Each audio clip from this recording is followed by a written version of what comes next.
Kent and Jesse, I just wanted to do a mic check.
Good evening, everyone. I will keep everyone on mute until it is your turn to speak or if you are part of one of our presentations. Thank you.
You are unmuted.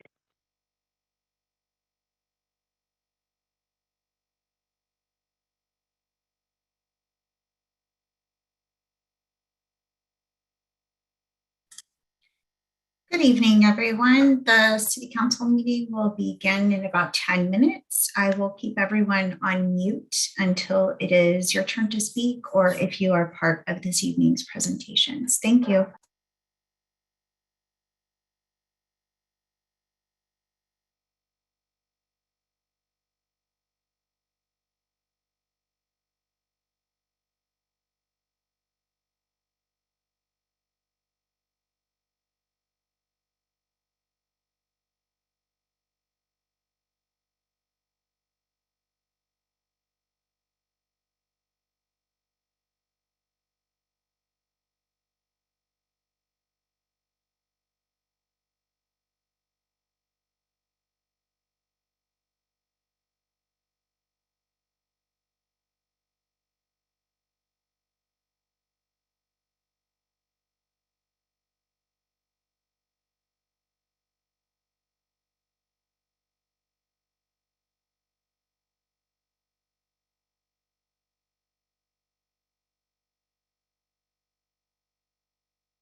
Good evening, everyone. The City Council meeting will start momentarily. The City Council is still in closed session.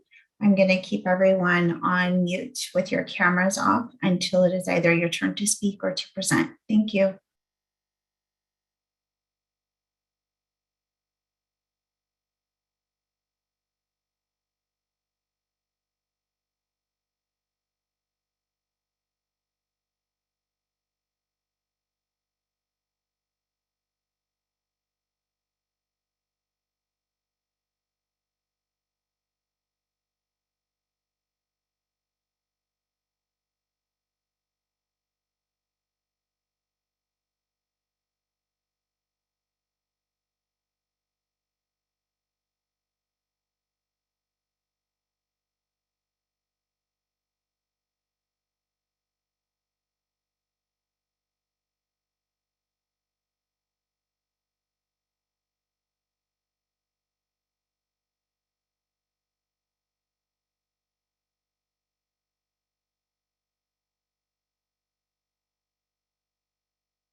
Good evening, everyone. Until we begin the City Council meeting and it is your turn to speak or present, if you could keep your camera off and remain muted, that would be great. Thank you so much. We should be beginning momentarily.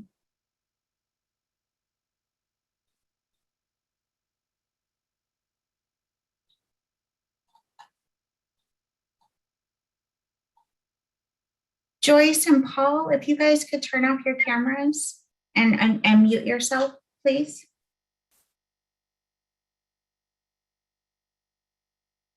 My camera is on? Yes, it is. So I can turn it off. Thank you. Sure.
soon as Councilmember D'Amico joins us, we can begin. And our city attorney, of course.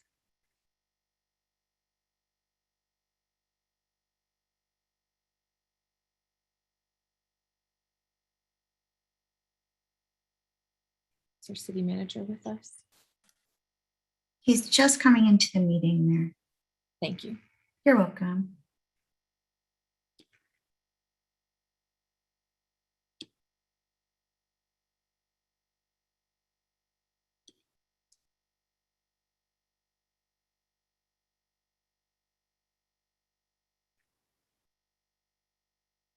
Okay. And Mayor, Councilmember D'Amico just came into the meeting as well. great. There he is. Fantastic.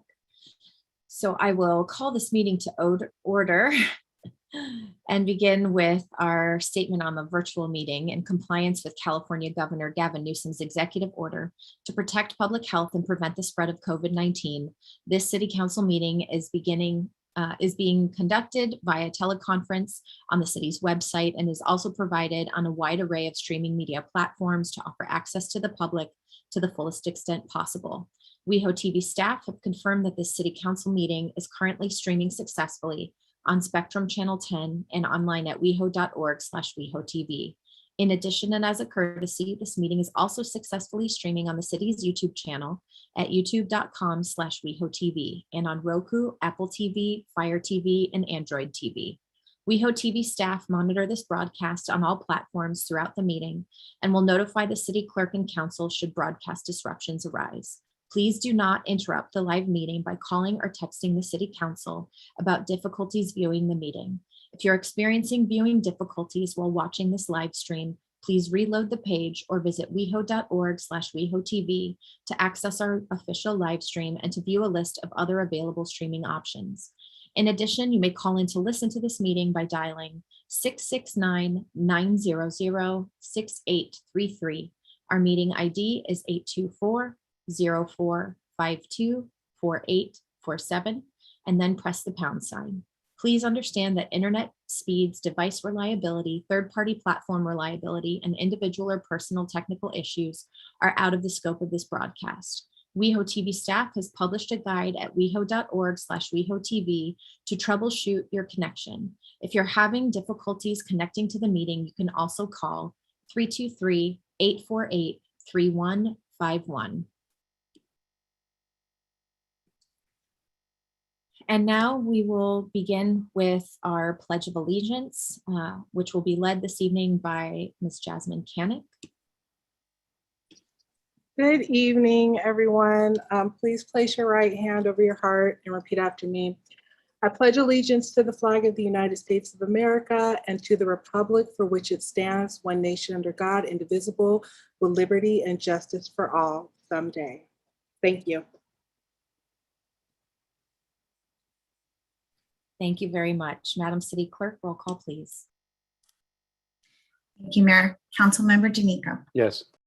Councilmember Erickson. Yes. Councilmember Shine. Oh, we didn't hear you.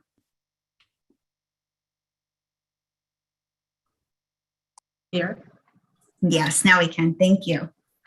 Mayor Pro Tem Meister. Yes. Mayor Horvath. Here. We have a quorum. Thank you very much. And now I'll turn it to our city attorney for a report of our closed session agenda. Very much. Good evening. The City Council convened a closed session at 5:30 this evening. There were no members of the public to speak on the posted agenda. The City Council spoke about the one item listed on the posted agenda and took no reportable action. The closed session adjourned at 6:15 this evening. Thank you. That concludes my report. Thank you very much. And now we'll turn to approval of our agenda. Are there any proposed changes from staff, Madam City Clerk? Yes, Mayor, staff is requesting that item 4A be tabled. Okay. Any other proposed changes? Councilmember D'Amico. Yeah, I'd like to pull items 2O, which is regarding funding for the Bi Visibility Week, And 2R, which is consideration for establishing an off-leash dog park at Kings Road Park. Okay, And are there a lot of speakers for the item that were tabled? No, Councilmember D'Amico, I actually was informed early enough that I reached out to the 3 individuals who were signed up to speak to let them know it was tabled. Thank you very much. You're welcome. okay. Mayor Pro Tem Meister. Yes, I wonder if we can place 4B as in boy, the Drag Laureate program on consent, and item 6A ordinance regarding massage parlor language, whatever, ordinance, if that can go on consent. Councilmember Erickson. Yes, thank you. I actually wanted to, and speaking with staff, we can move forward tonight in their recommendation for the right of entry portion in the item, but there's other pieces that members of the community have raised regarding outreach and other concerns that they wanted to have another community meeting about and get input on. So staff is recommending tabling all portions but the right of entry section in 6A tonight. So I'm happy. I was going to make that to table that, all those pieces but that, and as long as the city clerk knows what that means, well, we should be okay. So is the right of entry part of the ordinance? It should be right in there. I got to find it, but if Danny Rivas is on, I'm sure he could tell us exactly where it is. Okay, because then maybe we table the item rather. I'm happy to table the full item and bring it back if need be. Okay. Thank you. Do we need to table the item, or is there anything time sensitive that needs to be addressed this evening with this item? Danny? So the only portion, it is included into one ordinance. There are 2 different sections. One is massage ordinance amendments, and then the other does have to deal with right of entry. So the recommendation would be if we could include that aspect. However, I'll defer to our city attorney, Lauren, to see whether or not that's something that we're capable of doing this evening. So I think you could function on one piece and not the other, but I don't think you can do that on consent. I think the item would have to stay on the agenda, and then when it comes up, you can talk about which pieces council would adopt and which pieces would be postponed to a later date. Okay, so let's leave it on our regular agenda, and if we're able to get to it, then I think we have a sense of maybe where the council will go, but we'll decide it when we get there. So we'll leave that, we'll take that off of consent and leave that on the regular agenda. Councilmember Shine. Thank you, Mayor. With regard to 4B, I'm fine with consent. I do have some direction for a portion of this that I can just speak to in my council member comments. And if there's no agreement, we could just have it stay on the. Okay, that works. Any other changes? So it sounds like we are pulling item 2O, funding for programming for Bi Visibility Week. 2R, consideration for establishing an off-leash dog park at Kings Road Park. We're tabling item 4A, which is the post-pandemic action items. And we are adding item 4B, creation of a drag laureate program, to consent. I'd entertain a motion on this agenda. So moved. Second. Okay, Madam City Clerk. Thank you. Was it Councilmember D'Amico that made the motion? Miko, then Meister. And Meister. Okay, because I heard two voices. Thank you. Councilmember D'Amico. Yes. Councilmember Erickson. Yes. Councilmember Shine. Yes. Mayor Pro Tem Meister. Mayor Horvath. Aye. The motion passes. Thank you. And now we'll go to adjournment motions. Councilmember Erickson. Thank you, Mayor. I have 3 tonight. The first one is adjourning in memory of Stephanie King, who is the mother to Kobe King, who's been a dear friend and longtime member and friend to West Hollywood. The next is Vicki Kennedy. She was mother to Katie Koblitz and her mother-in-law to Brent Gaisford. And then our commissioner, Kellen Martz's uncle, Gordon Michael Henshaw, died this past weekend, and he was a military veteran and passed away after a long battle with cancer. Of course, we'll adjourn in their memory. Councilmember Shine. Thank you, Mayor. I also have 3 adjournments. First is Patsy Bryant, who is my wife's cousin, who she considered like a great aunt because of their age difference. She passed from a heart attack this weekend. She leaves behind her 40-plus-year husband, Billy Bryant, 1 daughter, 2 sons, grandchildren, and great-grandchildren, and was the heart of the Shine family, who will be greatly missed. I would also like to adjourn in the memory of Billie Jean Thames Berry, who is the mother of community member Greg Boyd. She loved her gay son and supported him, even though she grew up Southern Baptist. She leaves behind her husband, daughter, 2 sons, and 7 grandchildren. I'd also like to adjourn in memory of Shahram Kashani. Shahram was a famous Iranian singer who was immensely talented and famous for songs such as Nazi June and Dokhtar Bandari. He struggled with addiction and was being treated with liver issues in Turkey. And while he was at the hospital, he contracted COVID and passed on July 28th. He was 47 years old. We will certainly adjourn in their memories. Any others? I have 1 adjournment this evening in memory of Darren Aiken, who was one of the city's contracted outreach providers. He assisted unhoused community members living with HIV through his work at APLA. He was an invaluable member of our West Hollywood community and our West Hollywood homeless outreach team, and our thoughts go out to his friends, family, and colleagues.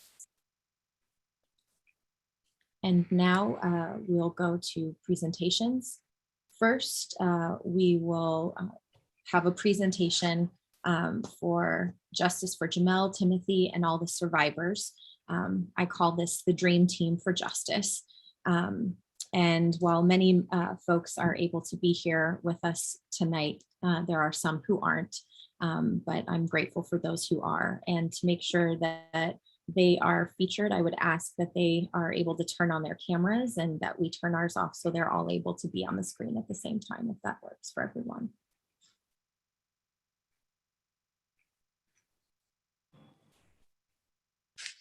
Give them a second to do that.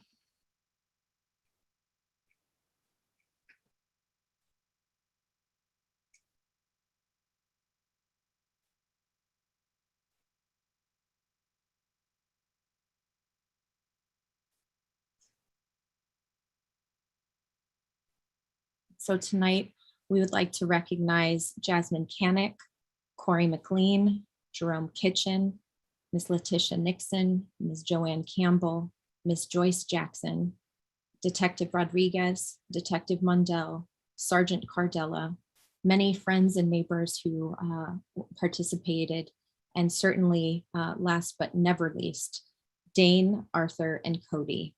And I wanted to make this presentation tonight from our city because while nothing will bring back Jamal, Timothy, Star, and others, we know that everyone who is featured here tonight was dedicated to justice, committed to increasing public safety in our community, and committed to making sure that people's voices were heard. For 2 important reasons. Everyone who is featured here tonight dedicated themselves to holding our justice system accountable against all odds, including a former district attorney who didn't want to prosecute, threats from within our own council chambers that discouraged people from coming forward, attempts to dissuade or discredit people from coming forward by the broader community. And in the face of so much, all of these people continued, stood strong, and fought for justice. And it's also important that we as a community recognize that Black gay lives matter and that survivors deserve to be heard and believed. We don't discount people's lives because of struggles with addiction, sex work, or other issues. We don't abandon them to be left to be re-victimized. We fight for everyone's life to be valued. And that's what each person featured here tonight did. Ms. Letitia Nixon is the mother of Jamal Moore. Ms. Joanne Campbell and Ms. Joyce Jackson are Timothy Dean's sisters. And we thank them for their commitment and sharing their family stories. Ms. Jasmine Canick, Mr. Corey McLean, and Mr. Jerome Kitchen, all in their own ways, were community advocates, family advocates, and committed to justice being heard. Detective Rodriguez, Detective Mundell, and Sergeant Cardella are all members of the Los Angeles County Sheriff's Department who were committed to the facts of this case coming forward to make sure that the federal government had a case. And Dane, Arthur, and Cody bravely testified in court to make sure that truth was heard and believed and that justice was possible. And so I thank all of them for the roles that they played to help make our community safer and to help see justice served. And I will start first by turning it to Ms. Letitia Nixon.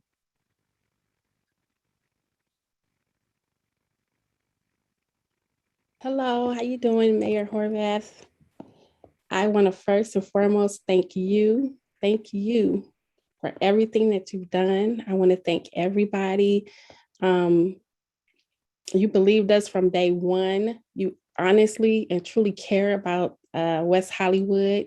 You're an awesome person, an awesome mayor, and your community is blessed to have you. I just want to say thank you to everybody. Thank you to everybody that helped to make this possible. God bless you all. And Miss Joanne or Miss Joyce, are you here with us? Joanne is in the meeting. Let me see. I'll ask her to unmute and I will ask her to start her camera. Okay. There you go, Joanne. Just press *6 and you can unmute yourself. Oh. Okay. There you go. Hello, everyone. I just wanted to say thank you to everyone that played a part in getting this victory for us. It meant so much to us, and I'm very grateful, and my family is grateful. I'd like to thank the mayor for your support and all of your hard work and working with us and everyone in West Hollywood. Special thanks to Detective Rodriguez for all of your hard work. We really appreciate it. It meant so much to our family, all the calls that you made to us to encourage us that you are working so diligently for Timothy Dean and Jamal Moore. I appreciate it so much, Detective Rodriguez. And also if Detective Cordella is on the line, I want to give him a special thanks, although I thanked him on last Tuesday. And a special thanks to Jasmine Canick for all your hard work. I love you and thanks for the support. And just thanks to everyone that played a part in this case. I really appreciate it, and hugs and kisses from me. Thank you. Ms. Jasmine Canick. All right, I'm unmuted. Okay, hi everyone. I want to start off by thanking the family and friends of Jamal Moore and Timothy Dean, as well as all of EdBuck's surviving victims, for trusting our group to lead the fight for justice for their loved ones. I can't speak for everyone on our team, but I felt an enormous amount of pressure to deliver on that.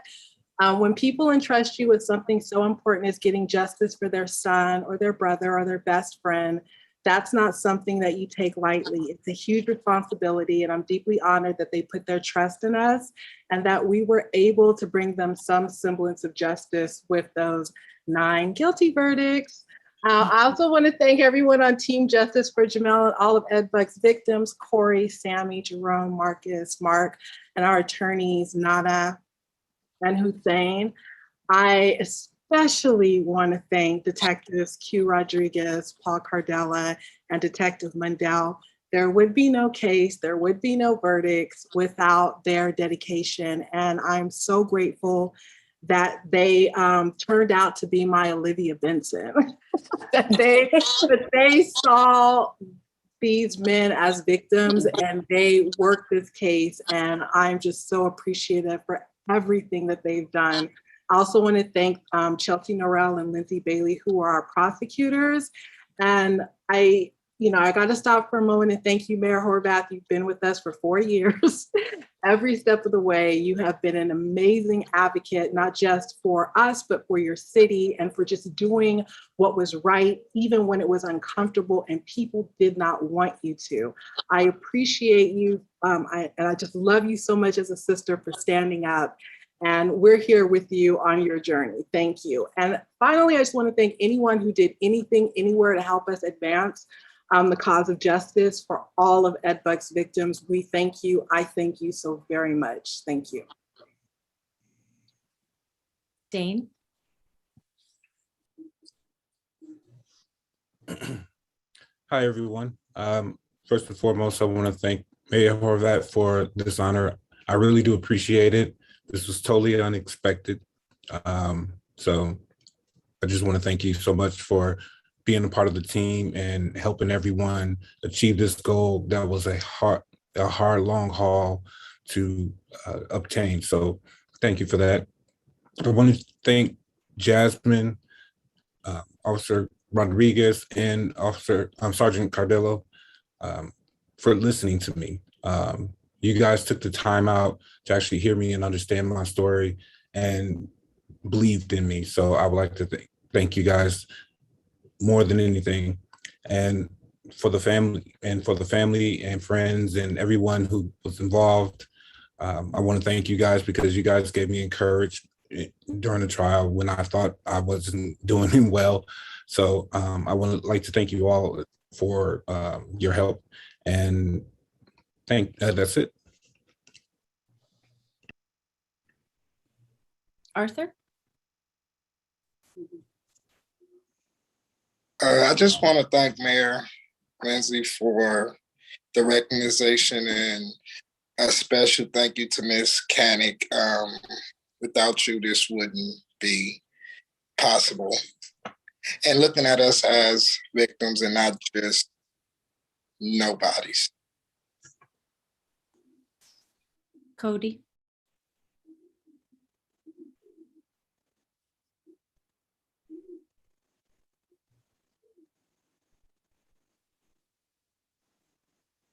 Jerome?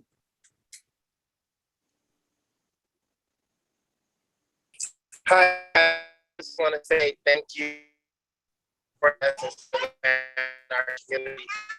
Lindsay, I appreciate you, and I thank you so much for being us, believing victims the first time.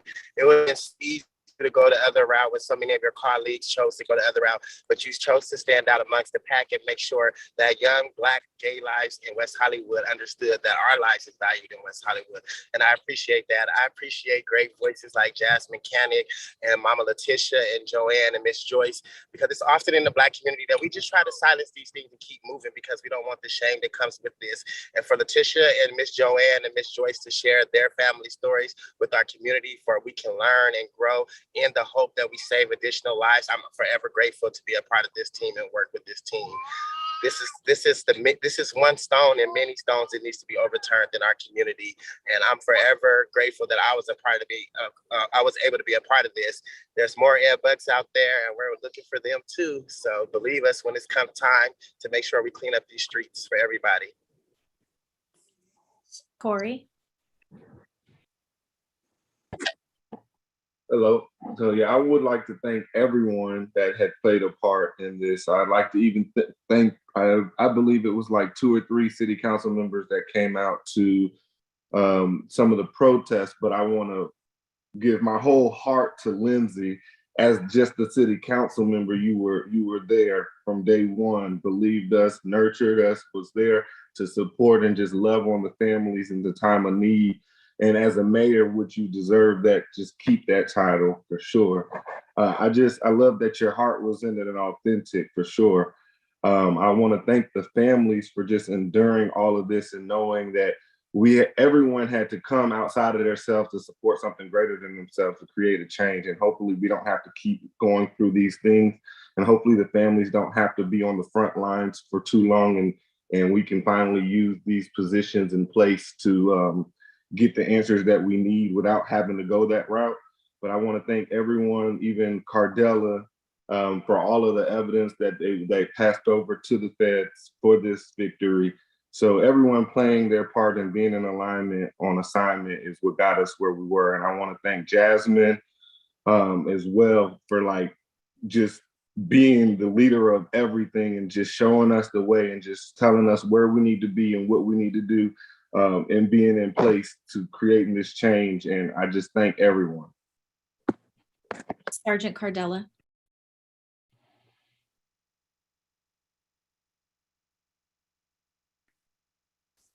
Hi, everybody. My name is Paul Cardella. I just wanted to thank everybody for not losing hope. I know in the beginning, back in January of 2019, the outward appearance was that the Sheriff's Department wasn't doing anything about this case. And I want everyone to know that that was entirely not true. My partner and I, Q Rodriguez, worked tirelessly on this case from day one, but there was just a lot of information that we just couldn't share and we had to keep confidential for the outcome of the case. So thank you for those that didn't give up hope, and thank you. Detective Rodriguez. Yes, hello. I want to echo what my partner said.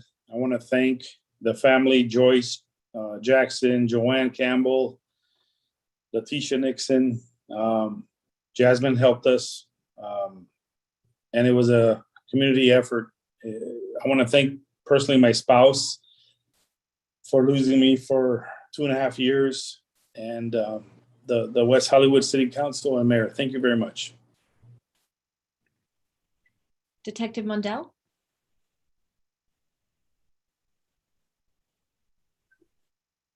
Well, we thank you all for the role that you played in helping to deliver justice. I want to extend some sincere extra love to Dane and to Arthur and Cody. You demonstrated such courage and such bravery as survivors of things we can only imagine, and your words will never be forgotten. And we are grateful for the great service that you delivered to our community. And to my dear friend Jasmine, for pushing it forward and continuing the fight and making sure that people listened and that voices were heard. This was a labor of love to make sure that survivors were heard and believed and that justice was delivered, and you made that happen. And I am so very proud of you. Thank you all for being with us tonight, for sharing your stories and being on this journey, and for the hard work that you did. We are proud to recognize you. Thank you.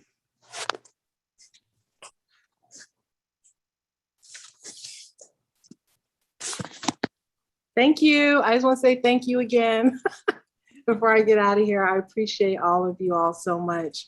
And yeah, I just appreciate you. Thank you so much. Thank you. Our next presentation tonight is to MV Transportation, and I believe Nancy Rincon is here with us tonight to receive this presentation. For more than 40 years, MV Transportation has provided safe, reliable, affordable transportation services to cities, counties, municipalities, and other jurisdictions, as well as private corporations, nonprofit agencies, and community organizations. The City of West Hollywood has contracted with MV Transportation for many years to administer the city's Dial-A-Ride program, which provides curb-to-curb shared ride transportation for West Hollywood residents 62 and over or disabled of any age. When a local emergency was declared due to COVID-19, the city's Social Services Division repurposed the city's transportation services with MV Transportation to offer grocery delivery services to West Hollywood community members in need. MV Transportation partnered with JFS Nutrition, JFS, SOVA, and Project Angel Food to assist with delivering meals and groceries to West Hollywood's most vulnerable community members. On average, 1,000 deliveries were made each month from the time the program started in March 2020 to when it ended in June 2021. The city recognizes MV Transportation for their excellent customer service. We thank them for their commitment to supporting the most vulnerable members of our community during the COVID-19 crisis. And we just say thank you for your incredible work. Nancy, I'll turn it to you.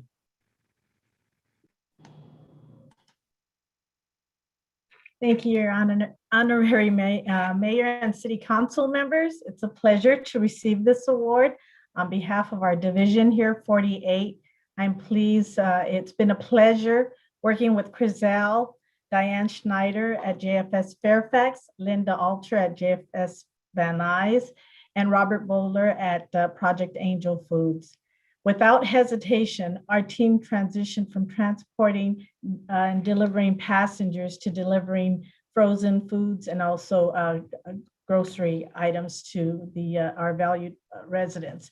I would also go out with the drivers to assist and see the gleam in the residents' face as, of course, at social distancing, and see how pleased that they were able to have a meal. I do truly commend this division as they all stepped up to the plate as a team. In addition to that, Doralyn Liz Blanco, our operations manager, went the extra mile. I had passed the baton to our dispatch supervisor, Nicole Dunley, where without a glitch, structured the routes, and we had a seamless transition with that. So again, I commend the team. It's been a joy, a pleasure serving the city of West Hollywood residents and city. We're here for you, and I thank you again.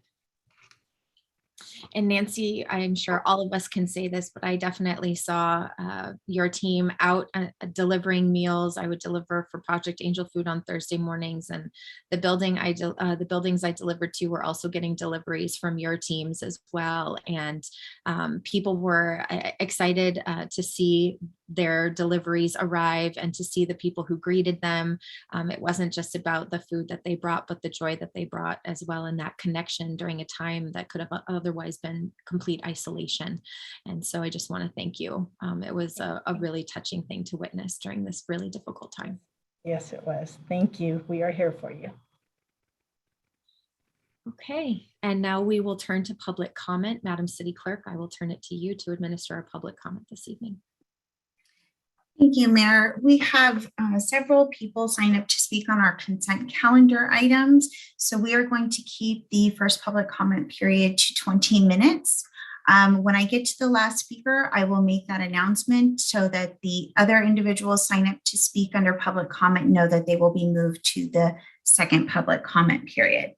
So we will begin with Jeff Klein. Jeff, if you could please press *6. You will have 2 minutes to speak under public comment. Hi. Hi, my name is Jeff Klein. I am a business owner in West Hollywood. I own the Sunset Tower Hotel and San Vicente Bungalows and Hotel 850. I have been in West Hollywood for 17 years now, and I'm very loyal to West Hollywood. I love it very much. I love the city council. I don't really know the new ones, but I would like to say that I really oppose the ordinance put forward without any study or hotel input. I oppose the process and the lack of outreach to the hotels, which I believe will, and I'm actually quite confident will, that, you know, this is impacting with this ordinance. There was no consideration for the facts we put forward regarding staff shortages or economic impact to our hotels. And there was no consideration for the staff report. Instead, it was just a cut and paste of the Santa Monica law. And I was really disappointed with it. And I just wanted the record to show that. Thank you, Jeff. Our next speaker will be Jeff Kulik. Jeff, if you could please press *6. You will have 2 minutes to speak on this item.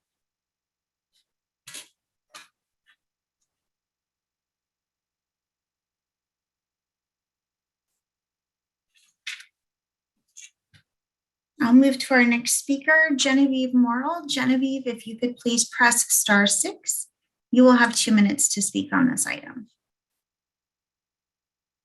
Thank you, Madam Clerk. Good evening, Mayor and City Council members. Genevieve Morrill, President CEO for the West Hollywood Chamber of Commerce.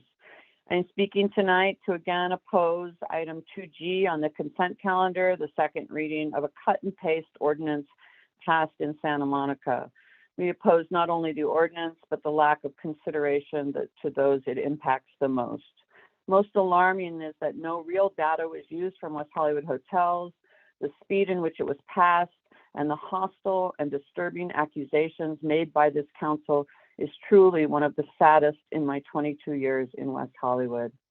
The hotels never opposed any of the workers' protection provisions in the ordinance, and it's unfortunately that you chose not to make this clear and not provide the public the full background or allow an economic study nor take any consideration of their very thoughtful report that staff spent time to research and analyze of what would be best for West Hollywood.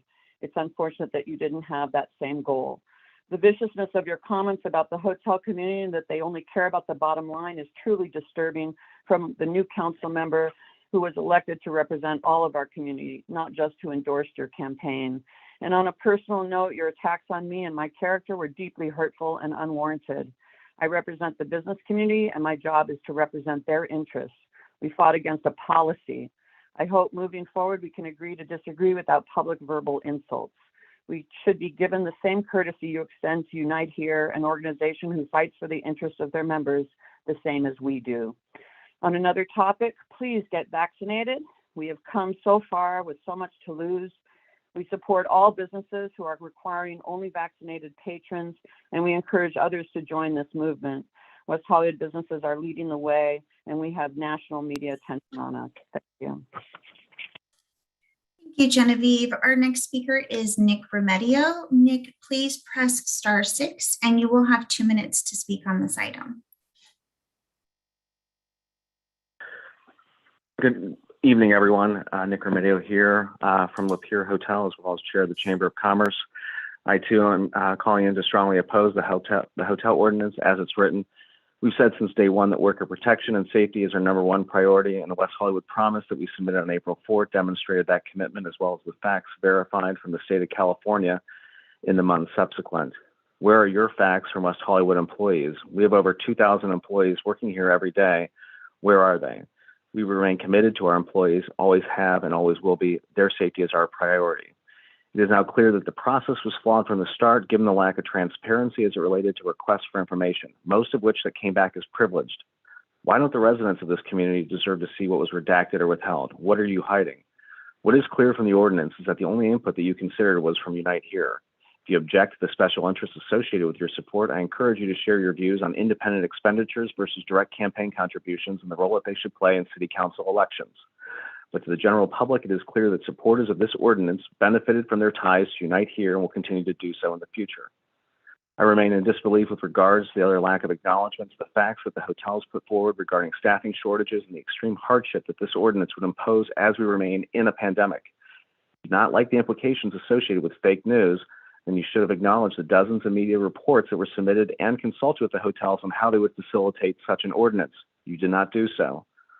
Our assertions of the potential economic impact of the hotels and residents were based on industry expertise and city records relating to tax, income, and the makeup of the budget. If you didn't like those findings, then you should have done your own studies. You did not do so and refuse any kind of study or study session requested for this matter. I close to reinforce that West Hollywood is the creative city, that it is inclusive to all, that welcomes businesses that support its economy and residents and can remain an artist colony that doesn't feel like Rodeo Drive. That doesn't mean that the creative city should create solutions for problems that do not exist within its city borders, that it should create and cut and paste ordinances without study or collaboration, and create false rhetoric based on a platform endorsing a special interest group, with rigging the system to benefit that special interest group. West Hollywood is not little Santa Monica. Stop creating that narrative and do better. Thank you. Thank you, Nick. Our next speaker is Andrew, and if I mispronounce your name, I apologize. Maffei, M-A-F-F-E-I. Please press *6 and you will have 2 minutes to speak on this item. I want to thank the council for the opportunity to speak this evening. My name is Andrew Maffei, and I wish to make comment on the recent housekeeping ordinance. On behalf of the owners and the employees of 4 hotels totaling 510 hotel rooms in the city, I want to reemphasize our opposition to the ordinance as it exists, and that we fear this ordinance was rushed without consulting the hotel community while paying no attention to the findings of the staff report on the subject. There is no attempt to find meaningful compromise, and it is our belief that adoption of this ordinance will negatively impact the earning potential of our staff and the generation of valuable tax dollars to the city of West Hollywood. Thank you for your time. Thank you, Andrew. Our next speaker is Rod Gruendijk. Rod, please press *6 and you will have 2 minutes to speak on public comment. Your Honorable Mayor Horvath and City Council members of West Hollywood. My name is Rod Gruendijk and I'm the General Manager of the Sunset Marquis Hotel. Speaking tonight in opposition of item 2G. Sorry that you chose to ignore the excellent assessment by your staff as to what a reasonable housekeeping workload might look like for this city with its unique hotels. We are not Santa Monica, and their hotel ordinance should not be cut and pasted for West Hollywood. Sorry that the staff report and recommendations were ignored.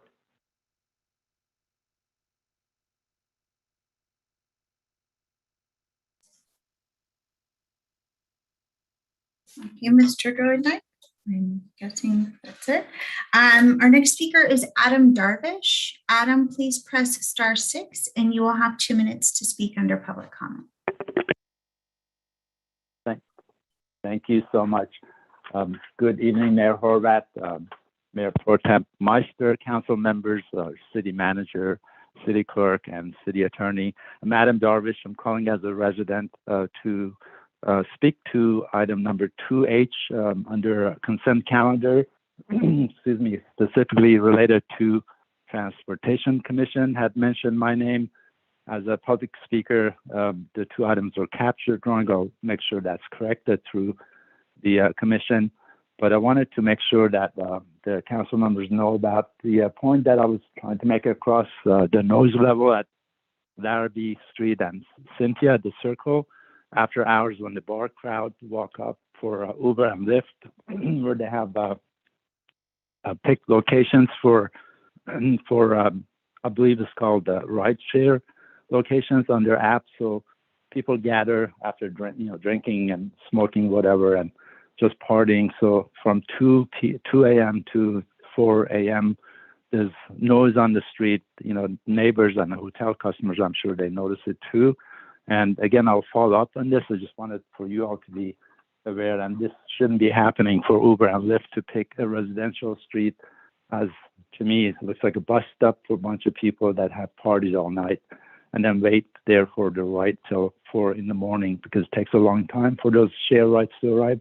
And then the other item was scooters. I'm actually in favor of those.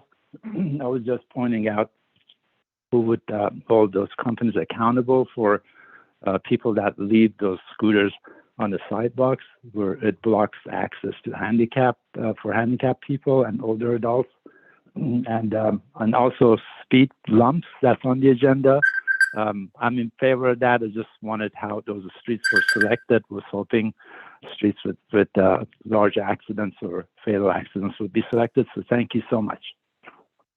Thank you, Adam. Our next speaker is Kevin Burton. Kevin, please press *6 and you will have 2 minutes to provide public comment. Good evening, Council. I'm Kevin Burton, and I'm with the West Hollywood Bicycle Coalition, and I just wanted to speak on item 2T concerning an application for funding for an open streets event with the Ciclavia organization, and thank Councilmember Erickson and Mayor Horvath for bringing this forward. And it would be great to follow up on a very successful event in August 2 years ago, where the streets were opened up to bicyclists and pedestrians and runners and dog walkers, among others. I think it's worth everybody keeping in mind that this process can take a while because the application for that event to Metro was made in December 2015, and the event took place in August 2019, nearly 4 years later.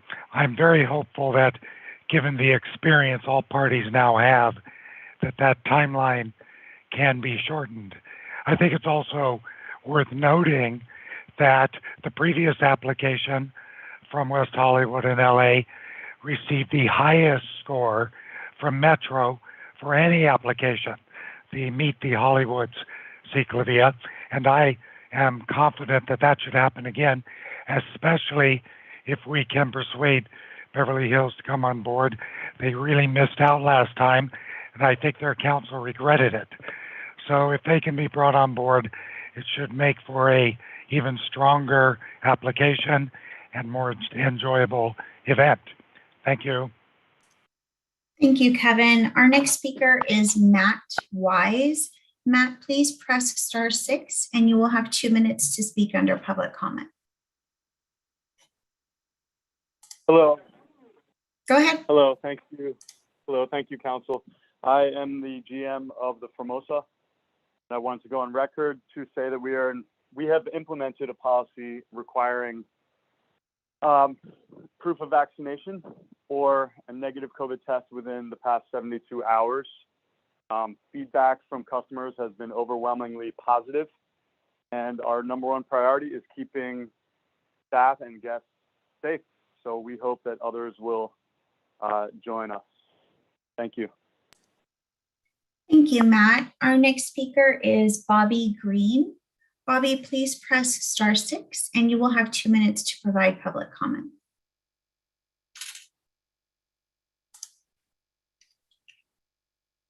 Bobby, I'm going to ask you to unmute as I see you in the meeting, so please press *6. Okay, I will move to our next speaker, Dimitri Lieberman. If you could please press *6, you will have 2 minutes to speak under public comment. Go ahead, Dimitri. Hi, my name is Dimitri Lieberman. I'd like to thank the City Council for hearing me out tonight. I'm one of the owners with Harlow Bar and also the Formosa Cafe. We have implemented a vax certificate or barcode to get into our facility or a negative test over the last 72 hours. We've done that for the safety of our staff, employees, and our customers. But we've been really happy with everybody's response for the customers and employees. But the issue that we've had is a ton of protesters have been showing up, anti-vaxxers, and causing a huge disruption in our business and have been a huge pushback. So they come by around 5, 6 o'clock and they stay around after 10. And then Friday and Saturday night were the worst that it's come, where there's about 40 to 70 protesters that show up, cameras and videos and blowhorns, where they berate, verbally and physically abuse our customers, whether they're coming in or leaving, calling them horrible names, horrific names, going in and out, complaining about what's been happening with them getting vaxxed or putting on a mask or being showing any kind of paperwork to get into our facility. So we would like to thank you guys and thank other businesses that have joined our path, but we'd also like for your help with include the Sheriff's Department to come out when we call them for our safety and security of staff, employees, and mainly our customers. Thank you. Thank you, Dimitri. Our next speaker is Jordan David. Jordan, please press *6 and you will have 2 minutes to provide public comment.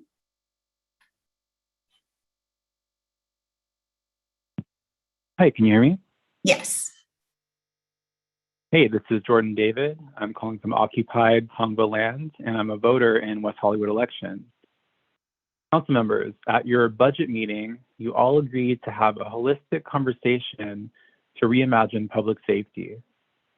At your last meeting, the city manager said staff will bring an item forward that, quote, would at least begin the conversation, end quote. I'd like to point out to David that the conversation around police and public safety began when our ancestors were first kidnapped off the shores of Africa. This conversation has been ongoing throughout the history of America, whether it was the initial slave patrols, the prison industry they evolved into, the civil rights movement, all the way to George Floyd last year. Beginning the conversation is not what is being asked of you. The people that live, work, and play in West Hollywood are asking you to finish the conversation and take action. When a motion is made on August 16th, spare us your speeches. Save the rhetoric for a TED Talk. The community is looking for tangible changes and immediate harm reduction. Anyone that's listening should go ahead and Google LASD gangs. A contract with them is antithetical to public safety. Please end this system of class apartheid, complete with Jim Crow loitering signs and hostile architecture, and start addressing social problems with care, not cops. Thank you. Thank you, Jordan. I'm going to attempt to bring Bobby Green in. Bobby, please press *6 and you will have 2 minutes to speak. There you go. Go ahead. Good evening, Council. Bobby Green here from the 1933 group, representing Formosa and Harlow. Good evening, Mayor. Good evening, Council. It's good to see familiar faces. My partner, Dima, just spoke with you, but I will reiterate. You're probably well aware of our vaccine qualifications that we've put into place, and we're great to see other restaurants and bars following in suit in the city. I do strongly implore the help of the council. We have had 5 straight days of civil unrest, dispute in front of our business. Someone is punched or assaulted every night of those 5 nights. And out of the 5 nights, only 1 time has the sheriff's department shown up to break it up. There's a lot of videos online. We have a lot of evidence of all this, which we can show you if you'd like. What I would really like to do is set up a meeting with us and the watch commander of the sheriff's department and really talk about options that we can use. Now, I'm a well-educated person. I'm well aware of First Amendment rights. So I know that there's only few things they can do, but there have honestly been racial slurs, sexual slurs. I have heard everything under the sun. And if there's something more the sheriff's department can do other than maybe chuckle and laugh at us when we call 4 times a night, it would be great. And maybe some pressure from the city would help. So thank you for listening. Feel free to come out and see it for yourself. Maybe just drive by so you're not in any danger. And other than that, I'd be happy to sit down for dinner one night. Thank you very much. Goodbye. Thank you, Bobby. This next speaker will be our final speaker under the first public comment period. Jess Stever, please press *6 and you will have 2 minutes to provide public comment. Everyone else, you will move to the second public comment period at the end of the meeting. Thank you. Go ahead, Jess. Hi. Hi, can you hear me? Yes, we can hear you. Hi, my name is Jess Seaver. I am a member of the West Hollywood Committee of the End Homelessness Now LA campaign. So we were pleased to hear in the city manager's report on July 21st that an item would be introduced to the August 16th agenda to start the discussion on alternatives to public safety. However, in our eagerness to begin this conversation, let us not forget the urgency of the subject matter. Unhoused people experience criminalization, harassment, and abuse from the police every day. Every dollar spent on the LA Sheriff's Department contract is a donation to an institution of systemic violence against the poor, the queer, and the non-white. The reality of this violence has been shouted and screamed by its victims for generations, and yet we are now ready to start this conversation. While we are having this conversation, we hope that Council will prioritize immediate solutions towards reimagining public safety and reducing harm against houseless people. This should include reducing the LASD budget with a timeline to phase out the contract entirely and redistributing funds towards social services. Furthermore, council should consider that housing is a public safety concern on top of it being a human right, and should discuss a plan to create permanent, supportive public housing. This would make living safely, healthily, and free from violence an accessible possibility to all residents of West Hollywood. Lastly, we implore council to acknowledge that the experts on police violence are the people who experience it systematically.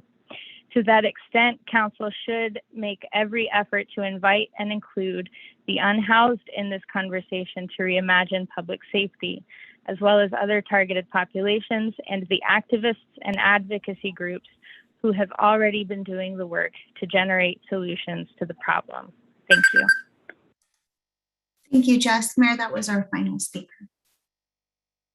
Thank you. And now I'll turn to my colleagues for council member comments. Who would like to begin? Councilmember D'Amico. Thank you, Mayor. First of all, Mayor, I want to thank you for that presentation at the beginning to the families of Jamal Moore and Timothy Dean, and specifically Jasmine Canick and her tireless efforts. It's really an inspiration and an exciting for me to know that there are people who continue to be a force larger than themselves and push things and all of us forward. And I thank Jasmine and the families. Clearly that their deaths are wounds that will never heal. They shouldn't. We should always know that they are open and need care. I also wanted to address the discussion by Bobby and Dimitri, and I'm sorry I forgot the first guy's name from the Harlow and Formosa. Somehow my Twitter feed has been the location for hundreds of retweets and videos and of all of that, and I have continuously looped in the Sheriff's Department, and the Sheriff's Department has responded, but perhaps, Mayor, before the end of our couple of moments each, you could find out if Lieutenant Mulder is on the line and he could respond to their questions directly. I know that they have gone by. I know several people have said they were going to go make reports, but I'm not really in a position to have followed up directly on any of it, except to say that if anyone wants to know what's up, they can check my Twitter feed because it's all there. And I'm sorry to the businesses in our community that are targeted. It's blatantly unfair. Everyone on this council 2 weeks ago said, if you're not vaccinated, don't come to town, frankly. We have plenty of vaccinated, responsible people who want to be in our city. And hopefully later on this evening, we can have a discussion about that as a body. I also wanted to quickly address some of the hotel operators who spoke. Jeffrey Prang mentioned to me once that you vote for the thing that takes you closest to what you want. I also agree that we lacked a little leadership as a council around that item. I think there was several other ways, at least, for us to have engaged the meat of the discussion. But I also know that we are where we are. And I hope that together we can begin to repair our relationship with the hotels, which I understand is broken and should be. We broke it. We ruined that relationship. And so as this council member wishes to reach out and begin to try and mend that in the time that I have left and serving this term, but I certainly agree that we could have done better, especially in terms of having better leadership around the ideas, around the outcomes, around the solutions. So I put that forward. Finally, oh,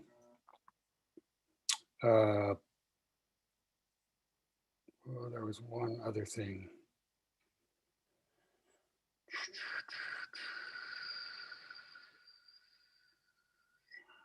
Oh, yes, regarding the item that we tabled, post-pandemic action items, I understand that it's tabled. So I guess what I want to say to the city manager is, it sounds like maybe we're doing this in reverse order, but this is certainly a conversation for you to have with staff. Perhaps we should have 2 or 3 community gatherings on the east side, in the center of the city, on the west side, and have discussions about these out zones and their impacts on the community. Because it's my sense that there are microclimates in our out zones, that sometimes it's sunny on the east side and storming on the west, and vice versa, perhaps. So perhaps that's the place to begin and come back to us with community assessment through a series perhaps of community meetings, even if they're held on Zoom, or perhaps they need to be held on Zoom. But I do think all of us received tens, if not more than 100 emails about it. And clearly the community has interests on both sides. And in fact, some people have interests. Some people have, one person has 2 points of view about them. So I would ask that we did that if it makes sense before it comes back. If it doesn't, then I understand we can certainly have a conversation. Thank you, Mayor. Those are my comments. Councilmember Erickson. Thank you so much, Madam Mayor. I too would echo what my colleague John D'Amico said regarding the item that was tabled. I think that's a great idea. So however that can be done appropriately would be great. And it's always sunny on the east side, Councilmember D'Amico. So I don't know where it's storming on the west, but it's always sunny on the east side. Speaking of the east side, I would love if staff could also report back on the date for the East Side Town Hall. I know it is coming up. I know many people are now realizing National Night Out is tomorrow, but I will be out tomorrow at all the stuff. Looking forward to it. I'm being auctioned off actually at the East Side Town Hall. I'm doing a lunch or a dinner on me. So whoever is coming out there, you want to bid on a raffle or whatever, I'll be doing that. But really thanks to all of our neighborhood watch captains who have put a lot of effort into this in a challenging time. It's great to see the community come together, and I can't wait to eat all the food and have all the fun with all of you all masked and appropriate.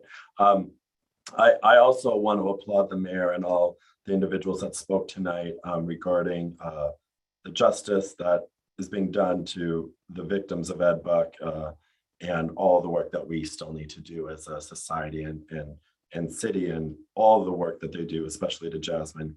Thank you for your steadfast leadership, and to the families who, you know, already were thrown into the frying pan and only gave more to make sure justice was served. We owe them a debt of gratitude we could never pay. So I want to thank them. In addition, I want to commend all the places that are mandating vaccines. I actually was at the Harlow the first night of the protests that were going on. I agree it would be great to get Kristen or Lieutenant Mulder on here to talk about the issues. I've been watching them as well and am concerned about what's happening, but to all of them, thank you for doing the right thing and stepping up. I actually went to Formosa the next night because I'm patronizing these businesses because I think they're doing the right thing. And I saw it happen right before my eyes. So Matt and all of those other individuals, thank you for keeping your patrons and your staff and everyone safe. We need to do more of that, and I'm happy to see so many places come on board. Additionally, a few more things here. I want to also congratulate and thank Marco Pelusi for doing the makeovers for the nurses right now. I think that was just stellar. Marco, that's exactly who you are. We love you. Just thank you for doing that. They are heroes, and you're a hero as well. I also want to thank Jimmy Palmieri for all of his support he's been giving to those individuals who are suffering with addiction and recovery services right now. I had to reach out to him on a personal matter, and he, in the middle of the night, was always there like he always is. And that's just Jimmy for you. He cares so much about that community. And that's been his lifetime of service. So I just really want to thank him personally from this spot. And then just one last thing, if the staff could, or maybe David, you could report back. If I know we've been getting some conversations about the rec center and the new ways in which it will be populated. It would be great though to give some solace to those groups that have been longtime patrons, volleyball, dodgeball, and so forth, to see a list of priorities or how they can come back so they know that they're on the docket, right? We don't want them to think that they don't have a home. We want dodgeball and volleyball right here in West Hollywood. I'll join a league myself if I have to. Maybe I can get one of my colleagues, because we have one more. Seppi, I see you smiling. We'll do it. It would be great to get outreach to them earlier rather than later when stuff is going on, and get a list of priority reservations that need to come back so we can see that coming back. I know obviously COVID is of another big concern. And then I did forget one more adjournment request, and that would be for Glenn Clipp, and he was the father of Luke Clipp, who died recently and was a staunch Democrat and was activating voters in Mississippi, I believe Luke was telling me. So if we could add one to the agenda. And that is it. Thank you very much, Mayor. Councilmember Shine. Thank you, Mayor. This last week when Ed Buck was found guilty on all 9 counts, it was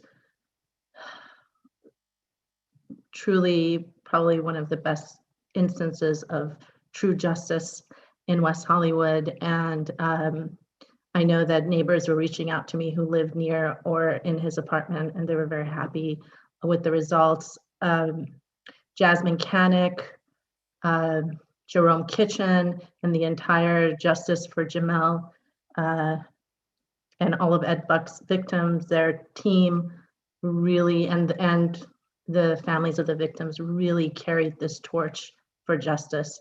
Even in the every day of the trial, Jasmine would write in her blog about what was happening in the court. And Mayor, thank you so much for doing the presentation. We do owe them a debt of gratitude, and I just wanted to reflect my other council members' comments as well. Since our last meeting, I attended the Laurel House Subcommittee meeting where we got a tour of, with Mayor Pro Tem Meister, we got a tour of the house and other facilities. It was fascinating, and the park. I also attended the event subcommittee meeting with Councilmember Erickson. I also attended the racial justice training led by Dr. Robin D'Angelo, which was required for all city officials and staff. Thank you to the GARE team, our city manager, and Yvonne Corker for moderating and providing this invaluable training to all. It was amazing. Congratulations as well to Alex Mahajer, who was elected as the new president of the Stonewall Democratic Club. Congrats to our new city clerk, official congrats tonight through procedure. You are incredible. I have gotten to know you better since I've been sworn in as a council member. You, through this pandemic, have just juggled so much, and I really, really appreciate you. I want to thank Councilmember Erickson for us working together to bring forward item 2R that I know we're going to be discussing later. With regard to item 2T, Ciclavia and the co-hosting, I'm really excited about this. I participated last time with my dog, Chloe, the Queen of WeHo, riding with me. So it was a lot of fun. I look forward to this. I am concerned about access for people with disabilities, and we should address this. We need to provide transportation to people with disabilities to the event. I've heard from my DAB appointee that this was not provided last time. So I'd like staff to really work on that. With regard to item 4B, the Drag Laureate Program, how exciting. I'm very excited for this. I want to direct staff to create more equity, gender equity for this program, and perhaps have the program be one term drag queen and the next term drag kings to make sure that we have true equity in that sense. thank you to Mayor Pro Tem Meister for not only our work on the homelessness subcommittee, but also item 2S, which is a homelessness town hall. I encourage our residents to attend this to learn about what we already provide as services for our unhoused neighbors, what we are working on, and to provide feedback. With regard to vaccines, I really, again, want to urge our residents to continue getting vaccinated to help end this pandemic. The more you avoid getting vaccinated, absent a documented medical reason from your doctor, the more you're putting yourself and everyone else at risk. Bravo to all of our businesses who have chosen to require patrons to show proof of vaccinations or proof of negative COVID tests in order to patronize their businesses. Bravo to the Harlow who did this, and we've heard about the protests they've been dealing with. It's really sad that the protesters literally want to destroy this business. I've seen it on Yelp. I've seen it on Twitter. I stand with the Harlow and Formosa Cafe and encourage our residents to support them. And also bravo to, again, Formosa Cafe, the Abbey, the Chapel at the Abbey, the Comedy Store, Matthew Miller Skincare, Paradise Massage and Wellness Center, Pump, Tom Tom, Shake Shack, Beaches, High Tops, Trunks, and the Conservatory for doing the same. I encourage other businesses to do the same.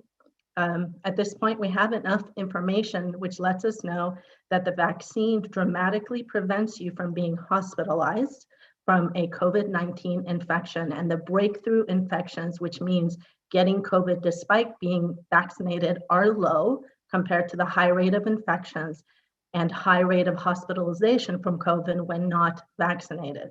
Please get the scientific facts and get vaccinated. I am looking forward to hearing the report back from Lauren Langer, our city attorney, regarding what Councilmember Erickson and I requested with regard to our options, with regard to the city for vaccine mandates. From the city manager, can you or someone from staff give a report on the happenings for National Night Out, so everyone listening, in case they missed the press release, can know exactly what's happening this week. And that's it. Thank you, Mayor Pro Tem Meister. Thank you, and Councilmember Shine covered a lot of things in her comments. I also wanted to thank the mayor for the presentation for Justice for Jamal. It was a horrible and ugly time in West Hollywood history, and to have that justice, although there may never be closure, at least we see that when people fight, there is justice. As far as attendance, I attended the Wall Street Journal had a webinar on the future of cities where they discussed real estate and other issues post-pandemic. I attended the Laurel House tour with the subcommittee. I attended the webinar on racial justice conversation with Dr. Robin D'Angelo, and also the public health officials briefing on COVID-19. Regarding the consent calendar, 2G on the second reading of the hotel ordinance, since council majority did not allow a vote on the various components of the ordinance, I would like to say again for the record that I very much support the actual hotel worker protection pieces, such as the measures to protect hotel workers from violent or threatening conduct, the right of hotel worker recall and retention, and public housekeeping training.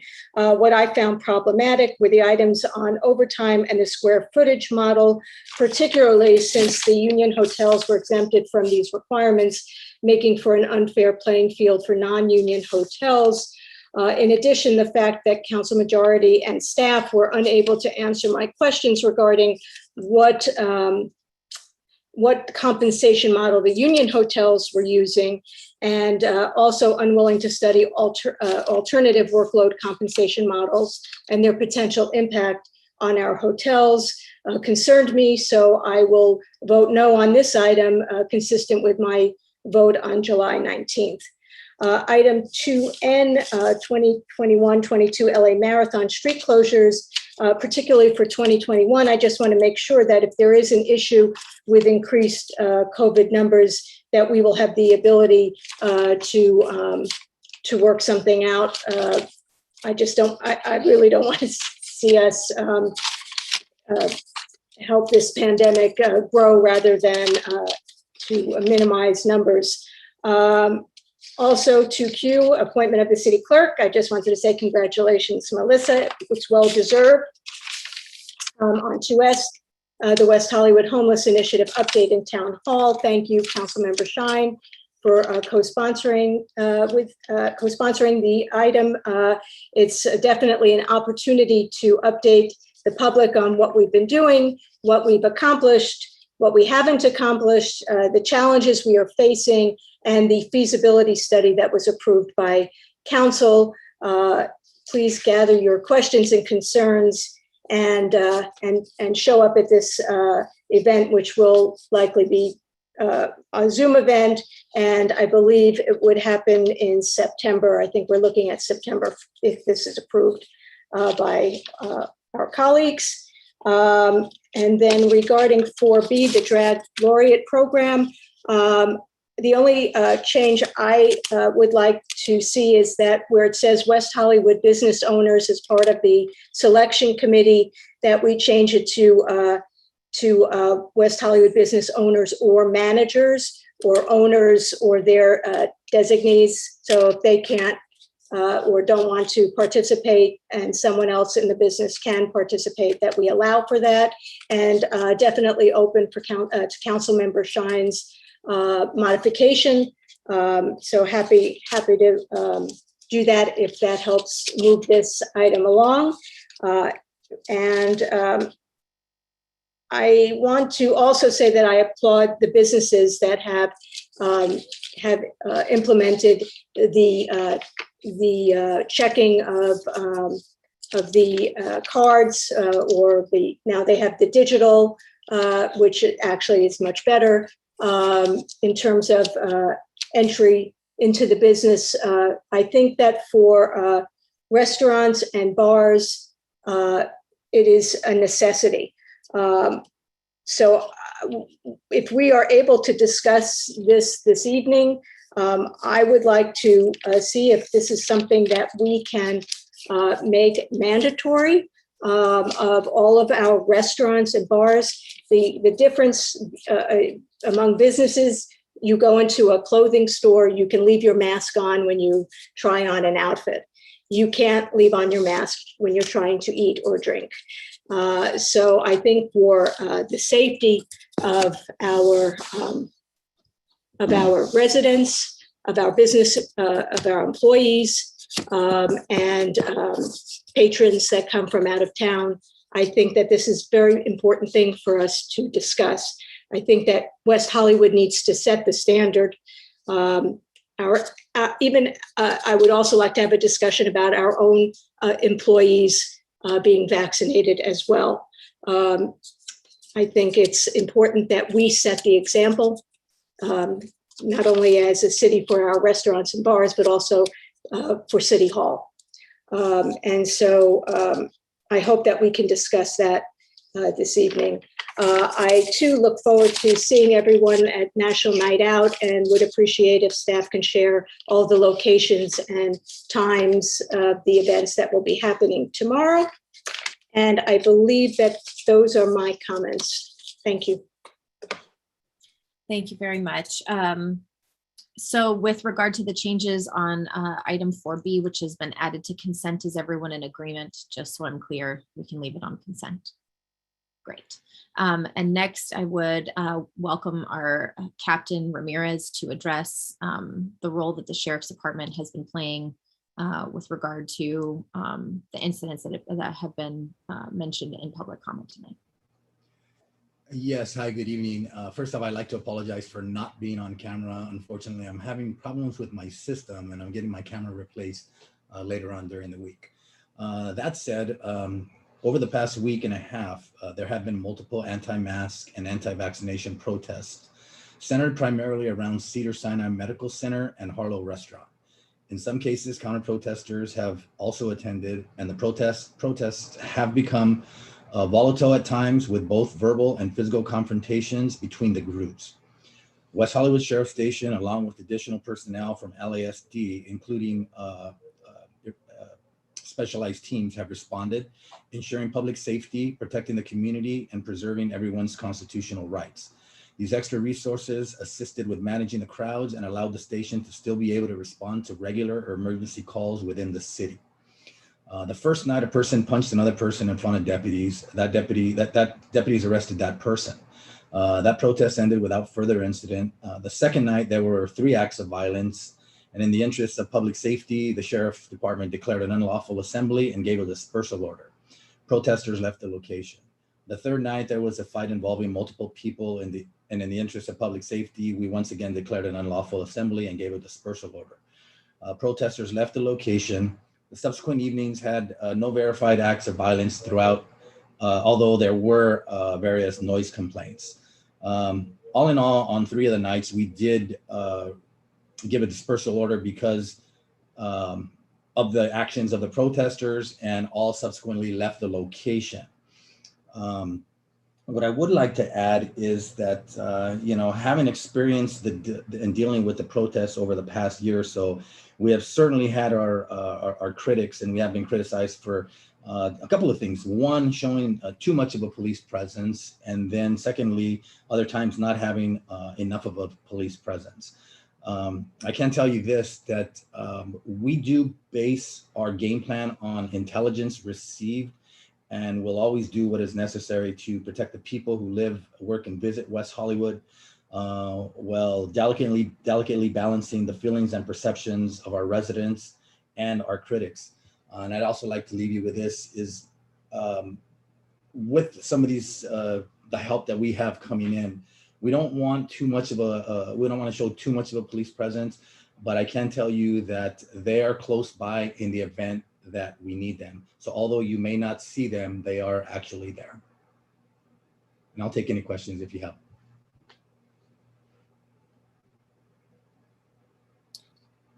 Okay, it doesn't look like it, but thank you, Captain. I know that each of us has indicated here, both here tonight and to our city attorney and city manager, a desire to find the best kind of resolution to honor people's First Amendment rights while keeping people safe, and making sure that people are both safe from any potential violence, of course, but also safe as they're trying to enter while wearing masks, or trying to avoid groups and participating in the transfer and spread of COVID. I checked in with Cedars-Sinai before our meeting tonight, and currently they have 62 COVID patients in the hospital, and close to 90% of them are unvaccinated. They have more available capacity, but certainly what we would like to see is numbers to go in the opposite direction, where people are vaccinated and able to avoid contracting COVID altogether and able to stay safe. And I applaud the efforts of Matt and Bobby, Dimitri, and others, those who spoke tonight, but also all of the other business leaders who are stepping up. This is exactly what our business community expressed even last year, was a desire to really participate and lead in keeping people safe in their businesses, to keep businesses open, to allow people places to go, but also to do so in a safe and responsible way. And it's no surprise to me that it's West Hollywood businesses that are, being written about in the LA Times and featured in news stories, leading the way in this effort. And I certainly applaud their leadership and want to do what we can to support them in ways that are appropriate. I also know that I've received, and I assume my colleagues have too, a lot of correspondence regarding a project that has not yet come to planning at the Hornburg site. For people who are following that project, it is not before the City Council tonight. It has not even come to Planning Commission yet, but all of your correspondence is going to the City Clerk for the public record. So just wanted to make that public service announcement for those who are writing to us. I also want to applaud the excellent training in racial justice that was provided. I think it's one of many steps in training that will help us all in our leadership in this community. And I encourage our staff to continue to provide those opportunities for all of us to be trained, to be the best kind of leaders in our community that we can be. I participated in, I also want to congratulate Melissa Crowder. Item 2Q, you're official, and I know you've been doing the job, and we are so grateful for the work and leadership that you've taken on. Happy to make it official, but thank you for the role that you play to make sure you take care of the record of our community and make sure that everybody is truly heard. We thank you for your leadership, Melissa. I participated in the 5th anniversary of Awakening Recovery, which is one of our social service providers. On Saturday, they celebrated their 5th anniversary, which was very moving to hear stories from people who have benefited from their work, and they shared how important their partnership is with the city. In fact, we are the only government that they partner with. We're the only city government that they partner with to provide resources and care for our residents in this way. And I just want to take this opportunity to thank them for their partnership and to encourage cities who might be listening to us or paying attention to what's going on in other cities to see the value in this kind of work and investing in people's recovery long-term and support for people and their mental health, their emotional health, and their support as a whole person, which I think Awakening does very well. I represented the city at the Clean Power Alliance Legislative and Regulatory Committee, as well as the Sanitation District, Financing Authority, and Personnel Committee. I also had the opportunity to meet with Consul General of Armenia, who is very interested in continuing the work that we all have done as a council in partnership with his office and his role to continue to work together. And so we're discussing some items that we will continue to bring forward. And he was very proud of the work that's being done here in our community and has taken notice of resolutions that we've passed over the years and the role that the city has played in helping to amplify the voices of Armenians, both in Armenia and here in Los Angeles County. And with that, I have just a couple other items. First, I do have the National Night Out information. Tomorrow there are 4 groups hosting events. West Hollywood Gateway is taking place at 7100 Santa Monica Boulevard from 4 p.m. to 6 p.m. WeHo East Neighborhood Watch is taking place on Poinsettia Drive between Carboy Alley and Hampton Avenue from 6 p.m. to 9 p.m. West Hollywood Heights Neighborhood Association is taking place at 1230 Horn Avenue from 7 to 9 p.m. And the Russian Advisory Board will host their virtual event from 3 to 5 p.m. for all to enjoy. For more information on these events, you can also look at the city's website or contact Jasmine Duckworth at 323-848-6559. I too want to echo the comments made about Marco Pelusi, West Hollywood celebrity stylist, who honored some of our local frontline workers over the weekend by providing makeovers to 5 nurses. This effort once again shows how West Hollywood cares and steps up in creative ways. The nurses that were included from UCLA Santa Monica Medical Center were Dalia Maldonado, Amy Goldberg, Maria Morales, Danielle Roques, and Iris Mayoral. I also would like to recognize these nurses for their dedication throughout COVID-19, and especially our dear Marco Pelusi for his passion in using makeovers to give back to those who have worked so hard on the front lines. And once again, the recall election information, the vote center at Fiesta Hall, Plummer Park. It's a 4-day vote center. The election itself is on September 14th, but the vote center will be available Saturday, September 11th through Tuesday, September 14th.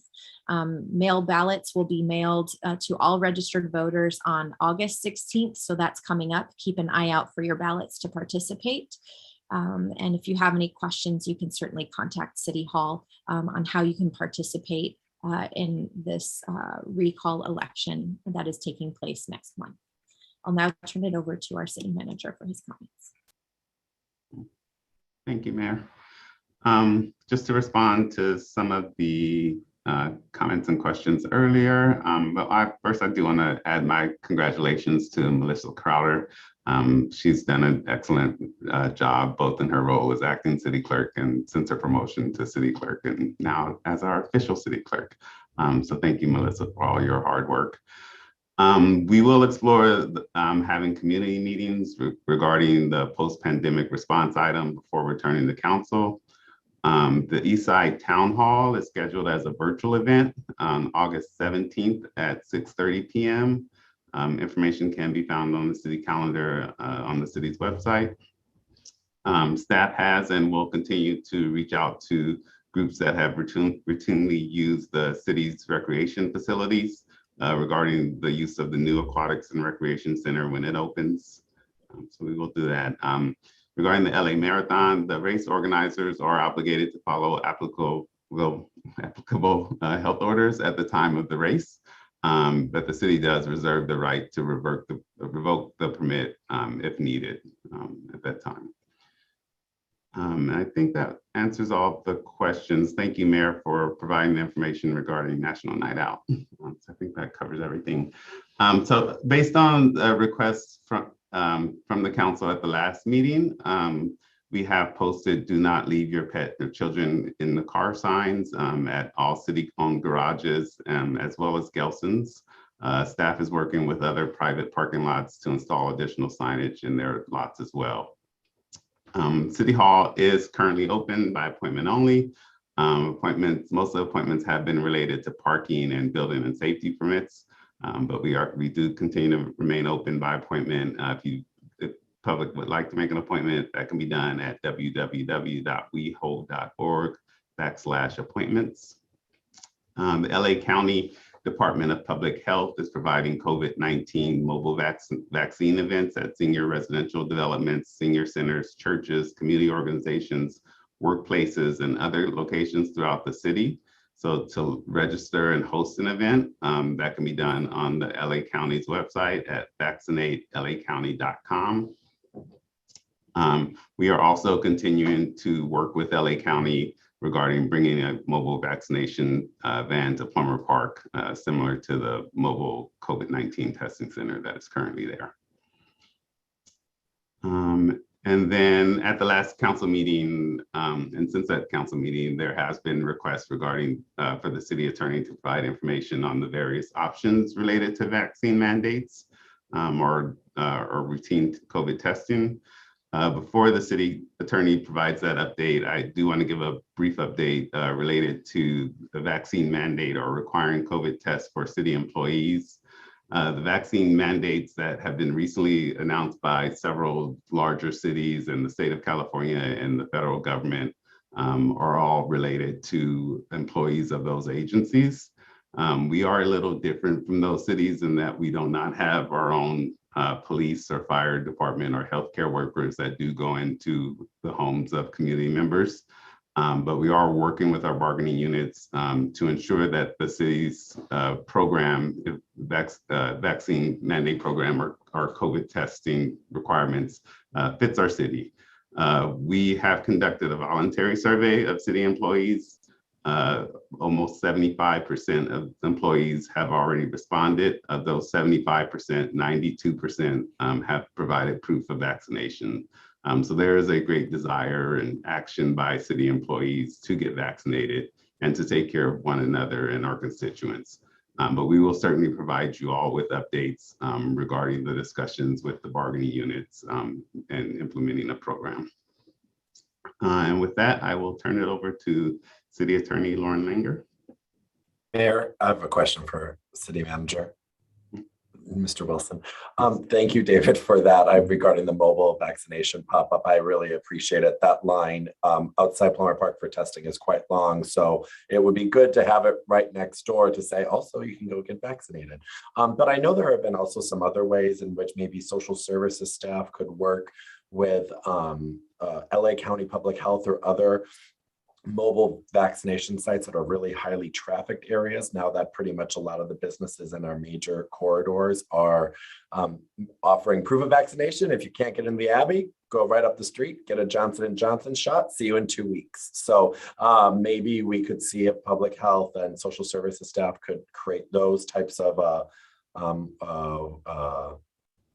availabilities, and maybe at our next meeting we could get a report back on if that's feasible or not. I know that I was at an event and they were doing Johnson & Johnson, whatever one is fine, but because they don't know based on the statistics that these are people that maybe were hesitant to get the vaccine, getting it once and not having to follow up was the best way to go. But if that could happen, maybe be at in between now and next, that would be great, because I know that that might help a lot more people.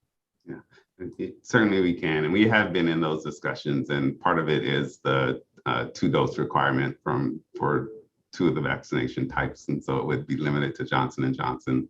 Also, there are concerns just about the traffic and those public areas and drinking and a lot of other things. So we've certainly been in those conversations, and we'll provide an update at the next meeting. Okay, I guess I will take it from here. Good evening. Last meeting, I was asked to report back on various questions about vaccines and vaccine mandates. Everyone who's been reading the news knows that this information has developed even in the last 2 weeks since we've talked about it, and it continues to develop every day as we're reading the news. Now, I have a tremendous amount of information to provide you, but we didn't schedule this for an action item tonight. We had just scheduled as a report back. So as I go through some of this and towards the end, if the council's interested in agendizing any of these topics for a deeper dive or for action, let us know at the end and we can place those on a future agenda for the City Council to take action. So I want to start with a little bit of background information, and then I'll talk about a little bit more the specific questions that were posed to me last meeting.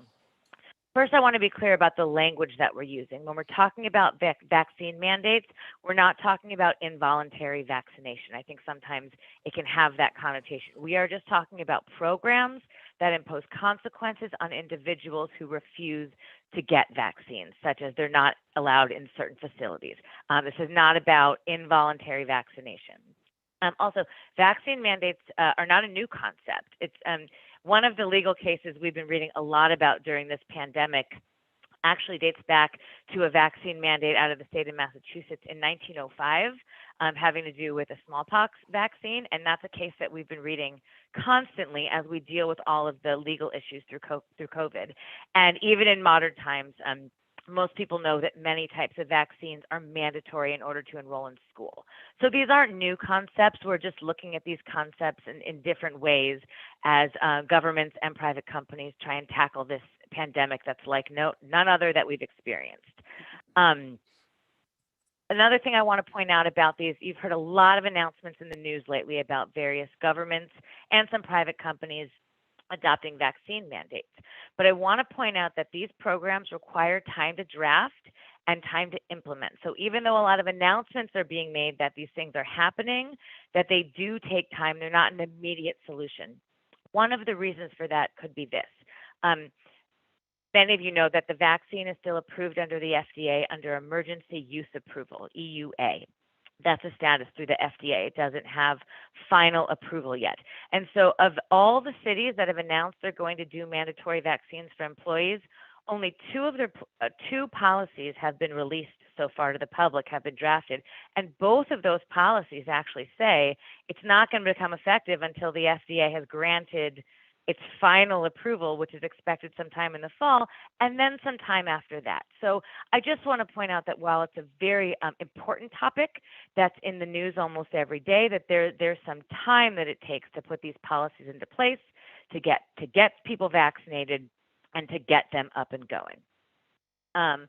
The third thing, which will not be a surprise, is that this is a very complicated area of the law. It has to do with, disability law, religious freedom, privacy, health information, employment. So, that's just to name a few. So, everyone should just be aware that as we kind of tackle these issues, it's complicated. There's a lot of variables, and we'll try and provide the best information on what's possible as we can. What we're seeing is that traditionally vaccine mandates must include medical and religious exemptions and avoid ADA discrimination, sometimes having reasonable accommodation options. But that being said, generally speaking, what we're seeing in the law is that employers can make the decision to mandate employees receive vaccination. In a unionized environment, it's likely that the employer has to first notify the union representing the employees and give them an opportunity to either bargain over the decision to make vaccines mandatory or to bargain over how it's implemented, what those exceptions are, the time period, the implementation rules. So in a unionized environment, there's extra steps that are required before these mandates can formally be implemented. And I think this would probably apply in both the public and the private sector. So in answer to the questions that came up at the last meeting, I'm going to provide my best assessment based on what we know at the time. A lot of these things are changing and we're learning information every day. So the first question that was asked was, can the city mandate proof of vaccinations or regular COVID tests for city employees as a term of employment? And as I mentioned, generally speaking, I think the answer is yes. I think you've probably seen announcements from the federal government, state of California, city of San Francisco, Los Angeles, Pasadena, Long Beach, some of the university systems, the VA, the city of New York, Denver. There definitely seems to be a push for this. Most of those policies have been announced but not drafted yet. And as David mentioned, many of these entities have large workforces of first responders and people that interact more with the public than maybe some of our city employees. So David's discussing this with the bargaining unit and exploring it and will report back with respect to what would be appropriate for West Hollywood employees. The second question that I was asked to report back on last week is, can the city mandate proof of vaccinations or regular COVID tests as a term of employment for employees at bars, restaurants, and hotels in the city? These are service industry employees that serve the general public. So I want to note that I haven't heard of any other city implementing this type of requirement yet, but that doesn't mean it can't be done. It's just something that hasn't picked up as much attention maybe as some of the other policies. From a legal perspective, it seems to me similar to requiring vaccinations for healthcare workers. It's categories of employees that deal with the public, that serve the public, that are in close proximity when they provide their services. And so, and obviously the goal would be to avoid mass spread. And I think everyone wants businesses to be able to stay open and for the economy to stay open. So this is, another way to look at keeping businesses open while keeping everybody safe. So I think there's likely a public health basis for it. Again, in a unionized environment, there may be bargaining requirements and some additional analysis may be required. But based on what we've read and assessed so far, this may be possible. Another question that came up, which one of the council members raised tonight, was, can the city mandate proof of vaccinations or COVID tests for members of the public to enter private businesses in the city? So I'm not aware also of any other city requiring this yet. I think it would be somewhat challenging. I think the city can absolutely encourage it, promote it, offer incentives to do it. We heard from members of the public during public comment tonight and from the chamber and from council members that a number of businesses have voluntarily implemented this this rule at their local businesses, and it's a great thing that should be applauded. If the city were interested in mandating it, I think it would be a little bit more challenging. A couple of the reasons that we've seen the protests, but that's not a reason not to do it. But I point that out because if every business was required to do it, they may not have the staff and security to enforce it, especially when customers might get difficult with the requirements. And not every business may be able to handle that. I think it creates some legal challenges and maybe some unintended consequences as well. For example, if a customer claims that they were denied access to a restaurant because they weren't vaccinated, but they have a medical reason why they can't do it, they may claim a violation under the ADA or some sort of discrimination. And while I'm not saying that that claim would have any basis, the restaurants, the bars, the local businesses may not have the resources to defend and to respond to those claims, and just to be able to handle that type of those types of claims coming at them when they're struggling to come out of the pandemic right now, and they're, trying to find employees and trying to get back up and running. So while it's an interesting concept and we can explore it more if the council's interested, it also could have some unintended consequences for forcing all businesses or certain businesses in the city to limit who can come in to only vaccinated people. Another question that the council asked me to report back on is whether the city can mandate proof of vaccination or COVID tests for the members of the public entering public buildings for public services, entering City Hall, for example. In this case, I think the answer is most likely yes. And here's why. Because when the city switched over to remote operations in 2020, it began providing all of its services remotely. And so we know it can be done, and we know that payment can be made remotely, city staff meetings can be done remotely. Every service that had been provided at a counter was now being done remotely. So I think so long as the city commits to maintaining services both in person and having an equivalent remote option where no one's being excluded from city services, it may be possible to limit access into the building to only vaccinated people. I also haven't heard of any other city taking this approach yet, but I think because West Hollywood was so great at getting all of its services up online and remote, it may be a possibility. It does raise some interesting health information concerns because employees are going to have to be reviewing health information from members of the public, but we wouldn't be retaining it. So it wouldn't be a matter of keeping people's private health information. It would just be a matter of checking it before going into the buildings. So that's one last thing that to consider. And then the final question was, can the city mandate proof of vaccination or COVID tests for the public to attend public meetings, Brown Act meetings? And my recommendation on this is most likely no. We've seen mask requirements before going into in-person Brown Act meetings, but we haven't seen vaccine requirements. And given that there's provisions in the Brown Act, it's all about promoting open access to public meetings. And the Brown Act even says that you shouldn't have barriers to entry or require conditions of attendance, such as providing certain information before you're let into Brown Act meetings.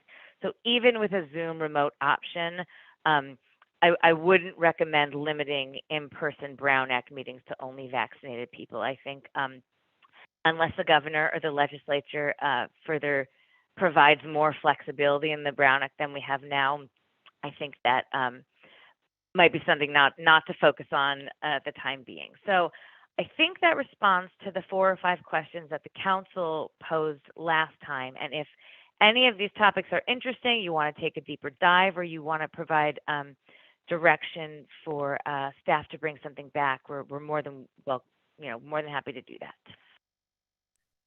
So I think for purposes now, if we have questions, however, if there's direction, since this isn't an agendized item, I think it would have to come back for future discussion. But if you have any questions, we can certainly. Mayor Pro Tem Meister. Thank you.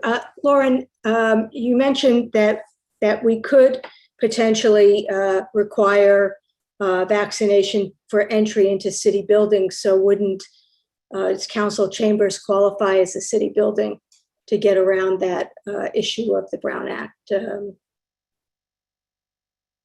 I kind of broke that down into 2 parts. I think for purposes of obtaining services, because the services can be accessed in other ways, but when you're talking about public meetings and you've got specific rules from the state that say you can't have barriers to entry, you have to let people in to public meetings, I think that would be a difficult argument to make. Well, I'd still be interested in pursuing that and finding out if Zoom meetings would, that the public would have access to, Zoom, the phones, whatever, to provide their comments. And obviously they can watch us if they on TV, on WehoTV. I would be interested in having Lauren bring something back to us, specifically that the service employees, restaurants, bars. I would even add grocery stores to that. And I still am interested in mandating restaurants and bars to check. They'd have to check ID to get into a bar. You know, what's the difference? I don't think it's asking too much. Any other questions? Councilmember Shine. Yeah, I'm also interested in the same with regard to Mayor Pro Tem Meister's interests in staff coming back for us with an agendized item that we can discuss further with options as soon as possible. And I hear that it takes a long time to implement, but we do need to be a leader in this and start the discussions with actual something we can vote on. Member Erickson. Thank you. I agree. And I also think that if any way that we can help take the burden off of the businesses and us work on protecting them in this way, we should look into that as well. So I would like to see almost, maybe it's a range of issues. I know you spoke about a lot of stuff. I agree with all that's been said, but perhaps it's all the stuff that's going down. It sounds like City Hall employees is already a high number. Way to go, all City Hall employees listening to this call. You have my sincere thanks, 92%. That's pretty amazing. But it would be great maybe if you could just have a range and selection of items and what we can and cannot do. And I'm willing to go out on a limb here. And I think that that's what we've always done and we should continue to do. Councilmember D'Amico. So I guess I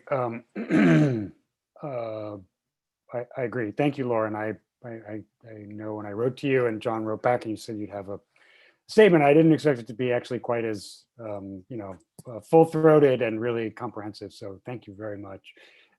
It's clear we're all serious about this. I will say from personal experience, and believe me, I know there's nothing less interesting than personal experience, but at a gym that I go to, 2-3 weeks ago, they asked for my vaccine card. I showed them a picture of it. They checked a box on their screen and we moved on. And that was long before sort of this, so I think we should probably also include those kinds of places if we're going to talk about environments, because clearly there's a lot of close contact, especially indoor gyms. So I think without having to, go through our business license list of possible businesses, I would just sort of ask that that the staff sort of look through that list, hair salons or whatever list, and some will naturally fall out of there and some will naturally fall in and some might be in a gray area. So I do appreciate that. And I think like my colleagues have already said, and you said very clearly, cities haven't done this yet. It might be something we do. I'd like to get a lot of information about how we would do it and how we would support businesses if we asked them to do it. Thank you. Agreed. You have direction. I expect it will be comprehensive for us to discuss many. Thank you. Very good. If there are no further comments, then we'll go to our city clerk for the fiscal impact of our consent agenda this evening. Thank you, Mayor. The fiscal impact on tonight's consent calendar with the removal of items 2O and 2R and the addition of item 4B as in boy is $152,500 in expenditures, $0 in revenue, and $0 in waive fees. So moved. Second. Moved and seconded. Any further discussion? Madam City Clerk, roll call, please. Councilmember D'Amico. Yes. Councilmember Erickson. Yes. Councilmember Shine. Yes. Mayor Pro Tem Meister. Aye. Mayor Horvath. Aye. The motion passes, noting the no vote of Mayor Pro Tem Meister on item 2G. Thank you. Thank you very much. We are now at 8:12. Typically, we take a break in 15 minutes. So I'm thinking maybe we do that now before we get into our public hearings. And that way we can keep the rest of the meeting moving. So let's come back at 8:25. Thank you.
it appears we're all here. When our city manager and city attorney join us, we can. Okay, very good. I will now turn to item 3A, the first of our public hearings tonight. Madam City Clerk, how was this item noticed? Thank you, Mayor. It was noticed as required by law. Thank you very much. I'll now open the public hearing. I believe we don't have any public speakers on this item, so unless my colleagues need a thorough report, an abbreviated one could probably do the trick, and we can get right into discussion. Sure. Good evening, council members. My name is Rebecca Eman. I'm the arts manager for the City of West Hollywood. I have a brief presentation if you would like one, as a recap for where we've been. I'm seeing no, you guys remember where we've been, but just as a brief overview, we've done a lot of work to get to this point. The Urban Art Program was initiated in 1987, and we recently brought back some updated guidelines for your review in March of this year, which you approved, with the direction to move forward with a zone text amendment, which is now being presented to you all tonight. And if you could please identify exactly what the zone text amendment before us is asking us to consider, I think that would be helpful for the record. Sure. The zone text amendment tonight is asking you to consider the removal of exemptions currently indicated in the zone text amendment, which would now require all buildings, even affordable housing buildings and city-initiated capital projects to be subject to the urban art ordinance. Are there any questions for our staff? Councilmember Shine. Thank you, Mayor. Hi, Rebecca. Can you, can you please go through the process from beginning to end of what a developer that would fall under this urban art program need to go through in detail, please? Sure. The urban art program is a 4-stage review process. And the first stage of the new guidelines is a review and approval of the artist, of the art consultant, and the art concept. The second stage is a review and approval of the midpoint of design, still allowing for conversation to happen with the Arts Commission to make modification if necessary. The final stage 3 is the final art plan review, at which point the project is completely realized, detailed, and documented. And at that point, the commission would approve the final art plan to move into fabrication. After the project is completely fabricated and installed on site, there is an on-site inspection with city staff and some closeout paperwork, which also requires an urban art covenant to be tied to that, which ties the artwork to the property, so that the property owner is required to maintain the artwork in perpetuity with the building. And that ownership transfers to future owners. How long does the process take? It depends. It totally depends. On a fast track, maybe 6 months, but typically the design process takes longer because we encourage integrated projects. So we like the artist to be working with the design team. So on average, I would say 9 months to a year to get through a full design process. Thank you. Any other questions? I'll move the item and close the public hearing. Second. I just have a couple of questions myself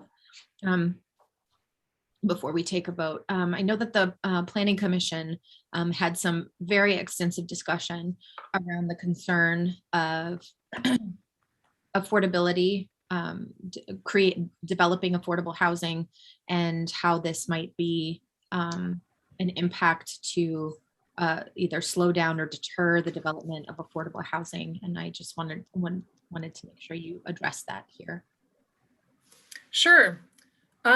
So the intent behind making this change and removing this exemption from the Arts Commission's point of view was to bring the urban art guidelines into alignment with the WeHo Arts the Plan, our community cultural plan.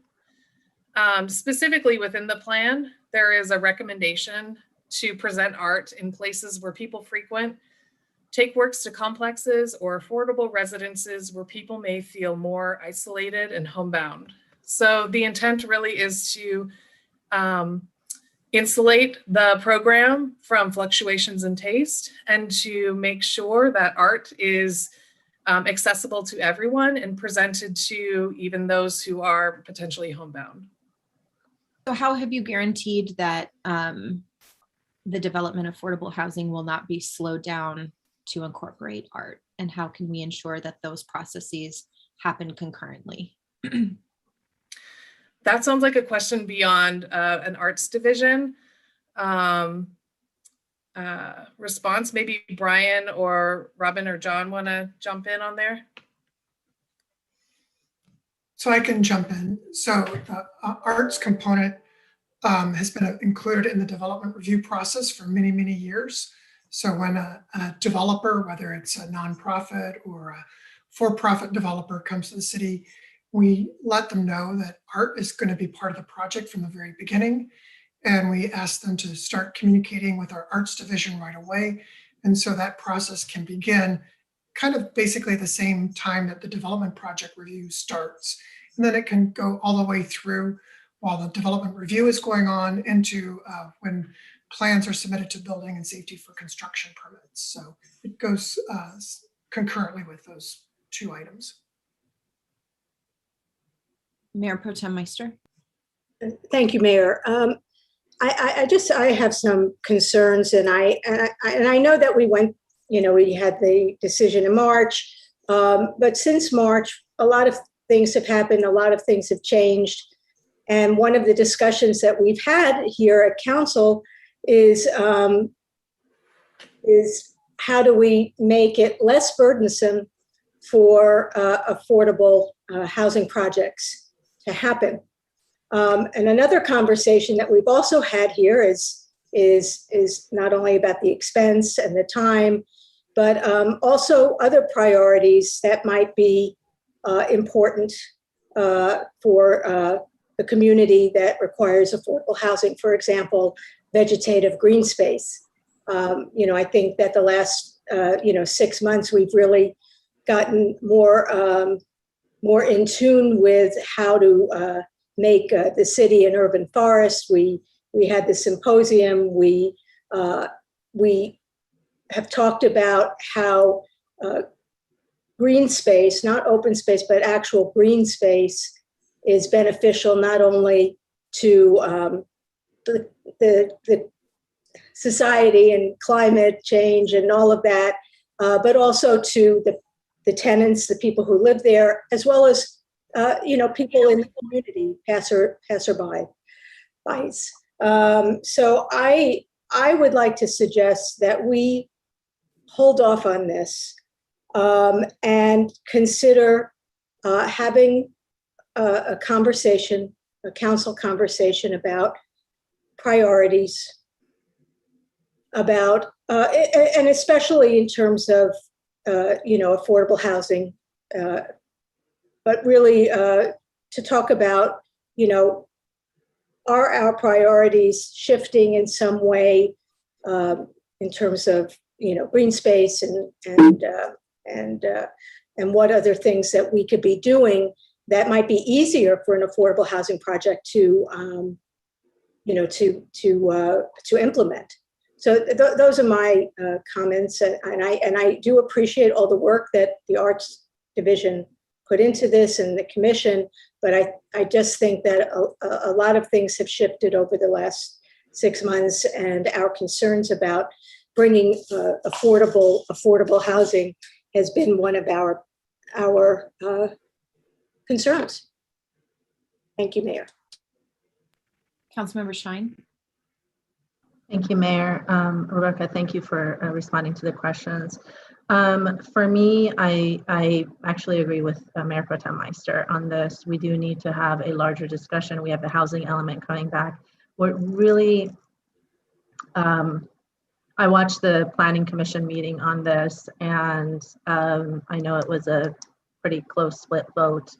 What stuck with me, because of the fact that we are in a housing crisis and a climate crisis, is Commissioner Thomas saying, people want access to West Hollywood, not access to art in West Hollywood. That really stuck with me. And given that we are in a housing crisis, and sure, you want to do you say you want to do side by side 6 to 9 months, that's still 6 to 9 months of more work. Affordable housing projects are harder to fund. And now what we're saying is, okay, do the 1%. Also, add on it's still a process that they need to go through. With regard to green space versus art, it feels like it's almost like one or the other. And perhaps we can have green space that incorporates art, but I think this needs to be a larger discussion. We're going to have that symposium on the Pops Parts program as well. I think it would be good for us to just hold off on this and get some more information and have a more well-rounded discussion. That's where I am right now. For my part, I think that we can move forward with applying public art to city developments. If it's something that we're asking private developers to do, I think it's something that we should also be doing. We shouldn't be exempting ourselves from it. But I am concerned to hear tonight that it could take, up to 12 months to have art approved on housing that we need like yesterday.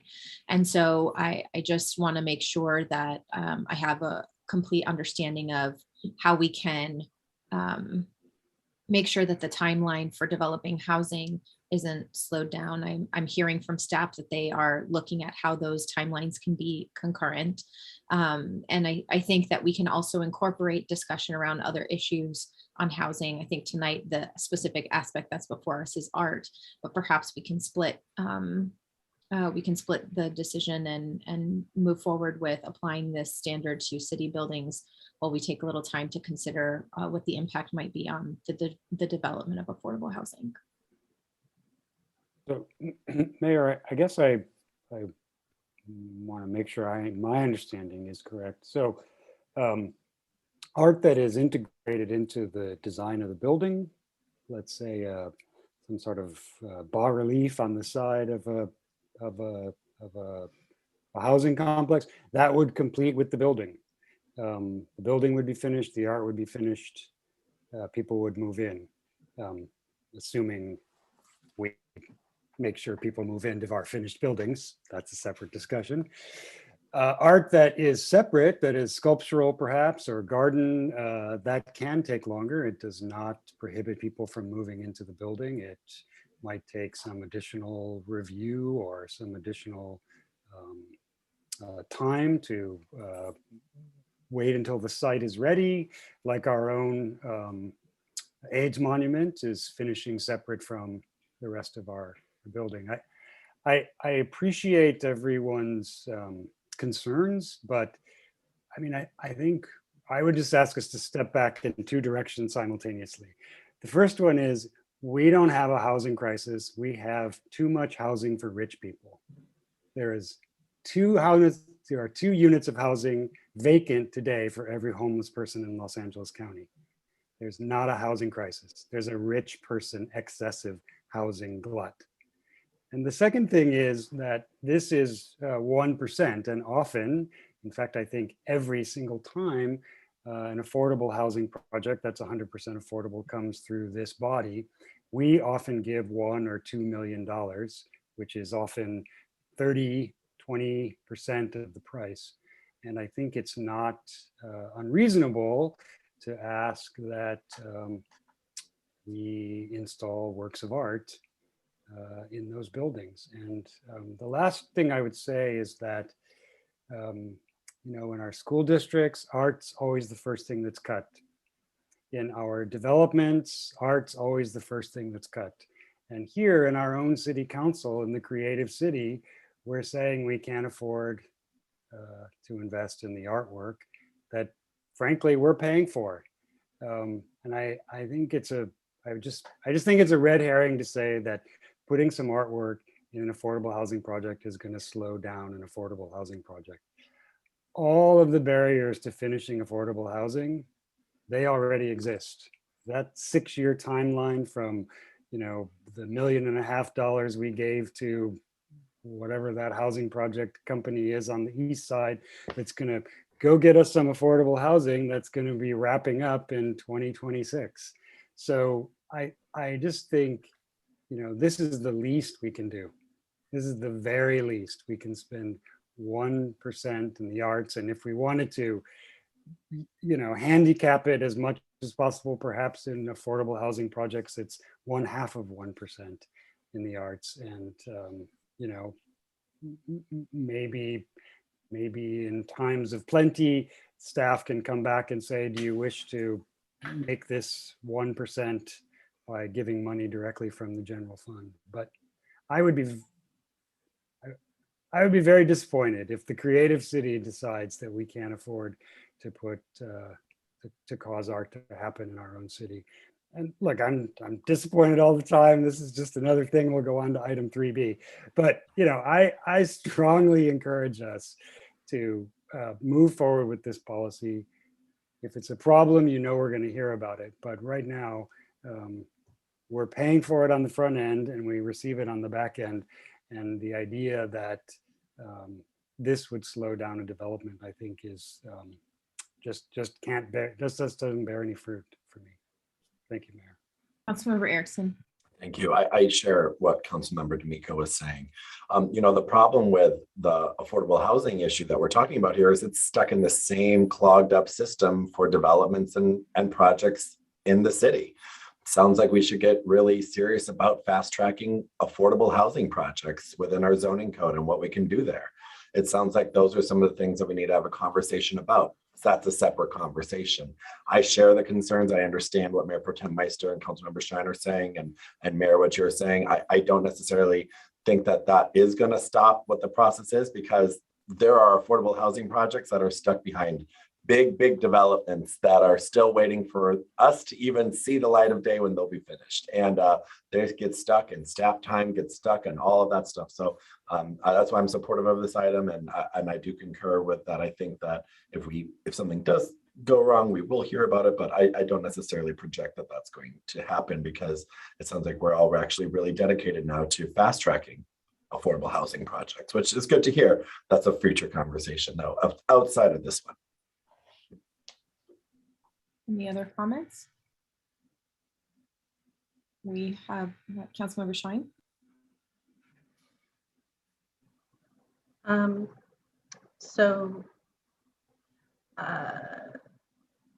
Mayor Horvath, I actually agree with you. I would be open to doing this for city buildings.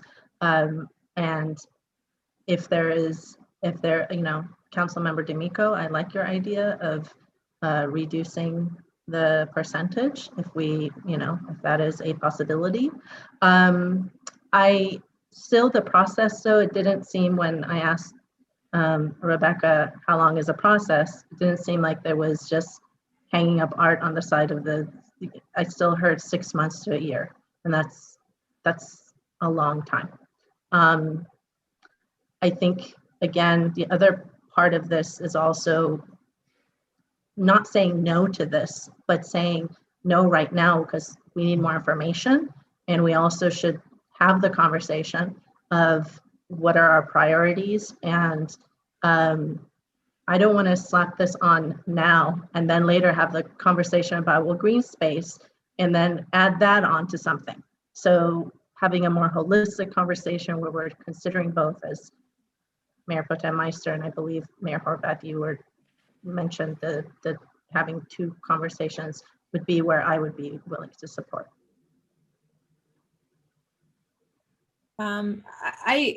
I understand the value of why we're trying to go in this direction. I'm supportive of that, so long as it's not delaying the process of developing affordable housing.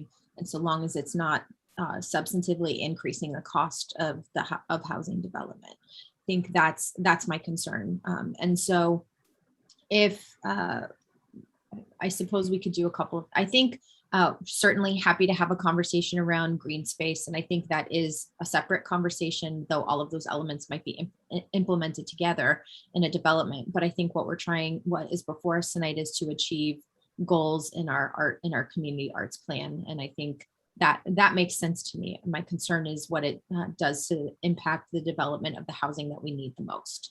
And so I think, do we have a sense of how many projects are in, I guess this wouldn't apply to anyone that has already has already submitted. This is for prospective projects, correct? Correct. So do we have a sense of any, whether this might impact any projects that we're aware of coming to the city council in the near future? I don't know of any currently in development. I'm looking at the planning folks if they know of any, but I don't know of any. I haven't reviewed any lately. That's Rebecca, I wonder if some context might also help. So let's say there was a 20-unit affordable housing project being built. My sense is that that's probably $14 million in construction costs, of which 1% would be $140,000 or something like that. So something like that. That's probably on the high end. On the rich side, right? Yeah, so it's maybe usually it's a little bit less $9 million, and maybe it's $90,000 for. Yeah.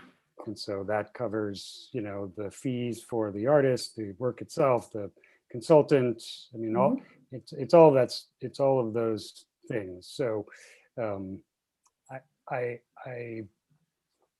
hate to set up a two-tiered system of what we're causing to happen at places where poor people live and what we're causing to happen at places where rich people live. But if getting it to be 1/2 of 1% is what we want to do, then I still think we end up heading in the right direction by having an actual commitment to these, these, just in the same way we tell developers that they have to have, the same finishes in buildings that are affordable, but they have to reach a certain level of quality. I just think for me, and again, I went to art school, whatever, maybe John, maybe those who want to be lawyers want to have a different set of things be evident, but I just think this is our chance. This is what we do. We make sure that things see the light of day. We render visible our commitment to our goals. So if we want me to change my motion to say that in public buildings we would have 1%, and in affordable housing it would be 1/2 of 1%, and when projects come forward, the Arts and Cultural Affairs Commission can perhaps lobby us for the other half of that 1% or more when they happen, because it's less than once a year. We know that it's about once every 18 months a project would go through our system. I don't know that, for my part, I don't know that I need to change the percentage. I think I just want a clear guarantee that we're not allowing the art to delay the development of affordable housing. And I want to make sure that the cost of implementing the art is not going to prevent us from building the housing. So if we can get some language that makes that explicit, I'm happy to move this forward. I just want to make sure that as it relates to the development of affordable housing, that we are achieving simultaneous goals and we're not, taking away from something we've all determined is a goal, which is the development of affordable housing. And yes, I agree. We are the creative city. We don't want to say no to this. I just want to make sure we're doing it in the right way. So perhaps some language to be suggested to guarantee that would make me feel a little bit more comfortable. Councilmember Erickson. Thank you very much, Mayor. Is it possible, Lauren Langer, City Attorney, to have some type of aspect in there that would, I'm making it up on the spot to talk about the mayor's point, essentially, that delays on art or approvals won't stop the process within the city for permits and all of that stuff, and that these can be done in real time, and that you don't have to follow the trajectory of point A, point B, point C, and that you can work with the city and they'll work with you because this is something we want. We want a guarantee for our buildings, but we also know that we want the other side, the housing side, right? Is there any language that we could just add to that would allow people to feel that extra comfort to know that this wouldn't do that? I'll just interject real quick. That's how the process already works. I mean, even better. We could add language, but right now, the developer or the housing corporation, as I indicated, would be working from the moment that, or we would let them know that it's part of their process from the time they come in and submit an application. As Rebecca said, we can't control if the developer delays their process of submitting to the Arts Commission for their review, but the Arts Commission works at the same time that the Planning Commission or staff is looking at the construction permits. So those are happening simultaneously. But I guess that's where my concern comes from is we're hearing that many times developers are opting to pay the art fee instead of developing art on site because they don't want to slow down the process because the process has become challenging. And so then we're asking developers of affordable housing to pay more money into our arts fund as opposed to actually developing art on site. And so I guess that's what I'm saying is I just want some concrete language that makes sure that the development isn't slowed down, that the cost does not become prohibitive to the development of housing, and that this actually helps us achieve the goals. So that's what I would like to see in order to move this forward tonight as it's suggested to us. So could we add that to the findings at the beginning of the ordinance? I don't know that it belongs in the actual zone text amendment language so much as the statement of the council's intent as you implement the policy that was adopted before and the change that you're implementing tonight. I actually think, Mayor Horvath, what you just said, we could state verbatim in a new finding for the ordinance. Great. Okay, so we'll add, actually, why don't we just add that language to the end of section 1. City initiated its own text amendment to include affordable housing projects and city-led capital improvement projects, and then said it so well before. I wasn't writing it down. I just don't know what the conjunctive word is. So notwithstanding something, is that the right word? Notwithstanding cost, timeline of development, or, I mean, is that what you're notwithstanding that the art should not be the inclusion of art in the development should not be cost prohibitive to the development of affordable housing, nor should it delay the development of affordable housing.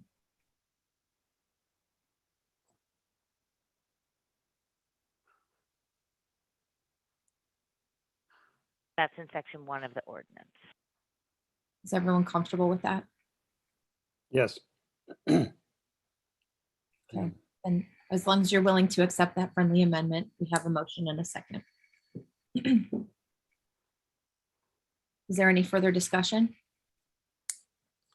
All right, Madam City Clerk. Thank you. Councilmember D'Amico. Yes. Councilmember Erickson. Yes. Councilmember Shine. Yes. Mayor Pro Tem Meister. Yes. Mayor Horvath. Aye. The motion passes. Thank you very much. Thank you. And now we'll move on to item 3B, an ordinance approving an internally lit static billboard at 8752 Sunset Boulevard. Madam City Clerk, how is this item noticed? As required by law.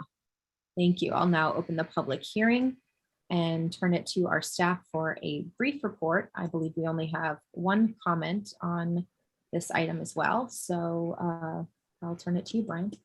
Yeah, good evening. I'm Brian Eck. I am a senior planner with the Long Range Planning Division. 1 second here. And program manager for the Sunset Arts and Advertising Program. The item before you tonight is a request for a development agreement, sign permit, and zone map amendment to allow a new static, internally lit billboard for the property located at 8752 Sunset Boulevard near Holloway Drive. The proposed project would replace an existing static on-site large format sign with a thoughtfully designed sign structure and elaborate planting system. The project location, height, and size have been modified to ensure the viability of the sign for advertising purposes. And here's a quick image of the proposed project design looking westbound down Sunset Boulevard. With each of the projects under the Sunset Arts and Advertising Program, we ask 4 key questions of each of those projects. The first is the design exceptional? With the project in question here, the answer is yes, in terms of its sculpture, elaborate greenery system, and we hold that up against the design principles of the Billboard policy. The project also goes through intensive review, including design excellence screening by a panel of outside experts and WeHo residents.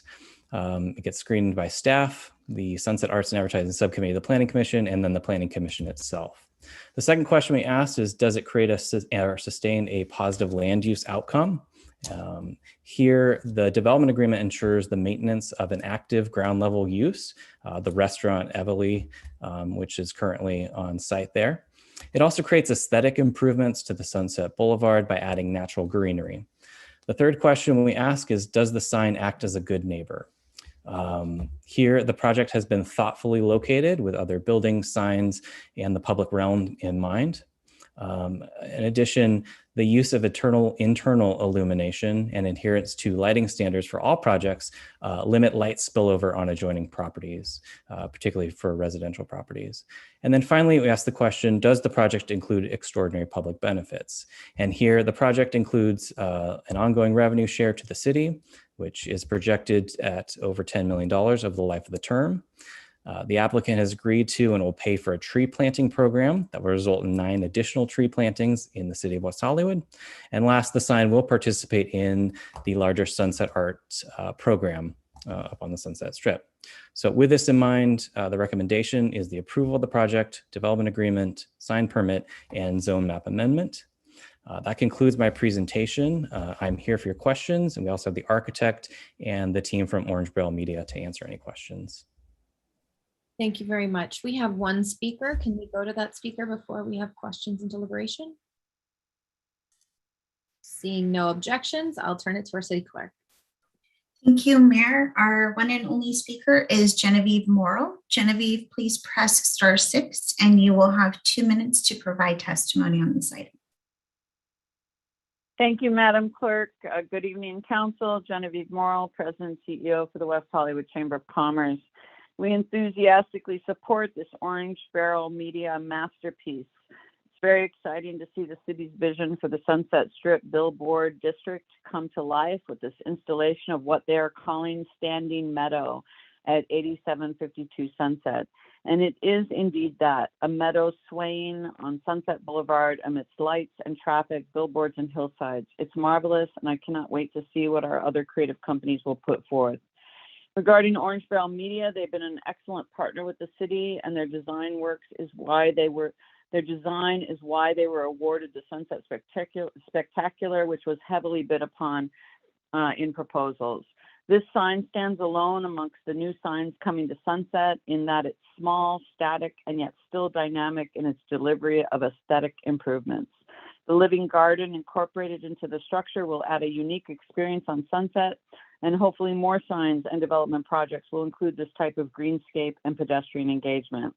The $10 million this sign will provide the city via the development agreement will pay for important public services for residents and businesses and will support the long-term economic vitality of the city. This board is static, its height was lowered, it's beautiful, and it's a living, breathing, drought-conscious piece of art. We hope you will support. Thank you. Thank you, Genevieve. That was our only speaker, Mayor. Thank you very much. I'll turn to my colleagues for any questions they have or discussion. Mayor Pro Tem Meister. I would like to move this item. But before I do we need to do disclosures? If so, I mean, if so, I did speak with the applicant. I am thrilled to see this sign become something special. And I really think it embodies what we had hoped for with the sunset signage plan. And I love that they're using greenscape in there. So they just made my other point. So thank you. I'll second it. We have a motion and a second. I assume that includes closing the public hearing. Always. Councilmember Shine, I saw you raise your hand. Yes, thank you. First of all, I met with the representative of the applicant and the owner of the building that this is connected to. This is a stunning billboard. It encapsulates everything that our billboard goals and new vision is about. And I also want to add that I was happy to hear that they, aside from the 9 new trees, that they are incorporating flora and fauna that will help our monarch butterflies. So that's it. Any additional comments? I had just one. Given the location of this billboard and the attention it's sure to get, I just wanted to ask if my colleagues will agree to give additional direction to staff to expedite implementation of in-road lights on the crosswalk at that intersection. I don't know if you've ever tried to cross Sunset at that intersection by Everly, but it is a challenge to begin with. And so I would just like to offer that if we can ask our engineers and folks to expedite that to make sure the visibility of that crosswalk continues and is even enhanced. I would appreciate that happening concurrently with the implementation of this sign. I would also, I just want to ask if there's going to be any issue. There was discussion at the Planning Commission with regard to the sign extending into the public right of way. And I wanted to make sure we don't expect that to be an issue at this location or for future locations upon approval of this sign tonight. Mayor, we do not. It will require an encroachment permit, which does ensure the safety of the Sunset Strip is upheld, meaning for vehicles and for pedestrians as well. And it doesn't necessarily set a precedent here. We do have other signs that project into the public right of way, other features as well. And by no means does approval here of this encroaching to the public right of way require us to say yes to the next one, unless it does demonstrate safety, is proved to be necessary, and does contribute in the same way and to the same degree that this does to the public right of way. Okay, thank you very much. Would it be okay for that direction on the crosswalk to be included in as direction with this item, with your motion? Oh, absolutely. Very good. So we have a motion and a second, including to close the public hearing. Any further discussion? Madam City Clerk. Councilmember D'Amico. Yes. Councilmember Erickson. Yes. Councilmember Shine. Yes. Mayor Pro Tem Meister. Aye. Mayor Horvath. Aye. The motion passes. Thank you very much. That concludes our public hearings this evening. Item 4A was tabled. Item 4B was added to consent. We are now on to item 5A, Fountain Avenue traffic safety improvements. I will now turn it to our staff for a report.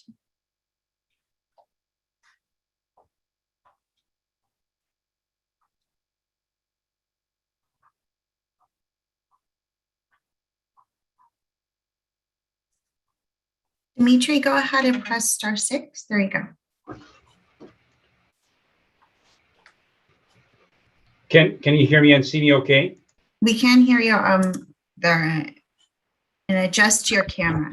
There you go. I'm sorry, I have two computers on my desk and it's hard to tell which one is is going to one that will turn on. Good evening, Mayor and Mayor Pro Tem and City Manager and City Attorney. I'm Dimitri, the City Engineer. This item before you tonight is our proposed enhancement measures to Fountain Avenue.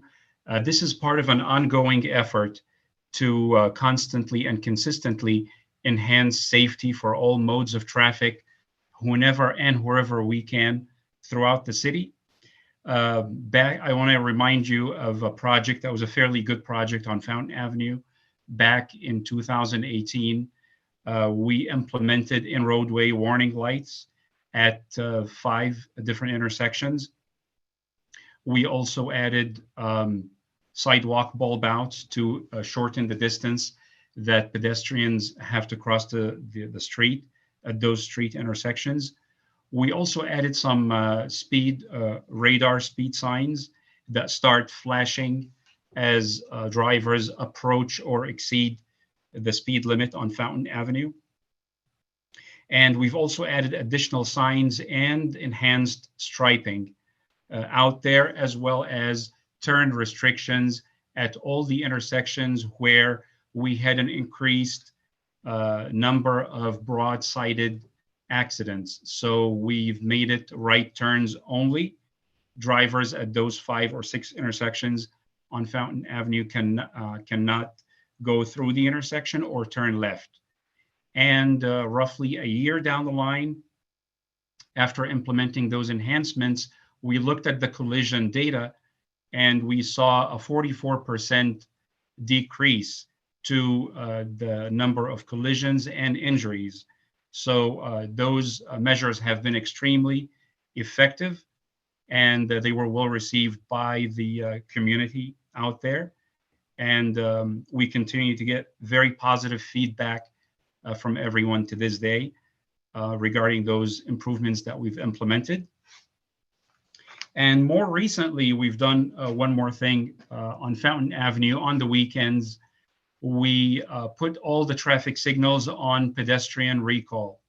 What that means is that in each and every single traffic signal cycle, the walk, don't walk for pedestrians automatically come on, whether there's a pedestrian at the intersection or not. And what that does is slows down drivers on Fountain Avenue from city limit to city limit.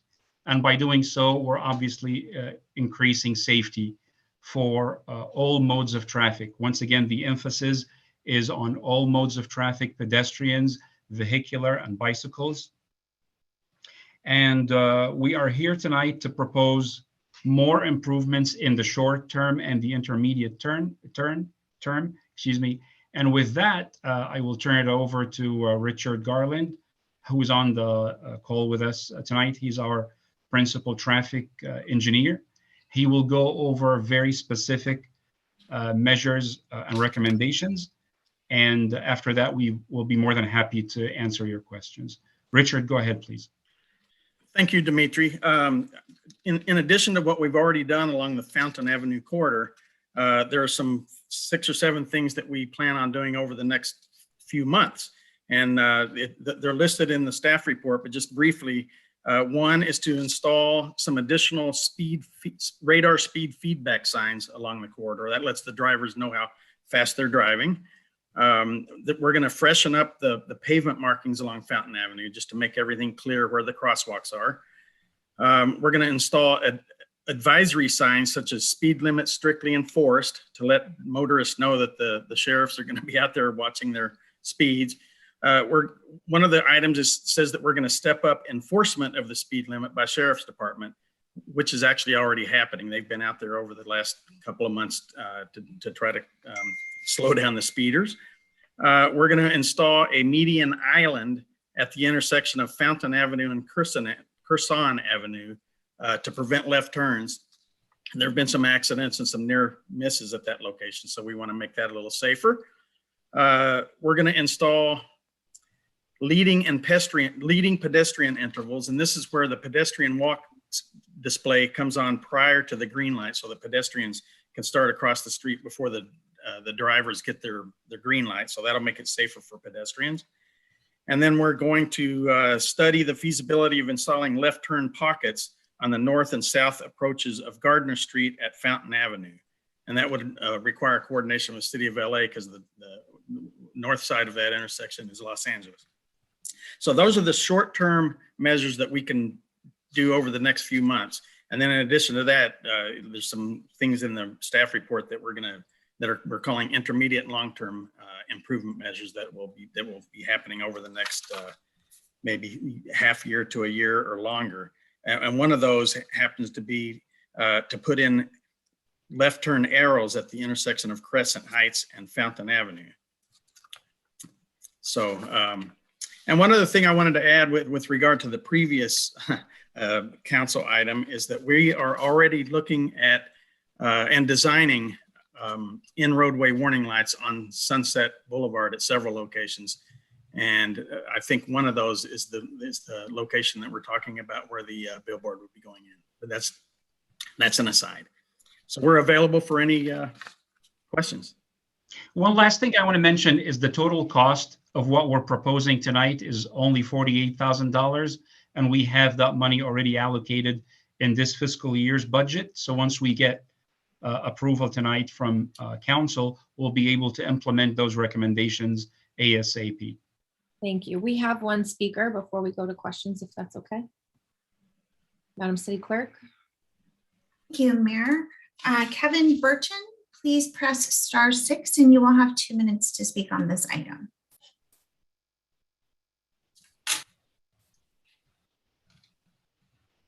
Go ahead, Kevin. Good evening, Council. Yeah, good evening, Council. I'm Kevin Burton, a resident of West Hollywood, and I live on the east side, not far from Fountain Avenue. So I very much appreciate Council and staff bringing these improvements forward to add to the substantial improvements that have occurred over the past couple of years, as mentioned by staff, which have been very successful. I do want to mention to Council and staff that as a bicyclist, there are a number of these proposals that directly impact bicyclists, but generally in a positive way. Firstly, the main risk on Fountain Avenue is speed of vehicles. That's why there are so many crashes where the vehicles end up on their roofs or going through brick walls. It's because of excessive speed due to the design of the street. So installing radar speed feedback systems, advisory signs, stepped up enforcement is welcome, because I often bicycle on Fountain Avenue in the evening rush hour, and I observe that bad behavior firsthand, I can assure you. Secondly, the proposal of refreshing striping, it will be very important to also refresh all the Cheryl markings when you do that on Fountain Avenue, as they're getting very dark, difficult to see, and they are very important that they be bright. Finally, the possibility of upgrading or installing new signals, traffic signals, very important. State law requires, whenever that's done, that detection of bicycles be added to those signals. And it's not clear to me that that has been happening in the upgraded signals on Fountain Avenue. Thank you. Thank you, Kevin. Mayor, that was our only speaker. Thank you, Councilmember Erickson. I just had a question for Richard. You said a left-hand turn lane at Crescent Heights and Fountain. We already have a left-hand turn lane there. Signal. I got confused. I thought, were you also talking about Gardner and Fountain, or are you specifically mentioning Crescent Heights as well? Well, we're looking at both. At Gardner and Fountain, we're looking at putting in a left turn lane on the north-south approaches, because there is no left turn pocket there. And at that same intersection, Gardner, and the east-west direction, we're considering putting in left turn arrows on the traffic signal, because it already has a left turn pocket in the east-west direction. Thank you. I just wanted to make sure we were clear. Yes. Any other questions or comments? Councilmember Shine. Thank you. I think, first of all, these are great improvements, and I'm happy to see that the previous ones showed a decrease of what it was 42%. One of my questions is if someone can address Mr. Burton's question about if we change lights, are they conforming to the state law with bicycle detection? Secondly, what I'm also very concerned about with respect to Fountain, aside from speed, is two things. I know that at least because I live down Fountain on North Crescent Heights. And by the way, putting that left turn signal on North Crescent Heights is essential. That is definitely an issue going east-west. I'm concerned about the very small sidewalks on, I think they actually exist in more than just this area, but I will point out the north side of Fountain from Crescent Heights going west on Fountain is small. And then there's all this trees and shrubs that come into it. I've been on walks where I can't even, I have to walk into the street to get around. And I've had, again, my appointee from the Disabilities Advisory Board mentioned that there's dangerous mobility issues with respect to how narrow those sidewalks are. And I think that's something we need to address in the more immediate term. The other concern is something that probably we've all, well, I don't know, I'm not going to speak for everyone, but for me, it's very unsafe when there's a lot of needing to quickly switch lanes, where Fountain becomes from 2 lanes becomes 1 lane, either because it's 1 lane or there's parking all of a sudden. The sign saying there's no sign is literally just a few moments before that happens. It says lane is going to switch, and then it suddenly happens.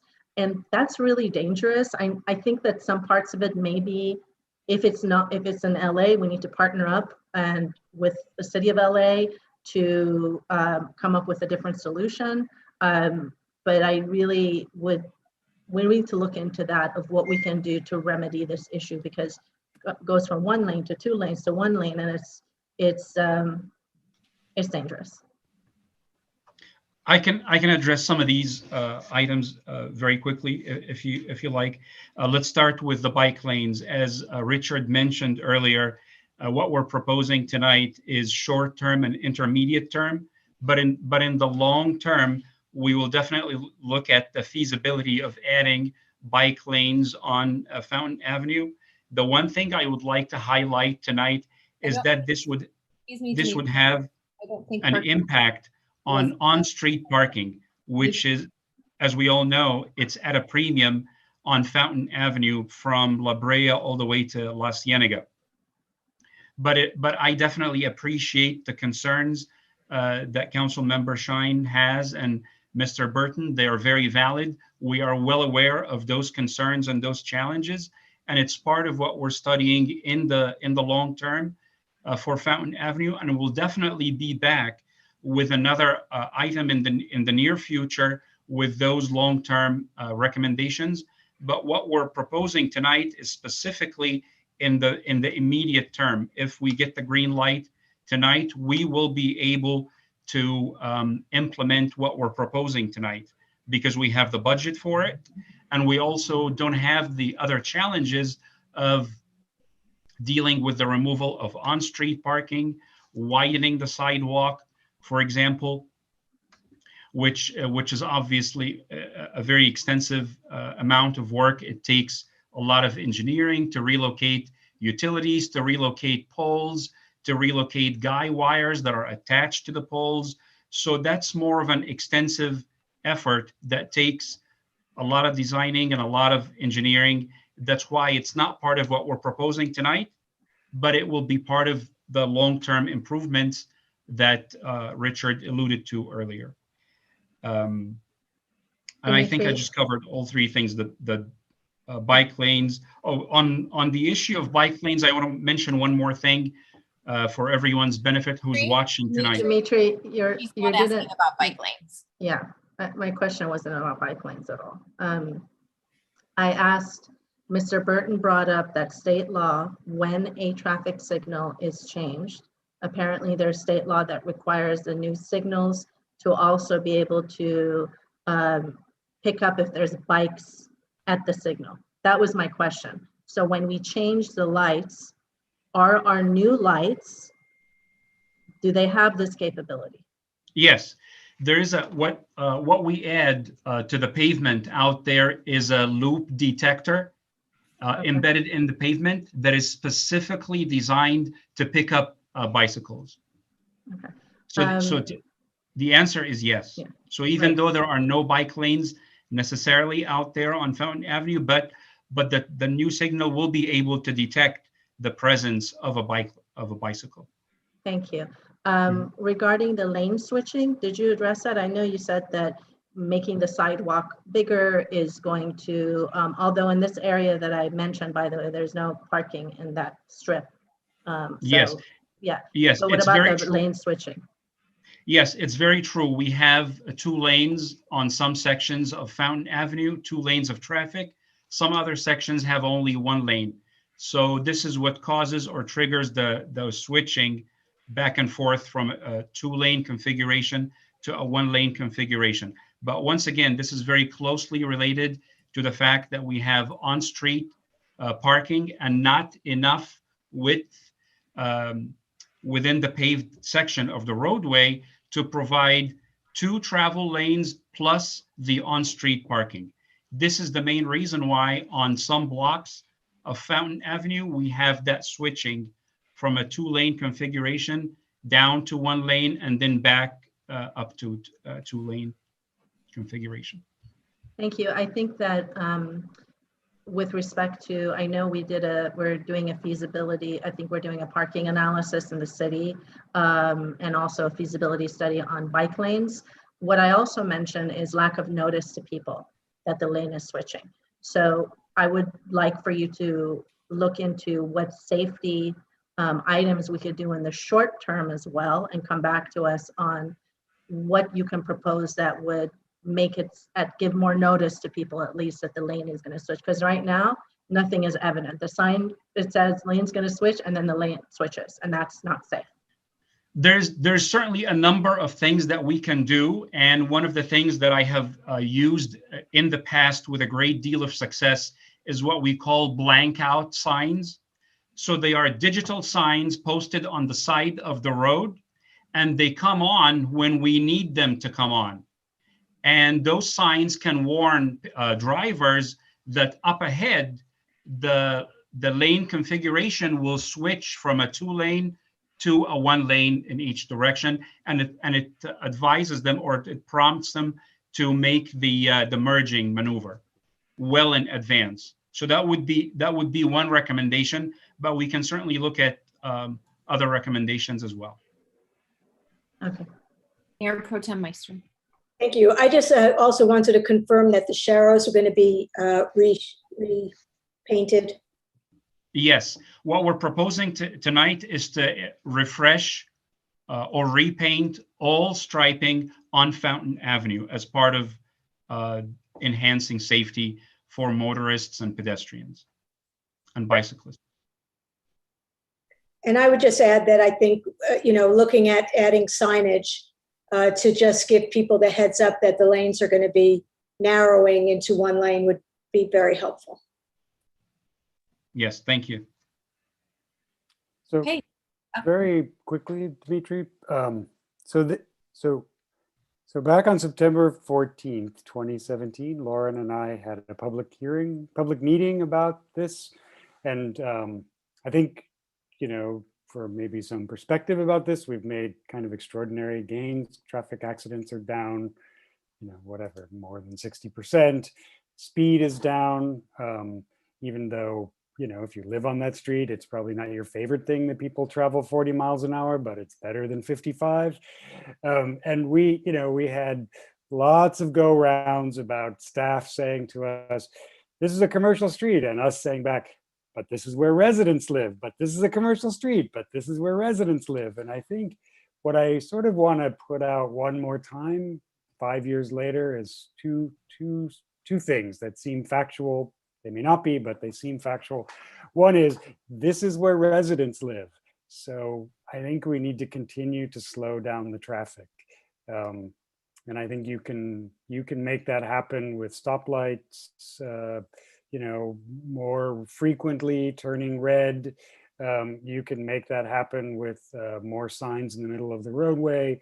And I remember, and I didn't see it here, and it's understandable, of course, but I remember that Oscar, and I believe Jackie was involved at the time, put together a plan that had short-term, medium-term, and long-term solutions. And what I distinctly remember was the 5-year solution, which coincidentally is September 2017 till maybe a year from now, was there would be a stoplight at Havenhurst and a stoplight at Formosa. And I'm not sure that the community still wants that. I haven't been that involved. Jackie, welcome. I haven't been that involved, but I do know that, I want to just repeat what my colleagues before us have said, and perhaps maybe some of my colleagues currently agree. This is a residential street. And, I can count, a business on La Brea, a business on Genesee.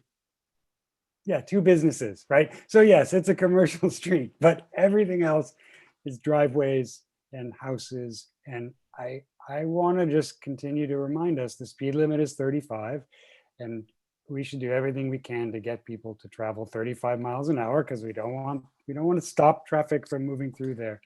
But I think I was trying to search for it, and I'm not the best intranet searcher of our internal documents, but you might find that document from 2017, 2018 that produced the sort of 5 and 10-year plan, and see if there are some things that maybe we left behind or could just refresh our memories. But for me, the headline is, I think you're doing a great job. This is a really good set of next things to do. What Councilmember Shine suggested, and you responded with signs that go on and off when they're appropriate, that's exactly why we have you in that position, because you know the tools available, and we just know sort of how to grouse a little bit about what we want. So I'm saying that I think there's more swirl happening ahead, and it would be helpful to next time, whenever that is, if it's in a year or 2, to get some more information about the original set of sort of longer term goal things we thought we were going to get to, and see where we'll do. But there's one thing I can respond to right now, Councilmember D'Amico, which is the signal you mentioned on Fountain at Havenhurst. That's actually being designed right now as we speak. Great.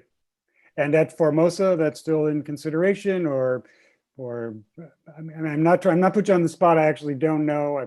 Maybe we need more study. Maybe traffic has solved itself over there by turning to 1 lane and all the things that you put into place, the right turn at La Brea, and the 1 through lane, the 1 left lane. I mean, I know when I go through there, it all makes sense to me, but I don't live off of that part of Fountain. The traffic signal at Formosa is also part of the long-term improvements that we will be bringing to council in the future. Great. But it's not part of our immediate recommendations for the short term right now. Terrific, thank you. I'd like to add one more item just quickly that will be considered also, is that we will be launching a pilot where we will have cameras installed along Fountain as well to capture real-time data that will capture not only traffic, but pedestrians, cycling, and so forth. So that will add to, the comprehensive data that will be collected, so that we can come back with more recommendations. I just have a couple comments before we move the item. I think that the recommendation of Crescent Heights and Fountain, adding the left turn phases to the existing traffic signal should be prioritized. I know that you've completed the traffic counts at that intersection already, so that seems to me further along than the Gardner and Fountain intersection, and that intersection also requires interaction with the city of Los Angeles, whereas Crescent Heights and Fountain doesn't. So I would like to see that intersection accelerated. I've received correspondence about it, and I would like to see that move forward. As you're communicating with the city of Los Angeles about the intersection at Gardner, I would just remind you also, I know we just did a walk in the neighborhood, so, but to say it here for the benefit of the public, the intersection with Poinsettia, where it jogs down from Los Angeles into West Hollywood and creates sort of a staggered intersection, can become complicated, especially for bikers and pedestrians. And so while you're meeting with the city of Los Angeles, I know that we started that conversation with the previous council member. And so we can add this to the new council members' agenda as well, in terms of trying to get some coordination between the city of Los Angeles and us. I think it's also very helpful. I think Councilmember D'Amico raises a great point, that it might be useful to have both that report as well as the recommendations that staff had brought forward. I know it was there was a presentation that Bianca had made some number of years ago that included a lot of staff recommendations about possible suggestions to make Fountain a more bike and pedestrian friendly street and more neighborhood serving as opposed to feeling commercial. And perhaps that report, as well as the one that Councilmember D'Amico referenced, just as a receive and file on a future agenda, so everybody knows what information was contained in there and what suggestions came forward, might just be a helpful reminder, so everyone is aware of what those suggestions were. Not to say that we have to take action on them, but I think it is helpful to know what has previously been discussed and considered, just for our reference and for the benefit of new council members, as well as new people who might be checking into the conversation. So we can think about all of those options. So if my colleagues are comfortable, we can move the item with the Mayor. that's been given tonight. Mayor. Yeah. May I say something? Sure. Thank you very much. So I appreciate all my colleagues wanting to make sure my neighborhood, because yes, Councilmember D'Amico, this is my neighborhood. I literally live right on Fountain. And you know, to say that when I went on a biking tour with Streets for All this past week, riding on Fountain, although it says bike may use full lane, it's probably the most terrifying experience of my life. And I was on an electric bike, so I was going quite fast, luckily, but I was honked at. One of my friends, we were taking up the lane like we did, and he almost, you know, could have been hit at any point, but it was quite terrifying. But, you know, there's an item in the road that says it's a bike lane. And I think that we know whatever that restriping goes. You know, and additionally, you know, we have a no tow away zone there, which causes and pings back to what Councilmember Shine was saying, is that at certain areas, it becomes 2 lanes or 1 lane, but during certain times. And people, if you don't live here, don't know that. And so from 7 a.m. to 9 a.m. you can't stop, so it's a 2-lane freeway. And then from 4 p.m. to 7 p.m. you can't stop there, and it's literally a freeway. So I don't know if it's a possibility to look at removing that tow-away zone, because then if you essentially make it 1 lane each way and almost at every way, and if you needed to install a center turn lane at some point and redesign that portion of the street, because that's really a major section right there where all the accidents are occurring. I think that's something that we should look at doing as well. I know in other parts of Fountain, we've installed permit parking on Fountain to be a part of that neighborhood area. And I think that's an important next step that we should look into. So if we're able to provide direction and looking at getting rid of that tow-away zone, because people have crashed into my car when I parked out there. And as one of my neighbors said, when an accident happened a few weeks ago, most friends that come over and visit us in that area know not to park on that section because we like our friends and we want their cars to be safe. If you don't like your friends, you kind of can tell them to park there, and well,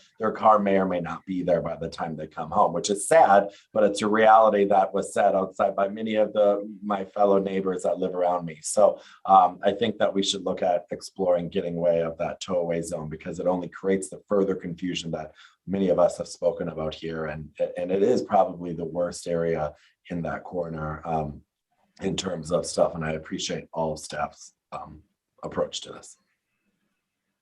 Will do. Thank you. So now can we move the item with the additional direction from council tonight regarding the signage and other improvements, the Crescent Heights fountain signal being accelerated, and including the report as a receive and file on a future agenda. I'll second that. Wonderful. Any further discussion? Madam City Clerk. Thank you, Mayor. Councilmember D'Amico. Yes. Councilmember Erickson. Yes. Councilmember Shine. Yes. Mayor Pro Tem Meister. Aye. Mayor Horvath. Aye. The motion passes. Thank you. And now we will move to item 5B, revision to cannabis sensitive use buffer. We'll welcome a report from staff. Good evening, Mayor, Mayor Pro Tem and council members. My name is John Leonard, and I will be giving the report for this evening. This item is related to cannabis sensitive uses and is before you tonight based on direction from the Business License Commission. Specifically, on June 28th, the Commission considered an application for a cannabis consumption lounge to be located at 8811 Santa Monica Boulevard. At this meeting, there was significant discussion of the 600-foot sensitive use buffer as related to this location. And ultimately, the Commission tabled the item and directed staff to bring an item to the Council for clarity and direction on the questions surrounding the 600-foot cannabis sensitive use buffer. Specifically, the question at hand tonight relates to the sensitive use at West Hollywood Park. The West Hollywood Municipal Code states that the location for which a cannabis license is sought shall not be located within 600 feet of a daycare center, youth center, or school, with specific definitions of each provided within the code. In late 2017, as staff was crafting the cannabis ordinance, contract staff for the city prepared a reference map showing the potential cannabis sensitive uses at that time, as well as a 600-foot buffer around each of them. It should be noted that the municipal code does not include any reference to any type of map related to the sensitive use buffer and does not require city staff to prepare or the council to approve a map, unlike the city's zoning code or general plan maps. The map that was created in 2017 was a reference map of convenience to assist applicants in locating in areas of the city that were not near sensitive uses. But ultimately, any applicant must receive a zone clearance from the planning department confirming that the proposed location is not within 600 feet of a sensitive use. Thus, the 2017 map was not an authoritative map. In 2020, the applicant at 8811 Santa Monica Boulevard approached staff with questions about the location and the sensitive use map.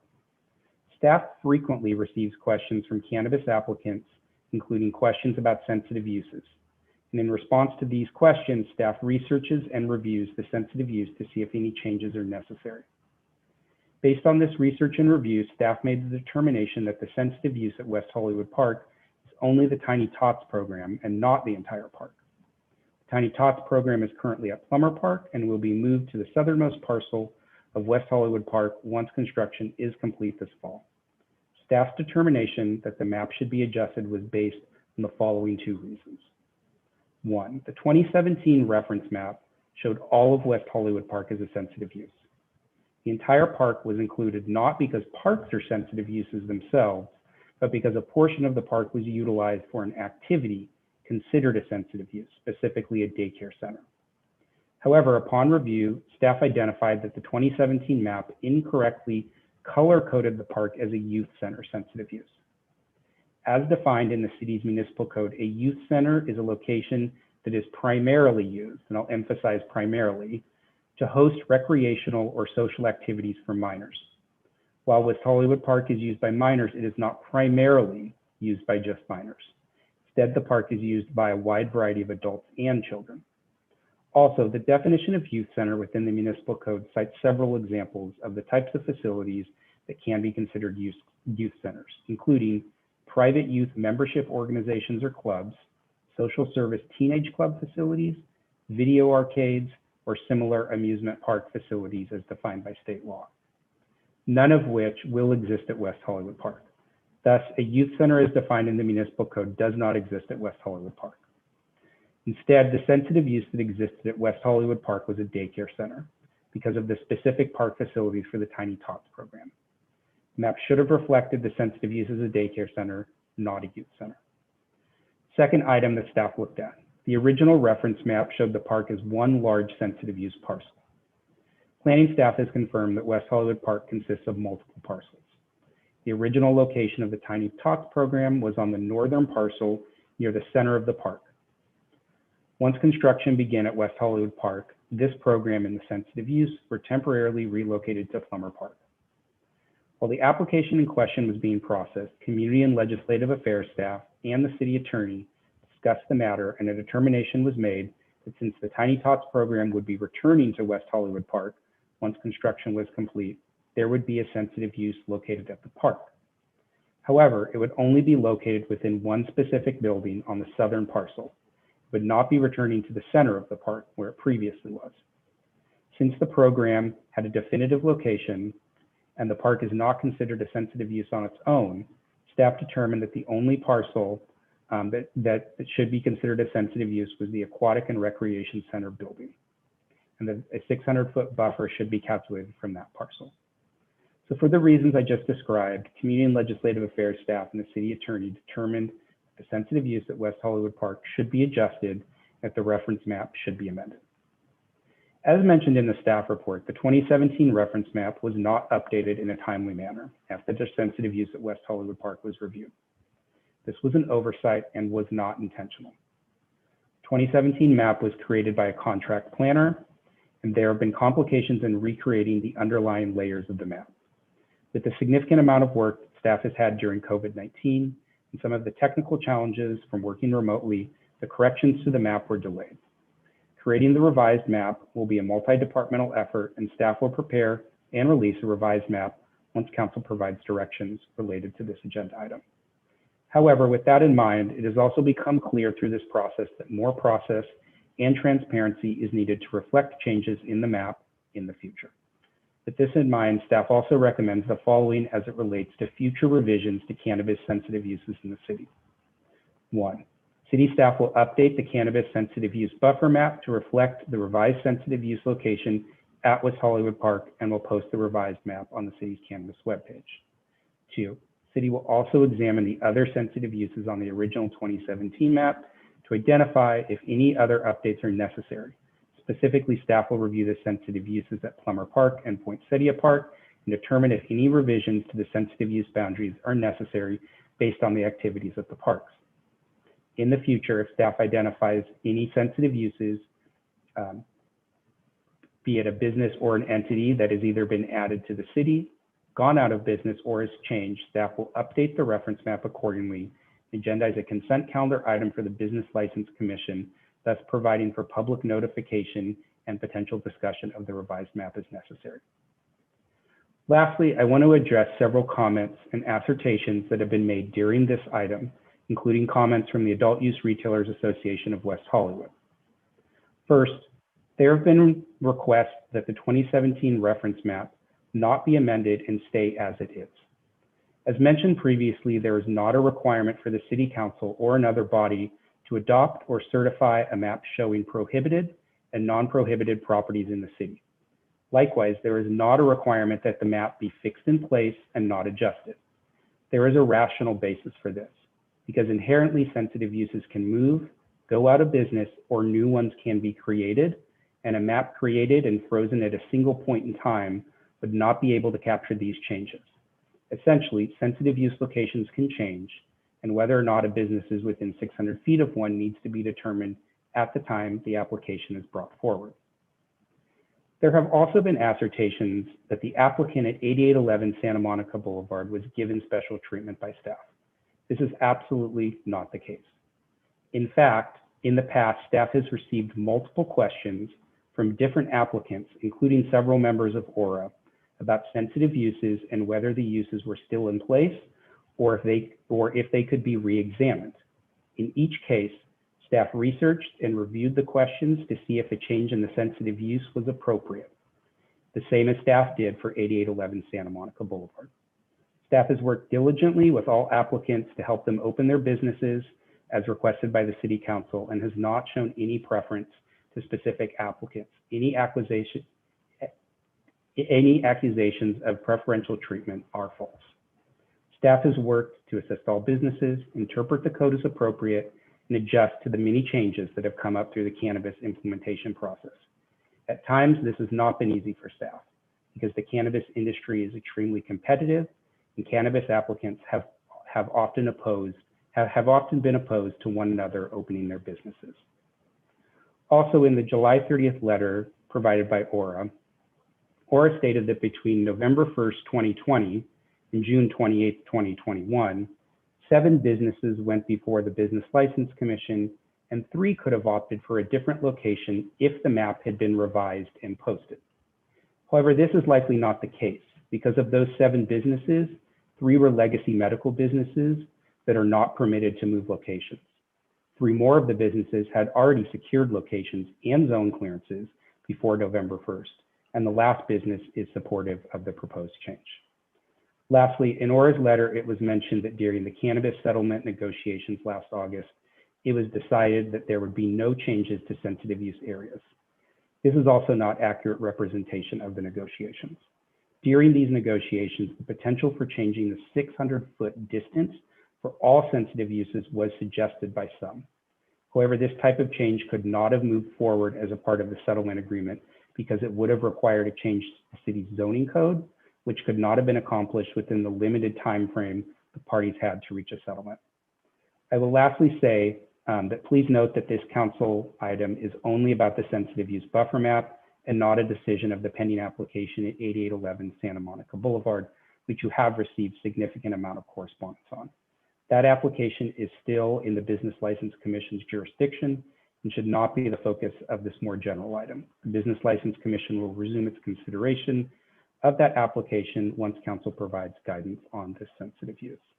And with that, I'm available for questions as well as Lauren Langer. Thank you. We have 17 speakers on this item, so I was hoping we could go right to our speakers before we get into questions and deliberation. Let's do that, Madam City Clerk. Thank you, Mayor. Our first speaker is Alex Cardos. Alex, if you could please press *6, you will have 2 minutes to speak on this item. Thank you so much. Hello, City Council members. Alex Cardos with Phantom Flower. I am here this evening to urge you to approve item 5B, specifically recommendation number 1. This West Hollywood Cannabis Lounge experiment has been the challenge of a lifetime for me personally, and something we at Phantom Flower take very seriously. The initial intentions of the city and the ordinance are and were honorable and very innovative.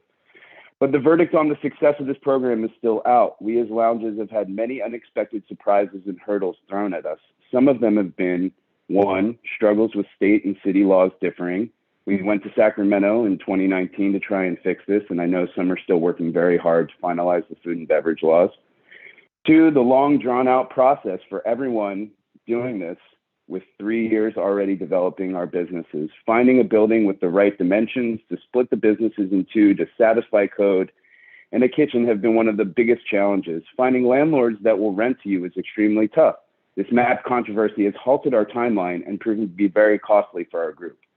3, we at Phantom Flower actually want to do this project, and our commitment to this project and the community has not wavered for 1 minute. In fact, we are more focused than ever on providing the world a safe and classy business model that will make West Hollywood shine. 4, COVID has been very disruptive to the local hospitality scene and the city's general fund surplus. Every revenue stream that West Hollywood can capture right now is very important. Recently at the State of the City event last month, the new city manager, David Wilson, was discussing what tax revenue for the city could be realized once all of the cannabis lounges are open and stores. And that would be a huge boon for the city's coffers, but we are still far away from making that happen for many reasons. Currently, no lounges are open, and making all parks of sensitive use would close many existing stores and would leave the city receiving no tax revenue. 5, local politics and competitors who have clearly missed the message of community and collaboration in the cannabis industry. This has been very disheartening for us and the other 12 stakeholders. We've given Aura and the other opposition all the respect and possibility we could and never called in and wrote letters against any of them for their Business License Commission hearings. We ask you, Council, to cut through the noise and fake news and look at the facts this evening. Thank you so much. Thank you, Alex. Our next speaker is Charlie Kirchheimer. Charlie, please press *6 and you will have 2 minutes to speak on this item.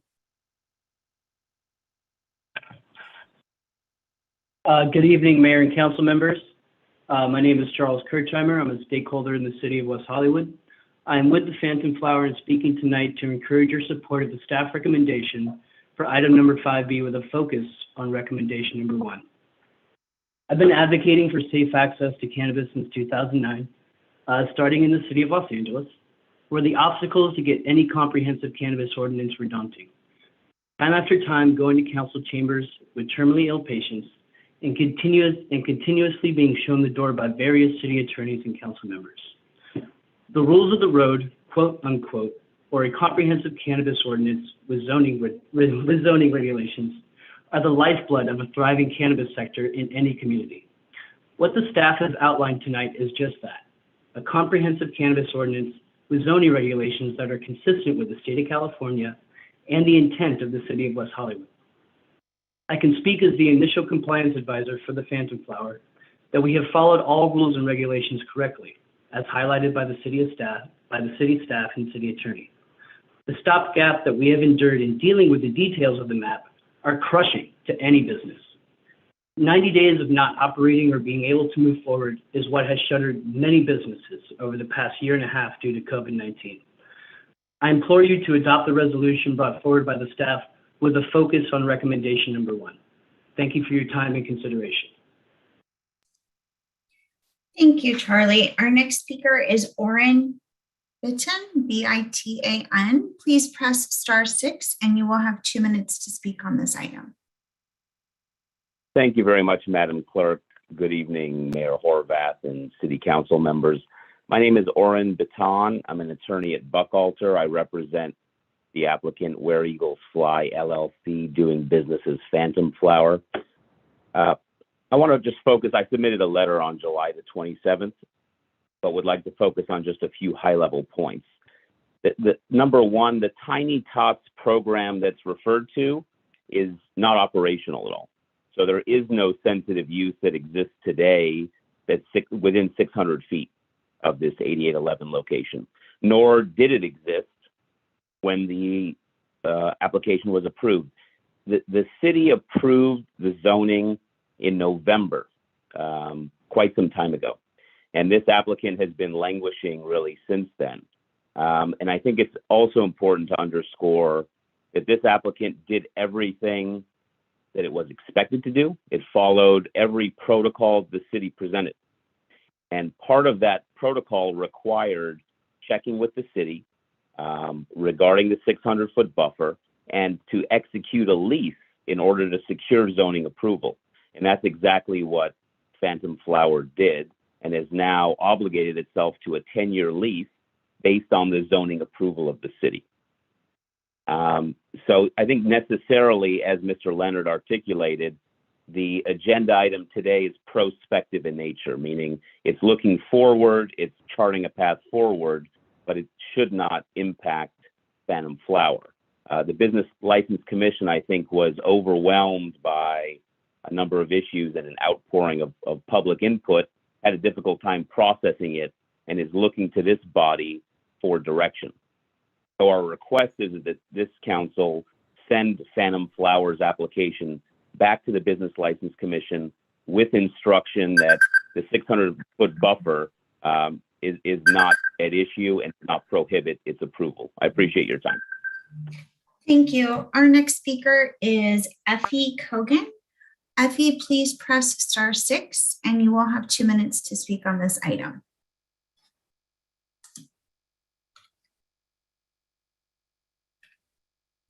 Okay, I will move on to our next speaker. Our next speaker is Sarah Armstrong. Sarah, please press *6 and you will have 2 minutes to speak on this item. Good evening, everyone. My name is Sarah Armstrong. I'm Director of Industry Affairs for Americans for Safe Access. West Hollywood has, since 2005, over a decade and a half, provided safe access to cannabis for the sick and dying in their community. Our organization is deeply concerned about disruptions to safe access by what appears to be unceasing challenges to the WeHo ordinance. These were often bought by stakeholders or individuals. These challenges, should even one succeed, will force WeHo to experience even more disruption in its cannabis program, and in doing so may badly destabilize patients' access to cannabis, safe access. Sensitive uses change over time. Patients' need for safe access to cannabis does not. We urge the council to adopt the staff recommendations and to clear a path so that patients may continue to find WeHo to be one of the best and safest places in the country to access their medicine. Thank you for your time. Thank you, Sarah. Our next speaker is Sherry Franklin. Sherry, please press *6 and you will have 2 minutes to speak on this item. Hi, this is Sherry Franklin. I'm a board member with West Hollywood Chamber of Commerce and also the owner of Urban Design Center and a prospective licensee for Consumption Lounge. I wanted to say that the guidelines for the map were just that, guidelines.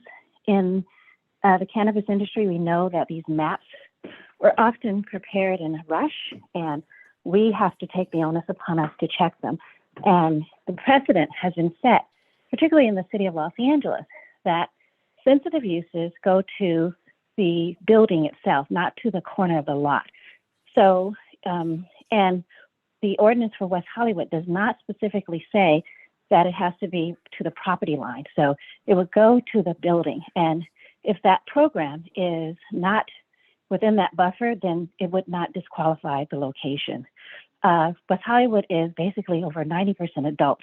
So the likelihood that it's going to be a youth program close within that buffer zone is actually not very high. The other issue is that, you know, we have to focus on the competition from other cities like Los Angeles, not amongst ourselves. I am a developer of Boys and Girls Clubs, one of the most prolific developers of Boys and Girls Clubs and childcare centers. And I would never support putting something in a buffer zone that I thought was not beneficial to youth programs. And in this case, that does not apply.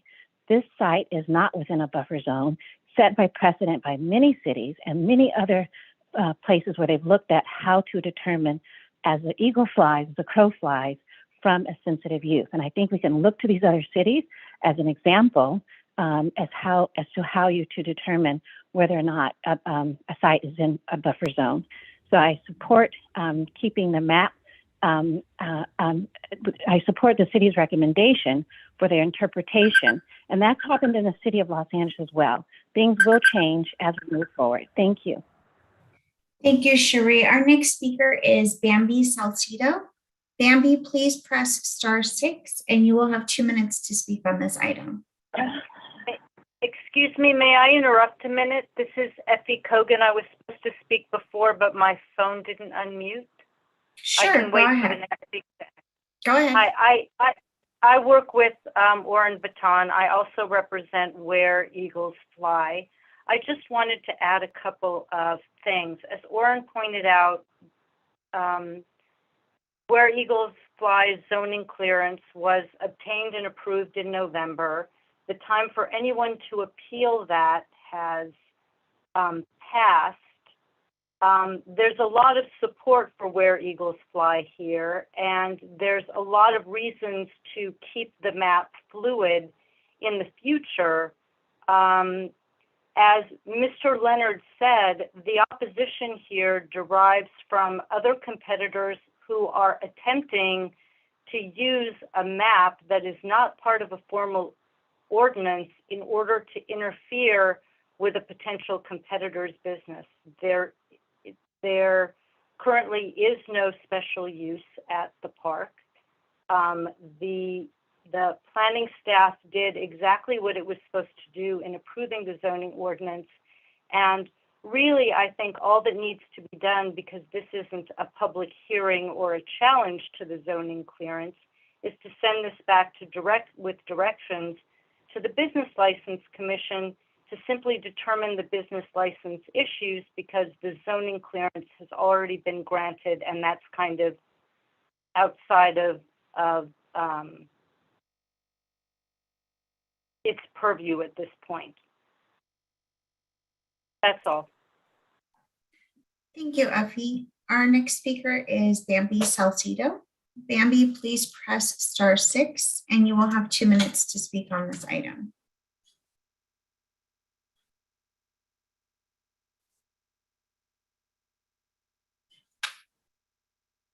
Okay, I'm going to move to our next speaker, David Burns. Please press *6 and you will have 2 minutes to speak on this item.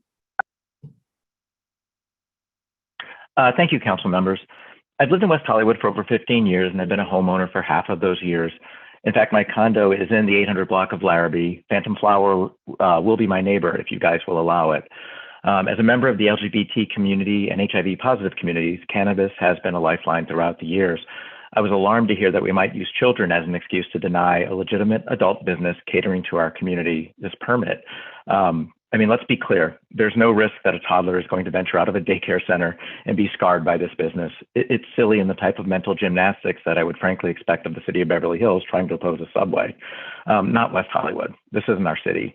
So I would urge you, please, let's not give in to the pearl-clutching NIMBYs and the Helen Lovejoys of the world with the someone please think of the children hysteria. I urge you to support the staff recommendations and allow Phantom Flower to proceed. And let's please stop with this sensitive zone nonsense as using it as a weapon against our local business community. It just seems silly and outdated. Thank you so much for your time, and I appreciate your listening. Thank you, David. Our next speaker is Ron Baldwin. Ron, please press *6 and you will have 2 minutes to speak on this item.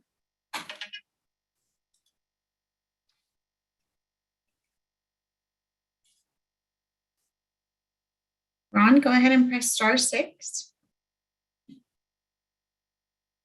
Okay, yeah, I actually had pressed *6. It didn't unmute. Hi, my name is Ron Baldwin, and I'm speaking in support of agenda item 5B tonight. I'm speaking on this topic principally because I'm a person who frequently comes to West Hollywood for the restaurants and bars and other businesses, including the cannabis businesses. And I travel quite a bit for work, and I'm always telling people that when visiting Los Angeles, West Hollywood has to be one of their top destinations. I'm also a person who knows the applicant very well and have a long-standing engagement in the community of West Hollywood and her commitment to diversity and inclusiveness. And I have to say, I continue to find it surprising how many unforeseen and frankly puzzling roadblocks she and her team have encountered in their effort to get this business up and running, especially as I know her business would only serve to enhance the attractiveness for visitors to the city. I understand the issue that there's a map in question, and as someone who works professionally in the policy world, I know the value of clarity over confusion when it comes to the implementation of laws and regulations. Maps change, businesses open and close, pandemics strike, and the city did issue them an official zone clearance. So that's really all. Thank you again for the chance to speak. Thank you. Our next speaker will be Bambi Salcido. Bambi, go ahead. You'll have 2 minutes. Can you hear me? Yes, we can hear you. Oh, thank you so much. Good evening, dear Mayor Horvath and council members. I appreciate the opportunity of addressing you tonight. As you know, my name is Bambi Salcedo, and I do have the privilege to be the president and the CEO of the Translatino Coalition, which is a Los Angeles-based national advocacy organization.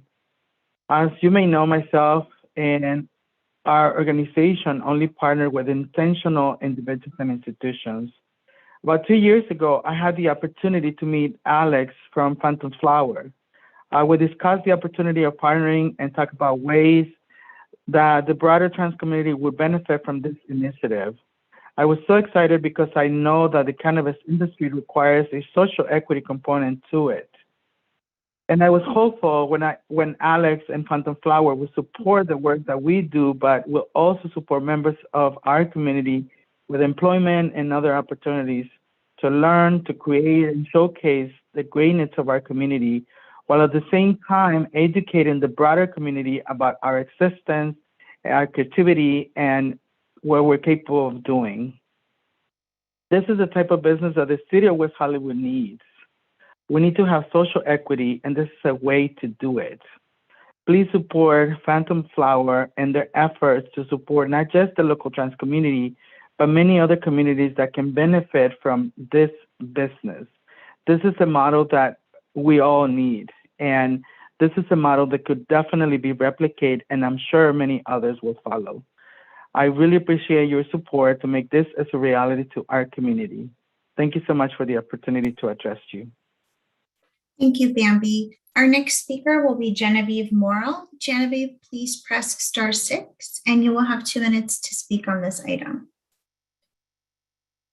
Thank you, Madam Clerk. Good evening, Mayor Horvath and council members. Genevieve Morrill, President and CEO for the West Hollywood Chamber of Commerce. We're speaking tonight in support of the staff recommendation to allow Phantom Flower, also known as Where Eagles Fly, to move forward in the process. And this will be only the second of our 8 consumption lounges licenses to open. And we thank staff for their thorough report. They have had nothing but integrity throughout this entire process. Given that applicants were not required to obtain property prior to submitting the screening application, the zone map was a helpful tool to be used as a guide to understand where sensitive uses might be.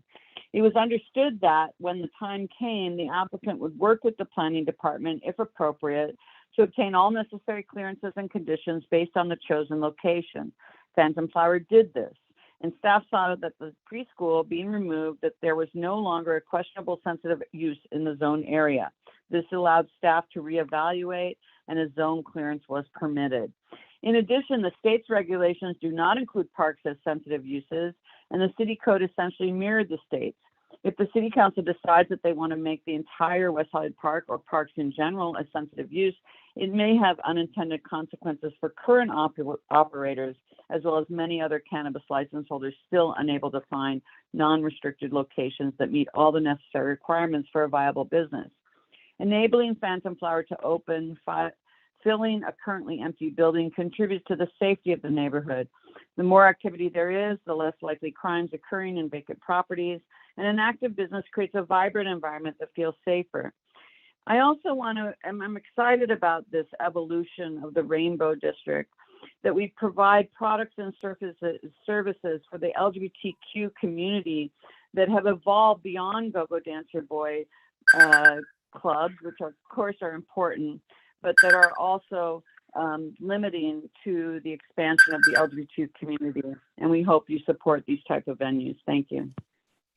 Thank you, Genevieve. Our next speaker is, I'm sorry, Councilmember Shine. Okay. Our next speaker is Ilsa Tellez.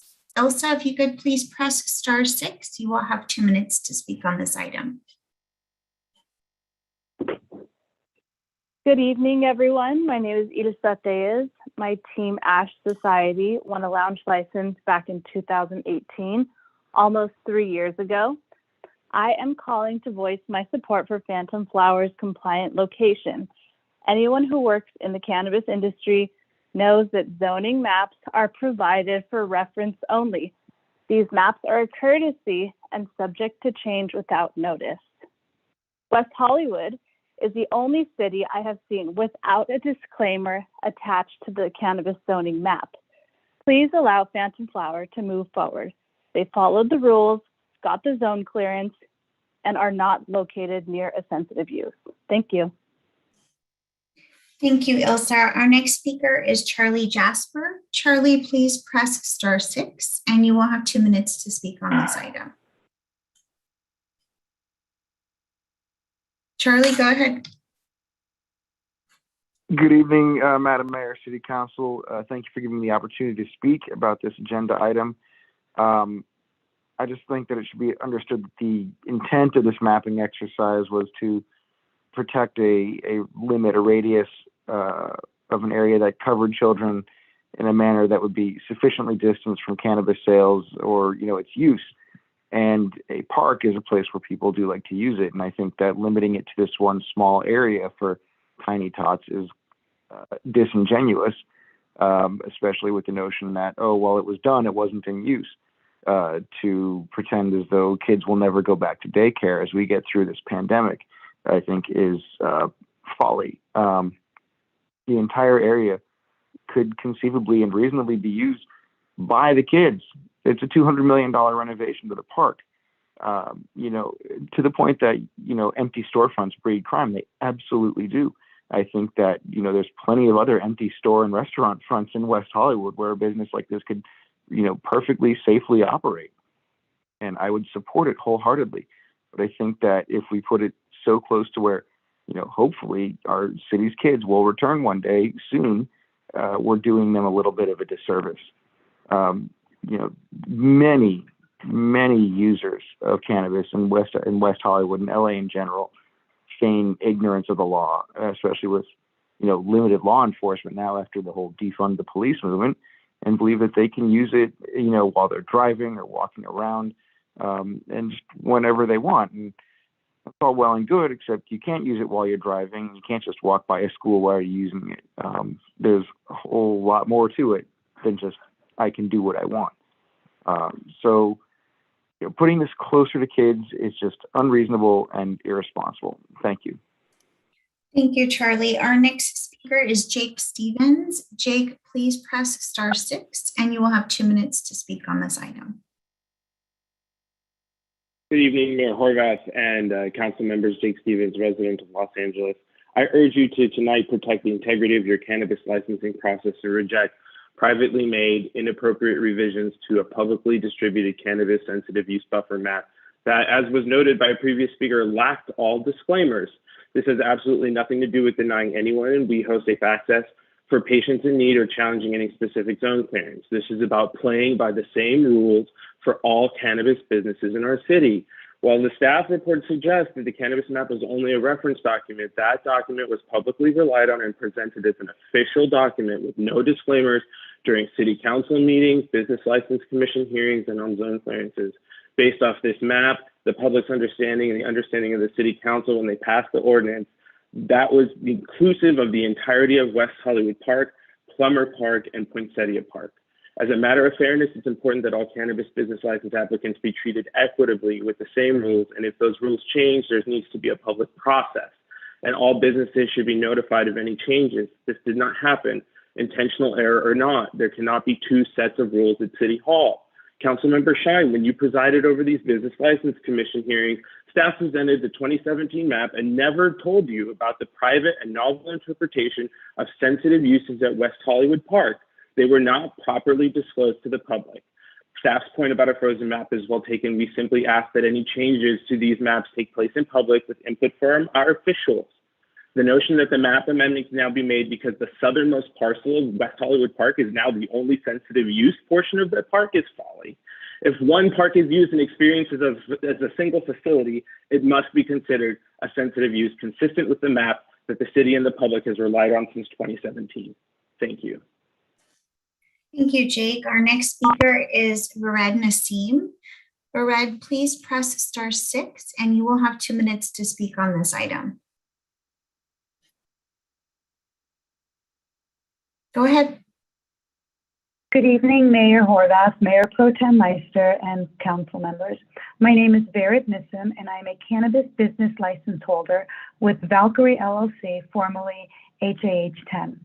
I'm speaking in support of item 5B, specifically recommendation 3 on tonight's agenda. As a cannabis license holder, I fully support the recommendations made by staff, including recommendation 1 that would approve the location of Phantom Flower. Recommendation 3 in particular is a scenario that specifically impacts my business. My partners and I are in the process of purchasing a building that currently contains a tenant that would be deemed sensitive use, which is a daycare. We have agreed that once purchased, we would help relocate the daycare and help them find another great location in West Hollywood. Our only two options at this time, though, prior to our hearing would be to either give the daycare, which is on a month-to-month lease, an immediate 30-day notice, definitely not our preferred choice, or to allow the tenant to stay and for us to obtain a provisional clearance from the city. It can take up to a year or longer for us to get the necessary permits approved prior to construction, before construction can even begin. And we would prefer to have the building occupied by this tenant rather than to leave the building vacant and susceptible to unfavorable conditions which have been occurring in vacant buildings around the city. As such, we are asking council to please approve recommendation 3 in item 5B and allow staff to grant provisional clearances to cannabis businesses on the condition that any issues related to sensitive use will be resolved. Thank you. Thank you. Our final speaker this evening on this item is Jackie Subek. Jackie, please press *6 and you will have 2 minutes to speak on this item.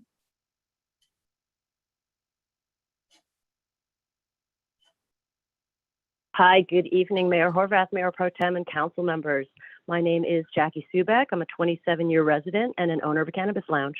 I'm speaking tonight in support of the staff recommendations included in item 5B. I went through this process myself. I was there for the first city discussions about a legal cannabis marketplace, all the way through the development of the ordinance back in 2017. I always knew that parks weren't considered a sensitive use because I was also there with the state regulators when those discussions were happening. When I was preparing my application, I never had any doubt in my mind that that original map was simply to give us a big picture of where we should and should not look for property. I have no doubt that the council knows this and trust they will vote accordingly this evening. As for the opposition, from Aura members Eon Botanica, The Artistry, Calma, Monica's House, Green Wolf, and Pleasure Med, your behavior is wildly unbecoming of a West Hollywood business owner. I certainly don't need to tell this council that all the fodder you just heard from Jake Stevens was just more of the same. I only hope you will treat your customers better than you treat the local business community. I do want to take a quick minute to speak to the residents, many of whom I've talked to recently, and especially those who are conflicted about the idea of a cannabis lounge in their neighborhood. Did you know that when Thomas Edison invented the light bulb, that naysayers predicted it to be a total failure? And more recently, in 1966, the then future idea of online shopping, now a $4 trillion business, was deemed by Time magazine to become a total flop.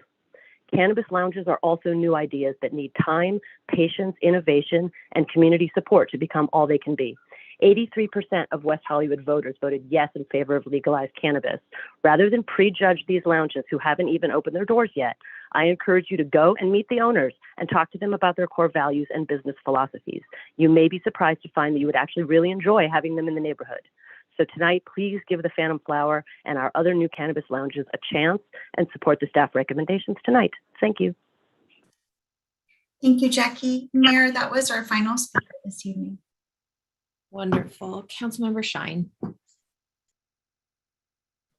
Thank you, Mayor. First, I'd like to move all of staff's recommendations forward and of course have a discussion with my colleagues. Before you begin, since there's a motion, is there a second? I'll second it. Okay, we'll continue discussion. I just want to make sure if there was a second. Thanks. Thank you. I think the staff's report was very thorough, and you know, when I served on the Business License Commission, the facts underlying this sensitive use map were different. I think staff did a great job of showing us that the Tiny Tots location that is not there now, but will be in the new ARC building, is on a different parcel, and that West Hollywood Park is in 3 parcels. I think this recommendation takes care of future issues with making sure we are more transparent and have the revisions go to the Business License Commission. That's great process. The staff's recommended policy related to the conditional use, sensitive use determinations regarding the planning to be removed. It's all very thorough, very thoughtful. I think we heard from John Leonard that the applicants, some of the applicants that had actually questioned staff before about cannabis, the the map. So if it was absolutely something that they thought was a no-go, those questions wouldn't have been made. And the process has been followed. And I appreciate Genevieve's comments tonight. And quite frankly, Genevieve has spoken for members of ARA and is now speaking for a cannabis business that is not part of ARA. So she's coming from a place that is reasonable and makes sense. I am interested in providing, as I always have been with our cannabis business, as much success as possible. And as far as the issue, this is not about morality. So let's not, we're not discussing the actual business license before us. This shouldn't be about morality. Quite frankly, the park is also very close to Rocco's, which serves alcohol. It's a nightclub. The whole Rainbow District is bars. And people also drink and go in their cars and crash, but we don't go and say, okay, well, we can't have any bars near our parks. So I'm ready to move this forward. Definitely ready to listen to my colleagues. I think there's been a lot of support for this tonight. Mayor Pro Tem Meister. Thank you. I have a lot of questions, and I really would appreciate if we didn't make motions before all of us have a chance to ask questions and be heard, because it makes you feel like whatever you have to say is not going to be heard. So I have a bunch of questions, John. First of all, have any other buffer zone changes been requested or made for an applicant's request in all these years since we approved? Other applicants have requested that we look at sensitive uses and examine whether they should stay or whether they should go, whether they're still in place. Off the top of my head, I can remember probably 3 different requests. When we looked at each of those, 2 of them were for sensitive uses that were already in place. And we determined that the sensitive uses were still there and still viable. Another one we received was actually asking if something should be a sensitive use. And we looked at it, we reviewed it, and we determined that it should not be a sensitive use. So yes, we've actually received a number of these requests, and we go through the same process each time, which is to research and review the sensitive use. So I think there was a request about a place that was near Hart Park. Was Hart Park considered a sensitive use? It's not. Parks are not sensitive uses. Okay.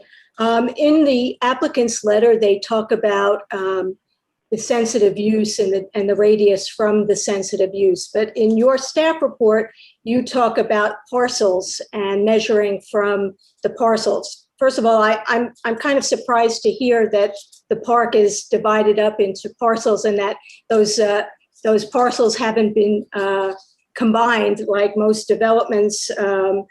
After all this time, I assume Plummer Park is all one parcel. Is that right? I believe Plummer Park is one parcel, but I don't know off the top of my head. So my question is, for example, West Hollywood Elementary School, there's the school, and then there's a parcel, or at least a good portion of that area that's a parking lot. One could say that the parking lot is not a sensitive use. Is your radius around the whole property of West Hollywood Elementary or just surrounding the school? It's our determination is it's based on parcel. And there was actually an adjoining document that was included with the sensitive use buffer map on our website that showed that it was measured from parcel to parcel. For the sensitive use. So a sensitive use, the location where the sensitive use is to the location of the business is mentioned from the corner of the parcel to the corner of the parcel. So when you thought that the sensitive use was on the western portion, was the map around just that parcel or was it around the whole park? It was around it was around all of the park parcels, but that was an incorrect interpretation of that when the map was prepared. And it took 4 years 5 years to figure that out? This was when we examined it closely. Okay, so I'll give another example. If a commissioner lives in a double lot, in a condo in a double lot, and you draw and staff draws the radius, are they drawing the radius around the whole parcel, the whole double lot, or are they drawing it from where the commissioner lives, that part of the parcel that the commissioner lives? I'm not sure how we measure the radiuses for commissioners, but for the cannabis use, we had a reference document that said it was measured from parcel to parcel. Okay, because my understanding is that it is based on the entire property, the parcel. So it's not divided up. If there's two parcels, you don't look at it that way. I just think that there needs to be consistency. I sent you a blown up copy of the zoning map because I didn't understand on page 5, you have a picture, a photo of what you're calling the new area, the new sensitive area. Mm-hmm. If you look at it and you look at the line next to it that's coming from the Pacific Design Center, you see that it looks like it's in line, right, with that line. But if you look at our actual zoning map, it's not that at all. So is that just the 3 parcels, or is it a larger area than the 3 parcels? No, it's the 3 parcels, and I believe that's actually 1 parcel now. Some of the parcels were adjusted during our bond issuances. The map that was included in the staff report is the most recent parcel lines for the park. And I think that in looking at the clip of the zoning map that was provided, it's difficult to see, but on the parcel of the PDC, if you zoom in really closely, there is that same line. It's just difficult to see because of the coloring of the PDC specific plan, but it looks like there is a line in that same general location. It's just covered by the coloring. No, there is a line, but it's not any way lined up with the way that this is lined up. So I'm just wondering why there's that discrepancy. I think it's a discrepancy in the way that the maps were created. The GIS map that was included within the staff report is a very exact map made with GIS zoning. The zoning map may not be as precise. Okay, and then when we discussed this at City Council way back when, did we discuss this as sensitive use, or did we discuss it as the park? When we discussed, there's got to be, or did we not discuss this at all? I don't believe we discussed specific parcels and specific uses within the city. We discussed what a sensitive use is, and the sensitive use is a daycare center, youth center, or school. The same 2017 reference map was put up so that council and anybody there could see generally where the sensitive uses were located within the city. But we never had a discussion about West Hollywood Park as a park being a sensitive use. It was because of one of the activities there. Okay, and then so the playground that's in front of that building, is that considered a sensitive use, the Tiny Tots playground? The playground's not used by the Tiny Tots program. The Tiny Tots program is for infants or very young children. It's a program for those infants or 1 or 2 year olds and their parents. And the description is it's arts and crafts, sing along, it's different. It's very much a smaller program for infants and younger children.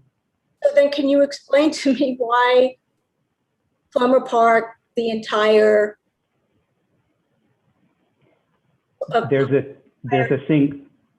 all of Plummer Park is on a single parcel. And so there is not the differentiations between the parcels at West Hollywood Park and Plummer Park. But as one of the follow-up items in this staff report, staff is going to look at, and we would like to received direction from council about whether we should look at it the same way at Plummer Park and Poinsettia Park. And what about Kings Road Park? There are no sensitive uses at Kings Road Park. There's no daycare, youth center, or school. I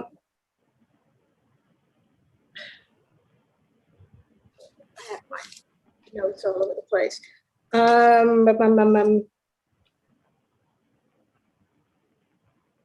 Okay, I guess I'm just concerned that all of these things went through business license and the map was never reviewed or changed. And actually, I was going to ask the same question about the disclaimer. What disclaimer do other maps have on them that we don't have on ours? Well, I think we're going to add a disclaimer onto our map that essentially says this is a reference document and you need to come to the planning department to get a zone clearance. But it is noted that you need to get a zone clearance from the planning department throughout this process. The map was really more of a reference document so that people could see if they were anywhere close to a sensitive use. If they were close to a sensitive use, then as many people did, they came to us, they had discussions, and we looked at it more closely. But this was really to help individuals to see if they were anywhere close to a sensitive use so that staff wasn't fielding questions on a daily basis, and so that the applicants could look into other general specific areas for property and then approach staff about specific questions. Okay, and then just my last, it's not really a question, but a comment is, I just feel like if we had known during council discussion originally where, I mean, everyone knew in 2015 where the sensitive use was, right? That it was leaving, that it, I mean, didn't we know that the park was being renovated and that the sensitive use was moving to the southerly part of the park? I'm not sure if we knew at that time the exact specifics of when it was moving and where exactly it was going, but the map at that time was based on the sensitive uses at that specific time. And that's how staff determines it at this point too, is when someone comes in for a zone clearance, we would look at the sensitive uses that are in place at that time. But yet we have the recommendation in the staff report, recommendation number, I don't know if it's 2 or 3, that the business that just spoke, that just called in and said, you know, we bought a business, we bought a building, it has a sensitive use. We're going to be moving that sensitive use so it is not within 600 feet. And we're going to go ahead and do that, but yet our own people did not think about that we had a sensitive use that in 2015 was decided when the park was finalized that was going to be moved to another part of the park. My reason for bringing this up is because I think that our conversation might have been a little bit different because we're talking about the Rainbow District. We're talking about what cannabis business does to rents and how that might affect our legacy businesses, our LGBTQ businesses that want to go in that aren't cannabis businesses. Now they're going to be in competition and they can't compete with those rents that the cannabis businesses are willing to pay. So all I'm trying to say is that I'm concerned that we didn't get to have a conversation that I feel is important, and we missed out on that. And this, by allowing this in this way, I have thoughts about another way we can do this, but by allowing this in this way, we are opening up a can of worms on Santa Monica Boulevard that is going to affect our LGBTQ businesses, the ability for them to be able to afford to be on Santa Monica Boulevard. I will wait until my colleagues have a chance to speak, and then I will come back with some thoughts about a compromise. I'd be curious to hear your other idea, Mayor Pro Tem. You said you have another way of approaching this, so I'm curious to know what that is. Well, what I would suggest is we have the West Hollywood dog parks, right? if we drew the line to the south of the dog parks, which is basically it's separate, right? In a sense, even though it's in the same lot line, but in the same lot or parcel, but obviously that, that can be changed. The West Hollywood Dog Park can be the southerly part, line drawn there. That would impact, based on my Google mapping, that particular business, but would not open up the whole of Santa Monica Boulevard to cannabis uses. And in that way, maybe we can control what goes in there a little bit better. Those are my thoughts. I guess I don't understand, because the dog park is not a sensitive use. It's So in other words, if we draw the parcel line and say that the 600 feet goes from in other words, the south, just south of the dog park, that if that was a boundary, is about 600 feet to this particular area. I think what you're saying is that the sensitive use would be the entire park except for the dog parks. Right, that's what I'm saying. Thank you. I see. Okay. So, Councilmember D'Amico, go ahead. So, I guess I have a couple of things that I also remember, Councilmember Meister, which is that when we started the park, we didn't yet have a cannabis. Wasn't even voted on. We didn't have an ordinance. And we had a very complicated set of phases that the park was supposed to go through, in which, part A would move to part B and part C would be under construction, and then part B would move to part D and part B would be under construction, and so on and so on. And then COVID happened and we said, we're closing the park and everybody out, we're closing the pool, we're doing our thing.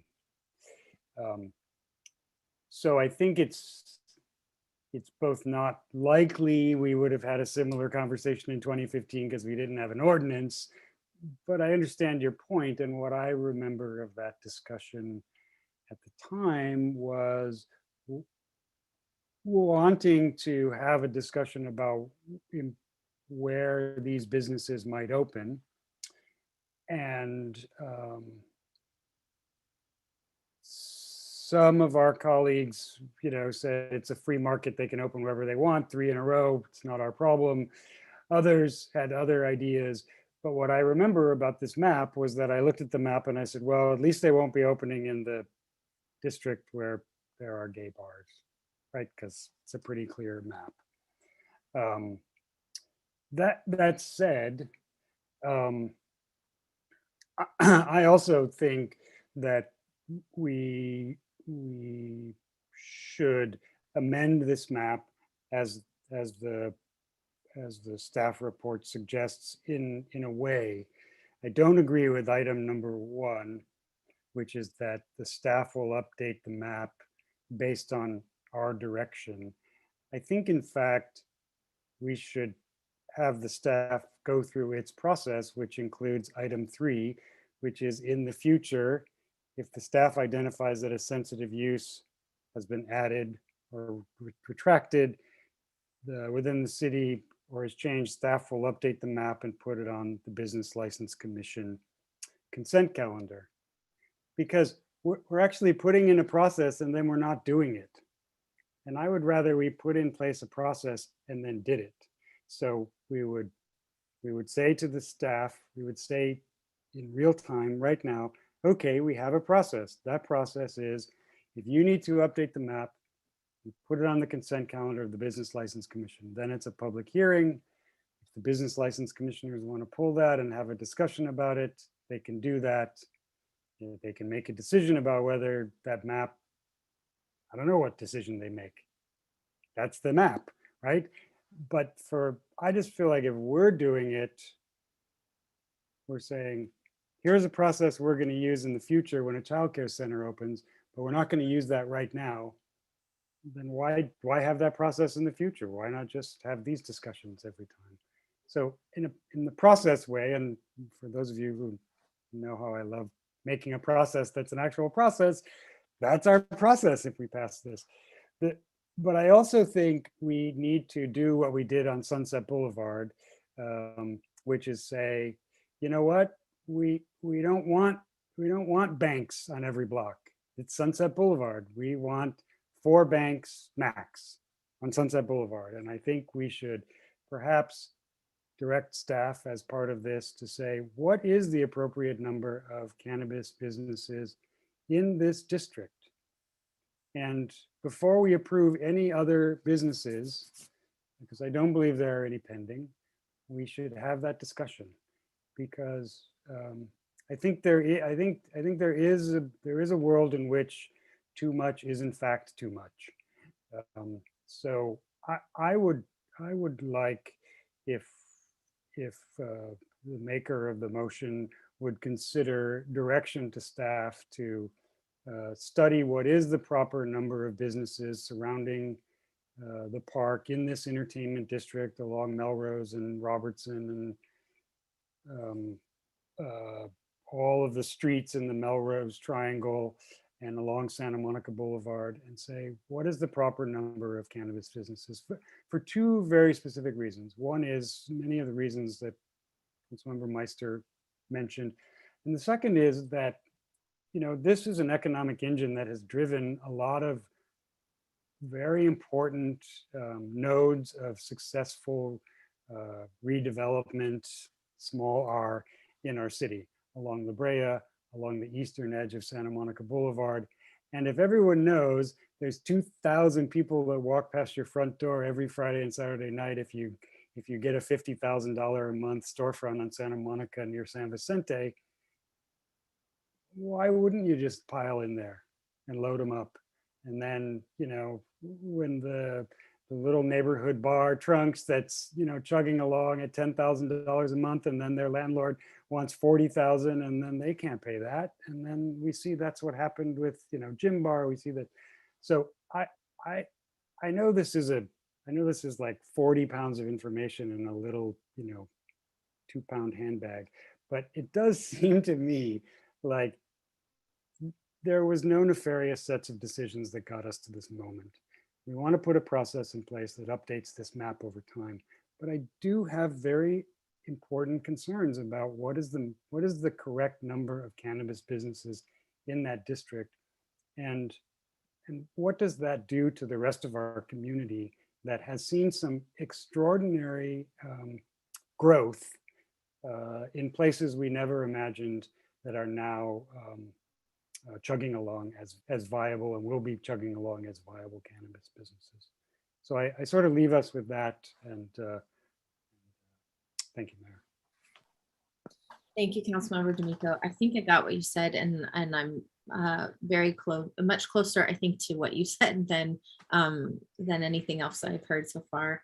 I want to thank everyone who came to speak. Many people came to speak about specific businesses, and I am in no way interested in speaking about specific businesses tonight. I am interested in making sure we have a clear process to actually address how things move from here. And I think one thing that was very important as part of the cannabis process from the beginning was that this map as it exists, or whatever it will become, was never intended to be something that was a product of council approval. I think that's very important given the relationships that individual council members, past, present, and future, can have with business owners. We wanted to make sure that this process was about the laws that were set forth, not personal relationships. And I think that that's very important to me moving forward. I would like us to be instituting a process tonight that continues to not require council approval, but instead is an update of state law. We determined at the beginning of this process, at the beginning of dealing with bringing legalized cannabis into the city, that we agreed that the sensitive uses would be defined and determined by state law, and we conform our local codes to that state law. So we now have a map that needs to be more accurately refined to conform to state law. I think the reason that staff has brought this to council was a request by the commission, but typically this would be something that is resolved by staff and would not require council approval. It didn't require council approval in the first place, and I don't think it should be conditioned on council approval in the future. I think what we should do is make sure that we're consistent. I agree with Mayor Pro Tem that we define what the sensitive uses are clearly, now that we have seen that the way it was previously interpreted was not correct. That we more clearly define what the sensitive use is, and make sure that that state law is equitably applied throughout the city, period. That's what we should be following, not any modified direction. I think the direction that was indicated on how to update the maps, the map going forward, should updates be required, is clearly spelled out and makes sense. And if we haven't if we find that there's a lag time in between applications, then perhaps we can also include a regular proactive 6-month update to make sure that we're always compliant with state law. As far as the third item, I'm comfortable so long as the commercial space for cannabis is only allowed after the sensitive use is relocated. So I understand there may be building improvements, but I think that we always want to make sure and make very clear, which I believe is staff's intention, but I'm explicitly stating it in my comments tonight if we go this direction, that that the sensitive use would have to be completely removed before the cannabis business could occupy the building for its stated purpose of the business. But I just want to make clear that did the state revise their law, or is this revision that we're being requested to consider by staff something about compliance with state law? Did the state law change, or is it our interpretation that's changing? The state law never changed. It's staff's interpretation that the original map was incorrect, and we are correcting that. Okay, and do we anticipate there to be any future sensitive uses in WeHo Park, or do we know where all of the future designed all of the future locations are already designed and located in the park, correct? Correct. The only sensitive use within West Hollywood Park is the Tiny Tot programs being considered a daycare program. So I guess for my part then, since we have a clear plan of what the park looks like, I would rather this be left to staff's interpretation, that we remain in compliance with state law as we originally intended when this whole process began. I'm certainly open to having a conversation about where businesses can be located, though I would say we don't have a similar conversation about the location of bars or businesses serving alcohol and how closely they're located to one another in that same district. And so I just think that if we're going to have a conversation about one category of businesses, then I think we're opening potentially a can of worms across other types of businesses. So again, I'm always open to a discussion, but I just want to raise that for consideration. But for purposes of tonight, I want to make sure that this map isn't constantly coming back to the council for review and approval or disapproval. I think that flies in the face of what we originally intended, which was to keep this out of council making decision and more about compliance with state law. Mayor Pro Tem? Thank you. I would suggest that staff, when they are giving a staff report to Business License Commission, that they actually show the radius around whatever the areas that they are counting, just like they do with planning, with the Planning Commission staff reports. I mean, that should be, then everyone knows what staff is thinking. and what the expectation is. Regarding your concern about talking about the number of businesses or where they should be located, Planning Commission very specifically put zoning on banks on Sunset Boulevard to keep, because there was a proliferation of banks on Sunset, and they specifically made it so that there couldn't be X number of banks within X number of feet. So I think we're not setting a precedent. It's already been done. And I think that the reason that it's important to do cannabis versus bars is the fact of rents, because rents change with cannabis. This is a very lucrative business. God bless them. Rents, though, go with that business. And that's what I think the concern is, at least one of my concerns, is that it will change the face of the Rainbow District if we just allow it to be, whatever, whoever shows up. So thank you. Councilmember Shine. Thank you, Mayor. Well, first of all, Mayor Pro Tem Meister, I hope that you know that, a lot of us make motions up front, and if I ever make a motion, it is never to not take into account what you or my other colleagues have said. And I appreciate your input. Just want you to know that, and everyone else too. I have a question for John Leonard. John, is there I know there's a timeline where applicants are supposed to get approved. Is there what is that timeline right now? So applicants have essentially another 6 months to get approved. They have to have Business License Commission approval by February 7th of next year. So we will be having a number of hearings over the next 6 months as people get their final approval. And I would also note, I was just looking at my list, I think there's only 3 applicants that still do not have locations.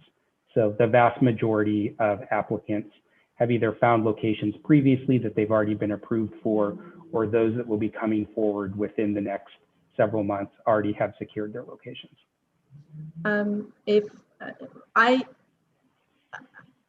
Mayor Pro Tem Meister, I think that your concerns related to affordability and rents is something you and I share, and also Councilmember D'Amico. I am okay adding that the staff come back with as a 4th item, come back to us with some study that tells us the feasibility of what we can do to potentially limit and why. And it may be, yes, this is a good, it may be, no, this is not good, because I think we need to holistically look at how much time is left and what does that really mean in the Rainbow District. But also I would suggest that that staff also address any other areas potentially that need to be looked at that are high rent areas too, not just specifically the Rainbow District. In that report, I think Councilmember D'Amico, does that cover your request that you made? So thank you. And I think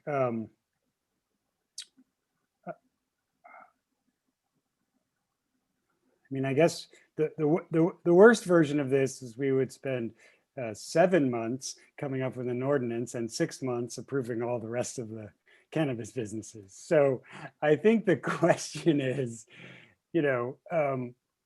are we willing to take a risk that 4 businesses will open in that area? Is that a big risk? I don't know. Could it be 0? Could it be 1 + 0? Quite possibly. I just think that, I don't know if we can, if there's anything we can do today that would have any actual effect on whether tomorrow with a revised map those three businesses will, walk down Santa Monica Boulevard and cherry pick some location and talk to the landlord and, do what they need to do. Why wouldn't they? On the one hand, it's a free market. On the other hand, all the things we said. So I guess I'm sort of looking for maybe Lauren to weigh in about, are we chasing a 7-month solution for a 6-month problem? Because if we are, then we are, and that's fine. But I believe John Leonard will tell us that businesses, once they have identified a location, they can't really move. That's a very complicated set of things. They're in a location, so nobody's going to rush over there. But it was important enough to keep us from opening banks on Sunset Boulevard that I think this is also important too, if there's some way that we can have this discussion and have it make sense in terms of what our actual set of possibilities are. Okay. I think staff would just be looking at direction on kind of the specifics. If we are to bring back an item that looks at limiting the number of uses within a specific area, is the direction tonight that the staff's interpretation of the sensitive use moves forward and the map is revised, and then we come back at a certain date looking at potentially limiting it in the area around the entertainment district? Because we'll just need clarity in approving when people do come for zone clearances. And we just need that certainty of knowing if we can approve that zone clearance or not. Lauren Langer. It raises an interesting question because the 600-foot rule actually lives in both the business license ordinance and the zoning code. So a real change to the rule might require changes to both those parts of the code, which is a longer process that probably may not be completed by that February deadline, to Councilmember D'Amico's point. And so if there's only 3 businesses left, it may not be the type of endeavor that can actually be finished before that deadline. Right. So we'll bury the dead flower. Councilmember Shine. Wouldn't this though, if those 3 businesses rush and get locations on the opposite side of Santa Monica, since one side is not available under this sensitive use. If for the future though, it could be determinative of all of a sudden there's 4, this could determine that look no more than that, because businesses move, and if we have different use maps, it would still affect the future of any other of the businesses that once their lease is done, they go, okay, well, maybe now we want to go here or there. So, I think it's still worth us having the conversation. And by the way, John Leonard, I'm still interested in moving staff's recommendation 1, 2, and 3.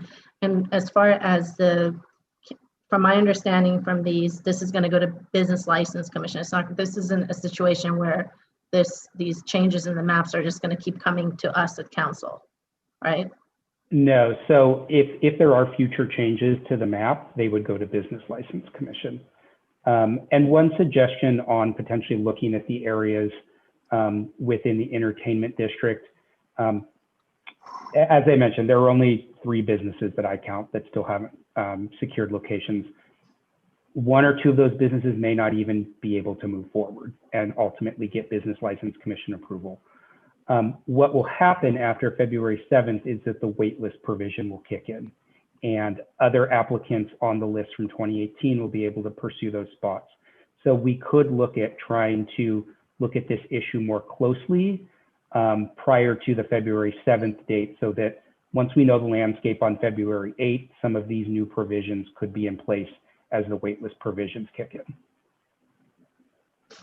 My understanding was that the ranking did not determine a wait list, that it could come back to council, that the decision would come back to council for approval. It wasn't necessarily guaranteed to the quote unquote next in line. The 2020 settlement agreement put the waitlist provision in place. Understood. So now that that's clear, what, in terms of the motion that's on the table, is it exactly with staff's recommendation, or are there any, is there any further direction from the discussion that is included in your motion? Well, if it's all right, I'll ask the maker of the motion and the seconder to add some language to direct staff to study what might be an appropriate number of cannabis businesses along Santa Monica Boulevard from, say, Hancock to Doheny and Melrose to Huntley, and within the Melrose Triangle. And just understand what that might mean. If we could study that, I think that would be something, wouldn't hurt to know that information. I'm good with adding that to my motion. Thank you. And my last question is, John Leonard, when you say the maps would come back to Business License Commission, is that for approval or for reference? Because I believe the maps originally came to council for us to see, but not to approve. And so I'm just curious if we're now giving approval rights to the Business License Commission. We were going to provide them to the Business License Commission as a consent calendar item so that it was publicly noticed, so that the public could see which changes had been made. But the determination was still at a staff level interpreting state law and bringing it back. But even if it's a consent, is there a way to make a consent agenda item where they're not, consent implies that they're voting on it? Now, I just want to be really clear. I don't want our maps voted on by political bodies. We can do receive and file. Okay, that's what I would prefer. Can we also do that for this map? So we have a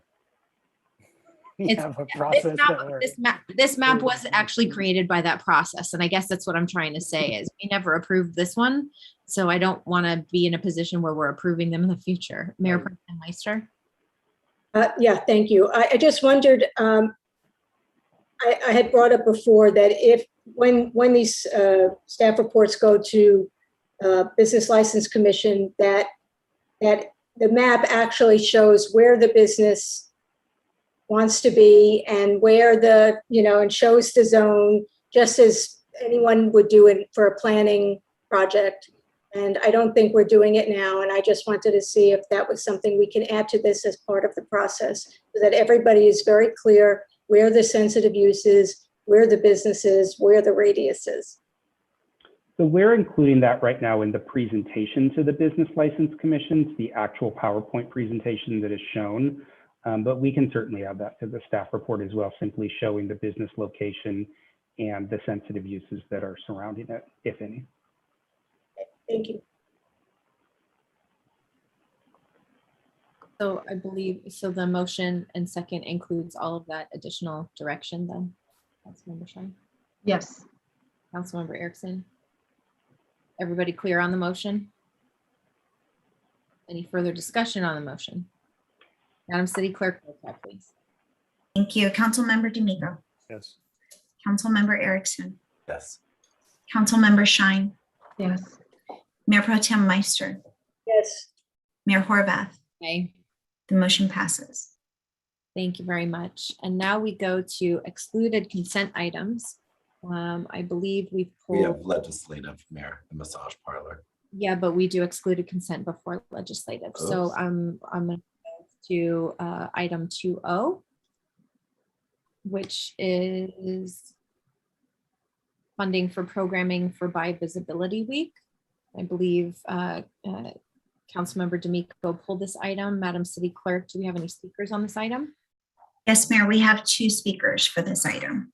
Okay, Councilmember, do you want to hear those speakers before we get into your comments? Okay, let's do that, Madam City Clerk. Thank you. Our first speaker on this item will be Jackie Steele. Jackie, please press *6 and you will have 2 minutes to speak. Hi there.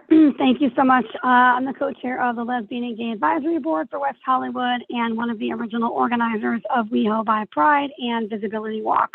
I, along with other members on the Bi Visibility Subcommittee, have put together this year's program in the hopes that this year, again, despite not being able to celebrate and achieve visibility in person, we can still work toward a more inclusive community.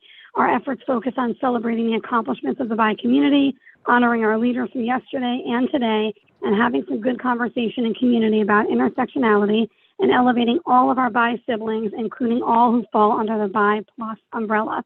We have worked with Bi leaders on this programming and appreciate the support and community of council to move it forward. Just some thoughts from Bi leaders. Ian Lawrence Torino, Executive Director of the American Institute of Bisexuality, wanted me to share that this would set an important precedent for cities around the world, creating Bi visibility far beyond WeHo or even SoCal, and would put the city of West Hollywood at the forefront for Bi inclusivity. Nicole Crystal, founder and president of Still Bisexual, said, if the council votes to approve this motion to appropriate funding for Bi Visibility Day, also known as Celebrate Bisexuality Day, it would be a meaningful and inclusive step that would impact members of our community from around the world. Bisexual, pansexual, and fluid people are often not recognized in queer circles.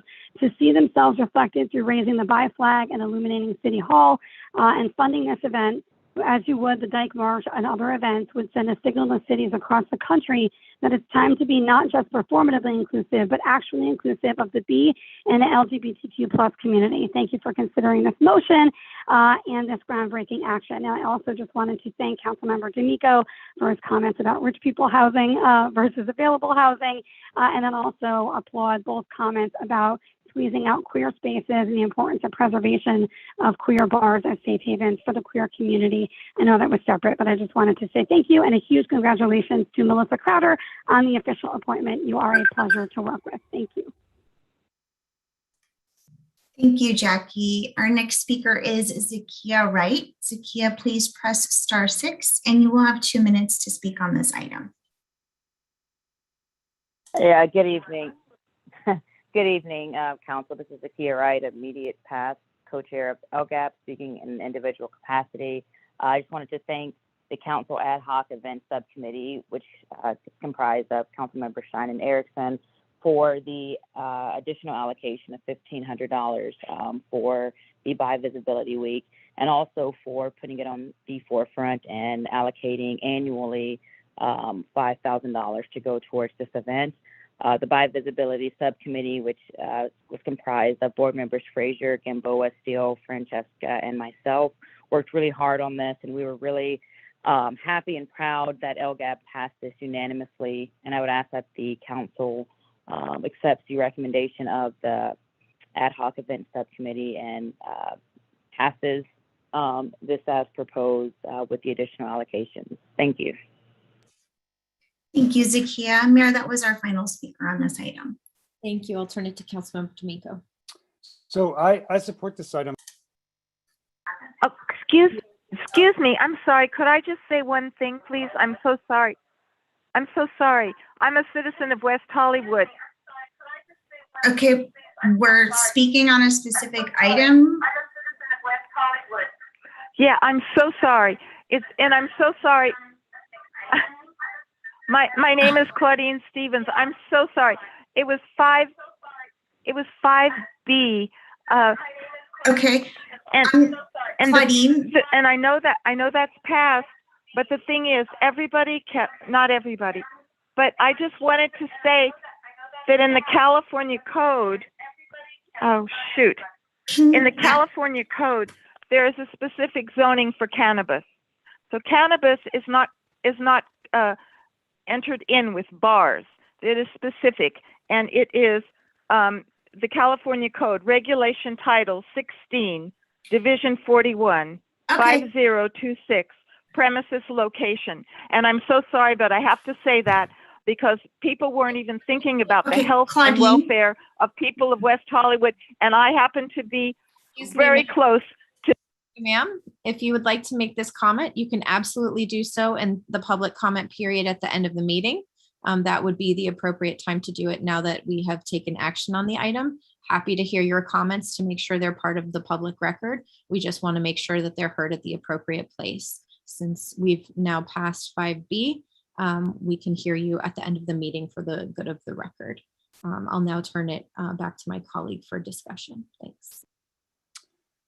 Thank you, Mayor. So as I was saying, I 100% support this and the ongoing allocation. I think my dog wants to go out. I think my question is that I'm not exactly sure how this went from $3,500 to $5,000, and I think we have sort of processes in place, and I just want to make sure that we're sort of, if we're blowing up if every process we have, we're going to explode it and remake it, I'm totally down for that. But I guess I just want a little heads up that that's what we're doing. And so,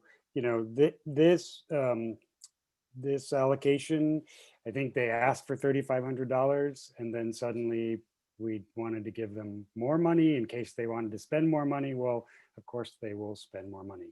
I mean, so I guess my question, or my recommendation would be that we make this $3,500 what it is, and if the LGAB wants to come back and explain why they didn't ask for what they actually needed, or maybe my colleagues want to say why they have more knowledge about what LGAB wanted than LGAB itself, I'd like to know that too. But I think,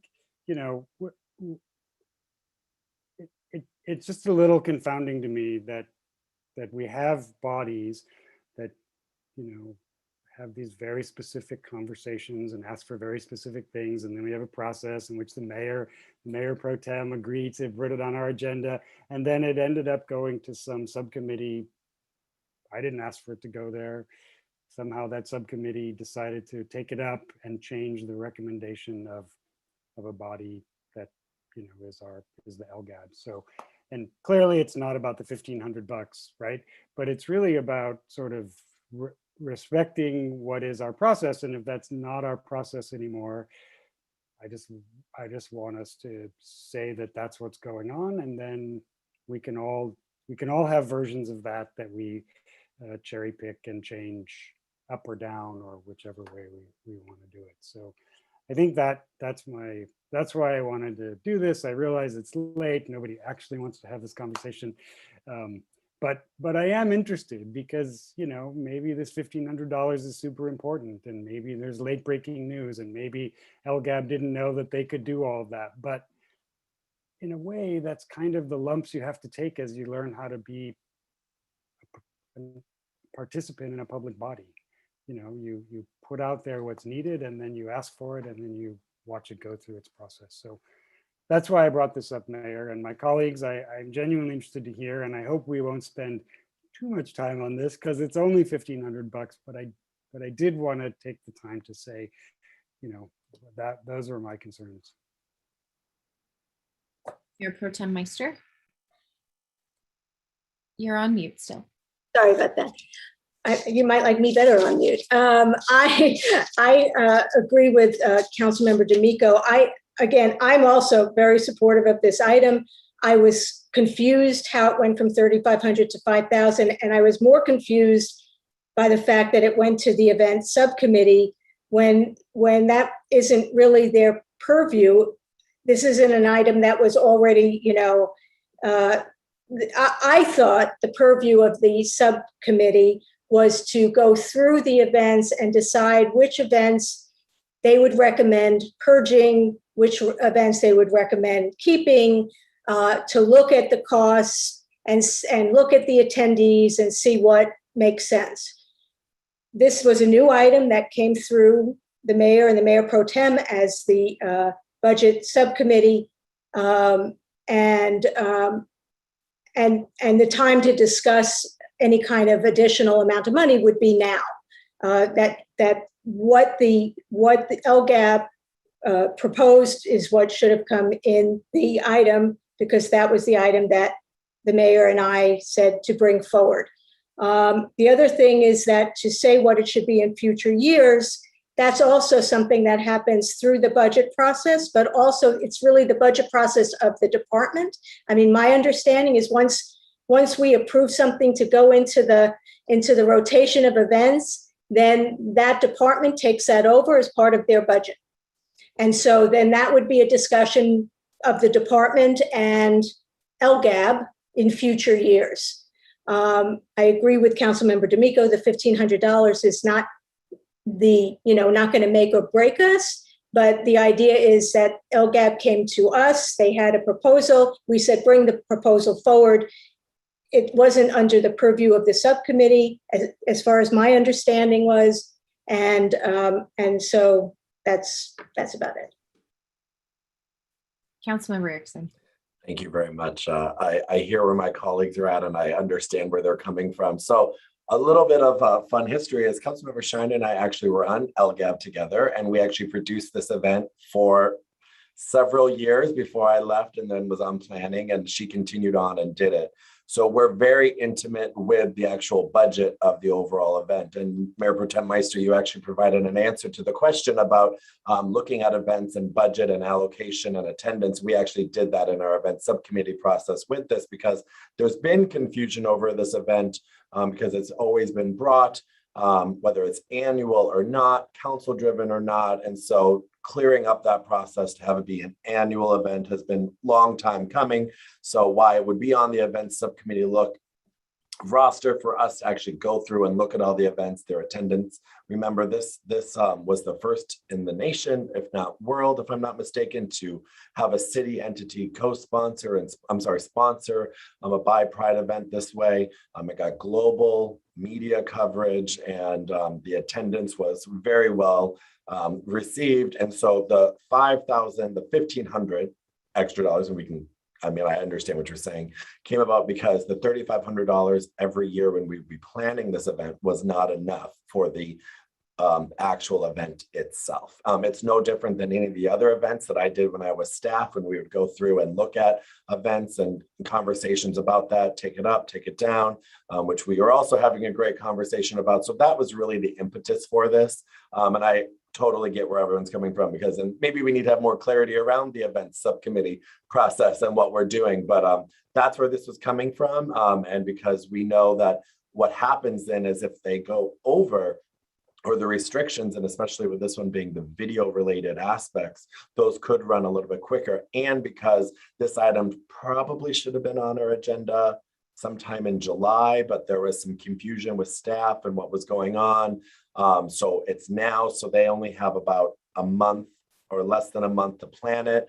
And this event always started in June, if I'm not mistaken, if not before, for the planning. So things are going to cost a little bit more now, even so. So that's where this increase also came about. And we'd rather have them spend the actual $5,000 amount that would be annual than having to come back, or staff come back and say they went over budget, because we all know how important budgets are to you, Mayor Pro Tem, and everyone else. And we don't want them to go over budget and then for us to have to answer for why they went over budget when when 5,000 has been traditionally the amount that they've spent. Councilmember Shine, if I forgot anything, let me know, but that's kind of where I hope I answered your questions.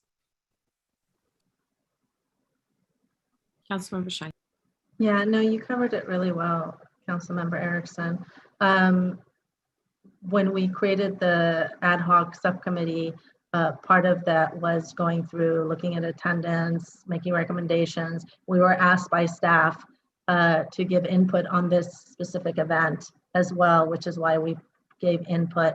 And from my understanding was also to, since we were new council members, to talk about what are we going to do with potentially new events. And we looked at the events that LGAB, the other events that LGAB produces, which Dyke March, and we were kind of told what the budget was for that. And given the experience from the past for the future events that are, hopefully pandemic will be behind us by next year, we'll be in person, the budget is definitely more than $3,500. So it just made sense to do a $5,000 allocation for this. We're not asking for, we were happy to do a $10,000 transgender event just a few months ago. And so I think it's reasonable. As far as this year, look, LGAB doesn't have to spend $5,000. If they can stay within the budget of the $3,500, great. But given changing COVID issues as well, Sometimes it's costs a little more to film digital events with ever-changing COVID regulations. So I think those are important to take into account as well. So those are my thoughts on it. I'd like to move the item. I appreciate your clarity. I guess, and I think Mayor Pro Tem Meister was also clear that, that sometimes, well, maybe just be super clear, John. It seemed to me, like she said, the time to have the conversation about budgets is with the 5 of us, not as a sort of consent item in which it's changed. But again, I think this is, I want to move the item at $5,000. Let's make it permanent, have the staff look at it. David can figure out where $5,000 comes from going forward for the rest of eternity. And that would be my motion, including the timeline of eternity. I'll second that. Thank you. Any further discussion? Madam City Clerk, roll call, please. Councilmember D'Amico. Yes. Councilmember Erickson. Yes. Councilmember Shine. Yes. Mayor Pro Tem Meister. Aye. Mayor Horvath. Yay. The motion passes. Our next excluded consent item is consideration for establishing an off-leash dog park at Kings Road Park. Madam City Clerk, do we have any speakers on this item? Mayor, we do not. Okay, and I believe Councilmember D'Amico pulled this item as well, so I will direct it to him. I did. I'm feeling like a fantastic curmudgeon today. So here's the thing. I own a dog. I think we all have a dog. I'm pretty sure. One. I have 2 actually. And I have a neighbor with a dog. And when my dog barks, it's so cute. So cute, he barks at the mailman. When my neighbor's dog barks at the mailman, I go out of my mind, right? So I think the point I'm trying to make is that this park is surrounded by residences, and I just think we should very carefully consider even stepping off in that direction.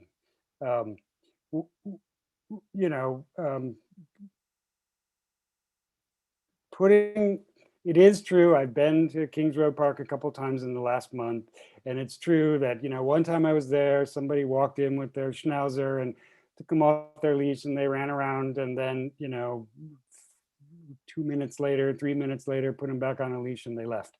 But I think sort of opening up a dog park in which there's an unlimited number of barking dogs in a surrounded by residential neighborhood windows, we're just really asking for we're asking people to make a big sacrifice, and we're asking for a lot of public input that I think will be difficult to really gauge. Someone can say, I live on Kings Road and they live 4 buildings down where nobody will hear the barking, but then the residents who live there will be affected. And I think I would have the same opinion if we wanted to put in a basketball court in that park. Like, it's not the guys or the women playing basketball, it's the bouncing ball. And, one 14-year-old playing basketball on the top of their driveway is different than sort of open court play all day long, whoever happens to show up 1-on-1, 2-on-2. And so I have the same really serious concerns about dog parks. I think there was some very specific direction given by the mayor and the mayor pro tem to look at Hart Park's dog park and what the refresh of that is like. I think we've given very specific direction to look at Plummer Park and make sure that there's a dog park in the refresh of Plummer Park. But I can't support even studying this because too often, once something starts, it's impossible to stop it. And I just think that, there's too many reasons too many barking reasons right from the get-go to not not do that there. And you won't find a bigger supporter of dog parks. You know, I'm even up for spending this $25,000 to figure out if we can put a temporary dog park at Crescent Heights and Santa Monica Boulevard. You know, there's one apartment building in the south end, but maybe we can get, you know, 800, 1,000 square feet and have a small dog park there that's along our boulevard with a couple of benches and, you know, a canopy. But I can't support this, and I really appreciate how thoughtful it is and how much we would love for it to be used by, you know, the neighbors who are walking their dogs there. But I just think we're asking for some trouble if we actually move in this direction. Mayor Pro Tem? Yeah, you know, and I walked over there on Sunday morning, and it was so peaceful. I think, I can't even believe I'm going to say this, don't quote me, but some things are better left unregulated. I think what will happen is that you build it and they will come. And then you have all these people who live in those buildings that are surrounding that park they're just going to lose their minds. I think that if nothing else, let's hold off until we do Hart Park. It's going to be a premier dog park when it's finished. Plummer Park, we have that pilot that's going to be going, you know, happening hopefully soon. And, you know, let's see what the use is like in those parks. And then of course we have West Hollywood Park. And then when the park is finished, that's going to change the whole face of things. So I can't support it for the same reasons that I am concerned about all the units that are surrounding that park. And like Councilmember D'Amico, totally appreciate the thoughts behind it. And we all love our dogs, and we know that, you know, dog owners always want to find the place for their dog. But I think that the way it is now, it kind of works. And so I think I would just sort of leave it be, at least for now. And again, Hart Park is going to be, you know, finished at some point where it's going to be a great park. It's going to be a great dog park. So thank you.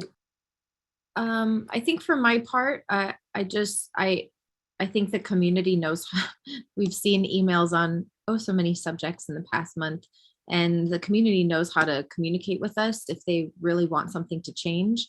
And I haven't really seen that desire articulated at Kings Road Park. Additionally, what we have heard from people in this neighborhood is a lot of concern about the intersection that's right by the park where it tees, and how people roll through stops, that there are parking issues, double parking of delivery vans. Thank you, residents of Kings Road. I am listening to you. And so I just want to, I think those are, if we create a dog park there, it will attract more people to bring their dogs there as a safe place. And I would want us to, I think that might create additional safety concerns. The people I did hear from on this item were concerned because there are dogs already that get let off leash, and that creates issues with proximity to the child's play area. And so I'm not convinced that putting those two things right next to each other is the best of ideas. But what I would be open to is, you know, I'm not ready to budget money to make changes to the park. But I am certainly open, as I'm always, to hearing from residents to see if there's, you know, community desire for this. If there's a need for us to be making any sort of improvements to the park to address what kind of uses it already accommodates. And then if we hear from the community that those issues are, that there is a need or a desire, then we can return to this. It seems like it's pretty thought out in terms of how we would approach it if we wanted to go there. I just don't think that it's necessary at this time, but so I think maybe what we could do is, you know, table it pending, you know, further input from the community on, you know, a need for this kind of park in this area. Mayor? Yes. Would you be supportive of letting or empowering the Public Facilities Commission and their who oversees this to hold maybe just a listening session for that community area to talk about if there's anything, because funny enough, the buildings on the north and south side, not the west side, are actually the ones that reached out and were talking about this to us, which is why we brought it up. It's not just something that out of thin air. However, I have seen, as many people know, dogs, as you said, Mayor, run off leash, and it's a nanny park. So a lot of people bring their nannies and their strollers, and we have seen dogs get uncomfortably close to some babies, which is fine. We all love dogs and babies, but want to make it a little bit more safe. I've seen elderly individuals trip and fall with a dog that's come up behind them. So making it more safe and stabilized for those residents. So I understand and I hear what my colleagues are saying. I've quoted Mayor Pro Tem, some things are better off unregulated. I'm going to make her a t-shirt on that one. But maybe if we could allow, because it did come from members and also the Public Facilities Commission, to maybe hold a listening session at some time that they could plan in the future. And if there's nothing there, there's nothing there, but allow them and the public to have that spot, and maybe no monies, but just allow that opportunity to exist. To highlight Councilmember D'Amico's theme for the evening, I think that's exactly the process to make this come forward. So if you want to have a conversation at the commission level, the commission recommend that to the council. I think that's fine as well. That way it allows more opportunity for input. I think if you go into the community saying, do you want a dog park? A lot of people might say yes, but not really think about the practical implications. And so I think I think giving it some thought in that way would be helpful. So I'd be supportive of that if that's your motion. Yeah, I'll make that my motion. Thank you very much. That's my motion. Okay, and you want to go ahead and second that, Councilmember Shine? I will. Good. Any further discussion? Madam City Clerk? Councilmember D'Amico. Yes. Councilmember Erickson. Yes. Councilmember Shine. Yes. Mayor Pro Tem Meister. Yes. Mayor Horvath. Aye. The motion passes. Thank you. And now we go to legislative. Councilmember Erickson, I believe you had a recommendation about how you'd like to proceed in this item. Yes. You're on mute. Oh, sorry. We can make that a t-shirt too for this year. You're on mute. Many moons ago, it would just be, and I believe Danny has captured this, it would just be to tonight take a vote on the right of entry portion. I was trying to find it in the item, but then we started discussing it. So if anyone has that off the top of their head, and then to table the other items pending further community input from constituent, from stakeholder groups that have been involved in this conversation. Did you know where it was in the item, Danny? I've been trying to find it. The right of entry, yeah, it would be the last portion in the staff report, and then in the attachment A, I believe it's section 3 and 4 that are associated with it. Okay, before we proceed with official direction, Madam City Clerk, do we have any speakers on this item? We had one individual signed up to speak. However, I do not see them in the meeting any longer. So no, we do not have anyone signed up to speak. Very good. So I'm happy to entertain direction on a motion. So I would make a motion to, I'm going to do it in 2. Is that okay? Well, I can just do it in the 1, I guess, because whatever. So my iPad is not working. It says the network's not working at City Hall. Maybe we should figure that out on my iPad, but I would make the motion in sections 3 and 4, or Danny, could you just state it one more time? Because now I can't find it. Yes, and I don't know, City Attorney Lauren Langer, I didn't know if you wanted to comment on anything before I reiterate that. Well, if it's an ordinance and you only want to adopt part of it, I think Danny should, or myself should read into the record changes to the title and what's being changed specifically, and maybe explain for the public a little more what the proposal would be. For staff to do that, or would you like the council member to make that? My Whoever's best not equipped. working. So whoever has a working. How about if I do it in the form of a question? So we're suggesting that we are adding tonight section 3, which is a new section of 504140 of chapter 504 of title 5 of the municipal code, which is 504140, right of entry. Applicants or licensees shall consent to entry of the applicants or licensees' place of business at all reasonable times by any West Hollywood code compliance and or Los Angeles County Sheriff's Department personnel or other county or state officials responsible for health, safety, and welfare of the public authorized to enforce the provisions of this chapter of the West Hollywood Municipal Code. Upon presentation of proper credentials by any such personnel or employee, the applicant or licensee shall not interfere, prevent, or unnecessarily delay any such inspection. The purpose of such inspection is to ensure that licenses are in compliance with all applicable rules. Licensees are in compliance with all applicable rules, conditions of approval, and laws. Failure to allow inspection of an inaugurated use shall be grounds for revocation of any city-issued business license or permit.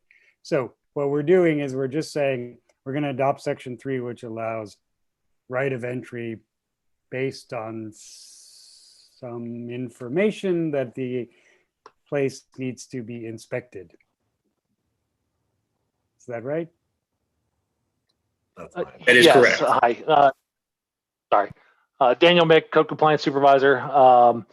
The issue right now is the business license code says that the right of entry is only granted to code compliance once a licensee has been determined to be violating something, and then the license is taken in front of either the Public Works Director or the Business License Commission to have the license conditioned, giving staff the right of entry. From our perspective, this doesn't make any sense. These are public places. There should be no reason why code compliance staff, when investigating an issue of health, safety, or general welfare issues for the public, should not be able to go into a public place to make a reasonable inspection and not creating any undue burdens upon the business, but just going about to making sure they are in compliance with the applicable codes. So that was read. Was there a second? Second. Okay, there's a motion. Second, Lauren Langer, go ahead and clarify. Didn't you also want to adopt this section 4? Yes. Tonight, So Danny? we would, what we're doing in section 4 is essentially just removing subsection C and then just renumbering the existing subsections in that chapter. So as it reflects in subsection 4, I don't know if we need to read all of it into the record, but as it reflects in the attachment A is what we would also be including in the motion. All you're doing is deleting a subsection and renumbering, and I think you can just state that for the record. Then I think, and Councilmember D'Amico, that was a great job reading into the record section 3. So you're deleting section 1, deleting section 2, and you probably just have a new title that deletes all reference to massage establishment. Is that correct? Yes, that is correct. And if you'd like, I can certainly read into the record what the ordinance title could be, since we're removing the massage establishment section. So it could be changed to an ordinance of the city of West Hollywood, amending Title 5 in the West Hollywood Municipal Code by adding right of entry requirements to Chapter 5.04 and removing right of entry language from Section 5.08.210. Are you comfortable with that, Madam City Attorney? So we have a motion and a second. Is there further discussion? I just need Lauren Langer to just explain something. So this now applies to every business, and do the police? This is not in the territory of search warrants. This is in the territory of code compliance. Is that correct? Yes, Councilmember D'Amico. I'll let Danny. Yeah, absolutely correct. This would apply to all businesses that need to obtain a regulatory business license. So it doesn't apply to every business, but only those category of businesses that have to come before us, whether at the staff level or to the Business License Commission. Can you maybe name 2 or 3 other businesses, cannabis businesses? So cannabis businesses, restaurants that serve alcohol, bars, nightclubs. Those would be businesses that this would be applicable to. And one of the things that I want to make mention is that there's already language in the zoning ordinance that provides this. But see, right now, it only allows us to address that if we are denied entry by a business from a zoning perspective. So this gives us another tool in the toolbox.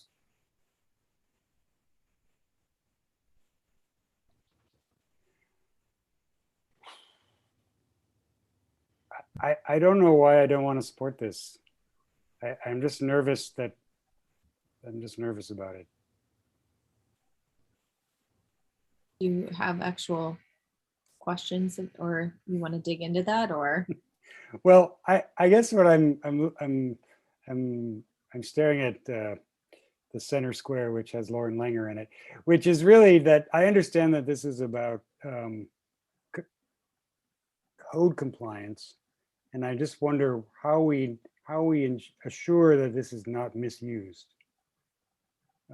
Unfortunately, in our recent past, we have an example of a misuse by a sheriff's department personnel who was going into these very establishments to check on behaviors of, I actually don't know what he was doing. Why am I even finishing that sentence?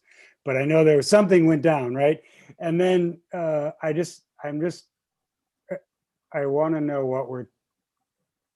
what we're telling all of our businesses. What are we looking for? We're looking for whether they're cleaning the glasses properly at a bar or overcrowded or have the right number of security personnel at a cannabis business, or massage parlors are not engaging in sexual activity, that sort of thing. I mean, the stated purpose of it is to enforce the provisions of the business license ordinance. So ensure they're complying with their conditions. That's mainly the purpose of the inspections. And Dan, you're the ones that go out there and do these inspections. So do you have any more information you want to add? Yeah, absolutely. And I'll just give, general example. Mainly this is in response to complaints. So as staff is responding to complaints on a particular business, it could be, for example, a business that's operating past 2 a.m. That serves alcohol. So when staff is attempting to make contact and they're denied entry, again, this gives us the ability to bring them back before the Business License Commission more swiftly and hold that as an issue, as opposed to having to deal with it from a zoning perspective as well. So it gives us both of those avenues to be able to address, but it isn't that, we're going in there proactively, unannounced, but, it does provide us the ability to respond to those complaints and hold those businesses accountable that are denying entry to staff. And when you show up, will you be indicating what it was that motivated you or a code representative to show up to that business?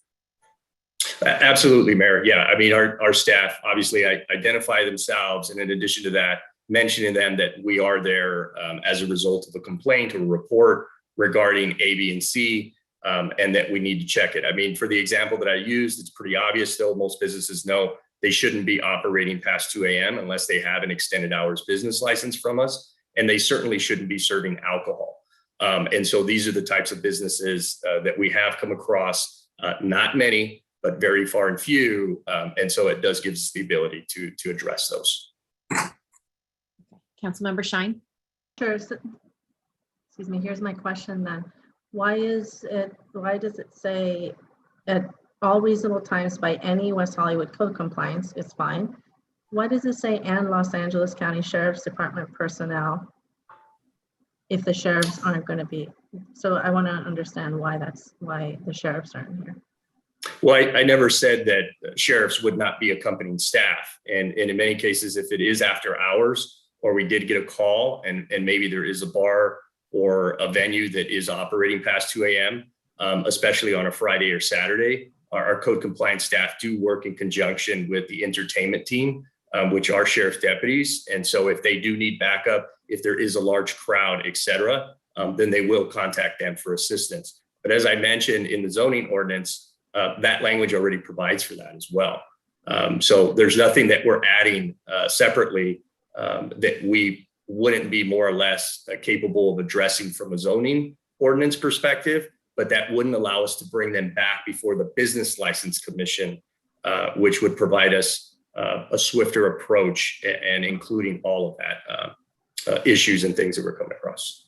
So you already have this right of entry in zoning, but what this does is provides the opportunity for this to be brought back to Business License Commission. And Correct. then the business license would, okay, got it. Yes. Everybody clear? Councilmember D'Amico, does that address your concern? I understand now. Great. Any further discussion? We have a motion and a second. Madam City Clerk. Councilmember D'Amico. No. Councilmember Erickson.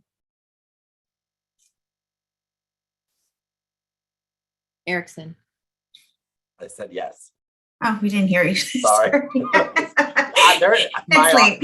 You're at City Hall. My office is something's wrong. Councilmember Shine. Yes. Mayor Pro Tem Meister. Yes. Mayor Horvath. Aye. The motion passes, noting the no vote of Councilmember D'Amico. Thank you. And now we go to additional public comment. Madam City Clerk. Thank you. Our first speaker under the second public comment period is Michael Vojkolevich. Michael, if you could please press *6, you will have 2 minutes to speak under public comment.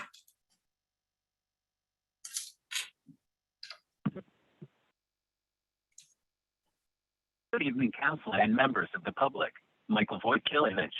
May I start tonight by acknowledging those who pushed our neighbor of Hollywood to see not only the light of day, but the times. However belated, removal of the giant white elephant statue signature to the Hollywood Highland Entertainment Complex has begun. Both the youths proved more than just exaggeratedly oversized elephants in an outdoor room. These were blatant gestures paying homage to famed Hollywood director D.W. Griffith. Sadly, still celebrated by certain Hollywood elite, Griffith was not only a son of a Confederate Army colonel, but director of the most racist movie ever made, the horrifically repugnant Birth of a Nation. One would have hoped WeHo City Council, both past and present, some who have courted and catered the Hollywood elite themselves, would have encouraged this change ever since the complex's opening, especially as Hollywood Highland acts as terminus for WeHo's own commuter shuttle bus. But alas not, some within the city remain blind to certain racial intolerances. Nevertheless, as District of Hollywood attempts to move away from the cliches of its own past and stand for something that is more inclusive of what our culture looks like today, is it not time WeHo do the same? Evolving from its own cliches, which remain hitched to a past era gone by, some 3 decades ago, when was the birth of this unique city. Is it a time for the all-white advisory board, which represents a solely Russian-based community, not known to ever have seated a person of color, come to a respectable land, or at least transform itself into a more inclusive multicultural advisory board? Is it a time for an advisory board to formulate and tackle growing issues of socioeconomic inequalities, housing insecurities, police brutalities, systematic oppression, suppression including unjust criminalization of the homeless, unchecked but deliberately crafted discrimination intentionally embedded into the fabric of everyday life for certain citizens within this country and in play not only in the many decades long before the 80s migration of those from former USSR, but decades after? Should a multicultural advisory board not see its own light of day? Thank you. Good night and rock on. Chucky Weiss. Forever rest and sound and music. Thank you, Michael. Our next speaker is Daniel Reif. Daniel, please press *6 and you will have 2 minutes to speak on this item.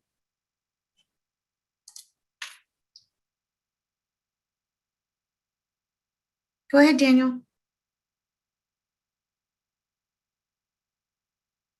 Okay, I see that he's unmuted, but we can't hear him.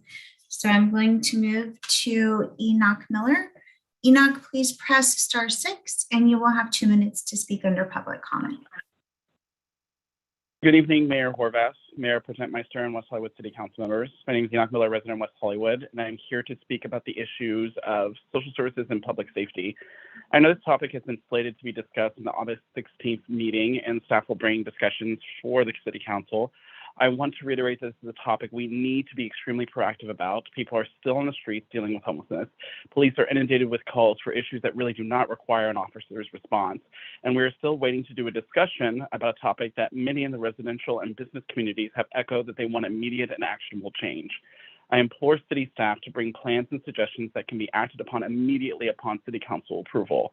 We need to stop sitting around and waiting to discuss how we can fix these problems and start actually doing some tangible work towards solving them, these issues of police reform and homelessness. We have programs already in place for aging in place, individuals with disabilities, HIV care and treatment, free shuttle services around the city, sidewalks that are cleaned daily, but somehow we cannot take care of the individuals needing help the most. I do agree with what Councilmember D'Amico and Erickson said earlier on the aspect of affordable housing probably needs to run on a separate process to really help expedite that process. I don't agree that this is just a rich person housing problem. Regardless, this is still a crisis problem of housing. Housing, mental health, general care should not be out of reach for our approximately 130 to 150 homeless population in West Hollywood. Our city is a 36,000 plus community. This should not be a difficult task. City staff, please bring actual items to the next meeting and not just another discussion. We've talked about this enough. Let's actually get work done on it. Thank you. Thank you, Enoch. Our next speaker is Rena. Rena, please press *6 and you will have 2 minutes to speak.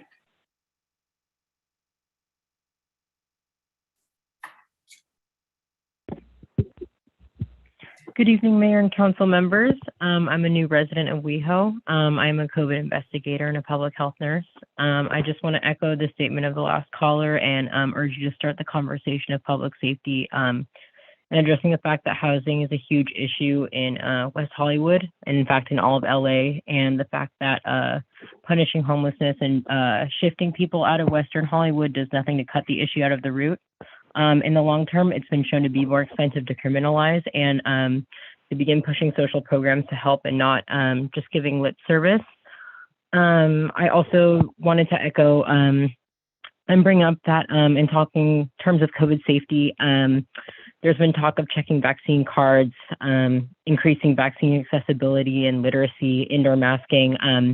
But in my opinion, as a public health nurse and a COVID investigator, I feel that some deeper measures need to be taken.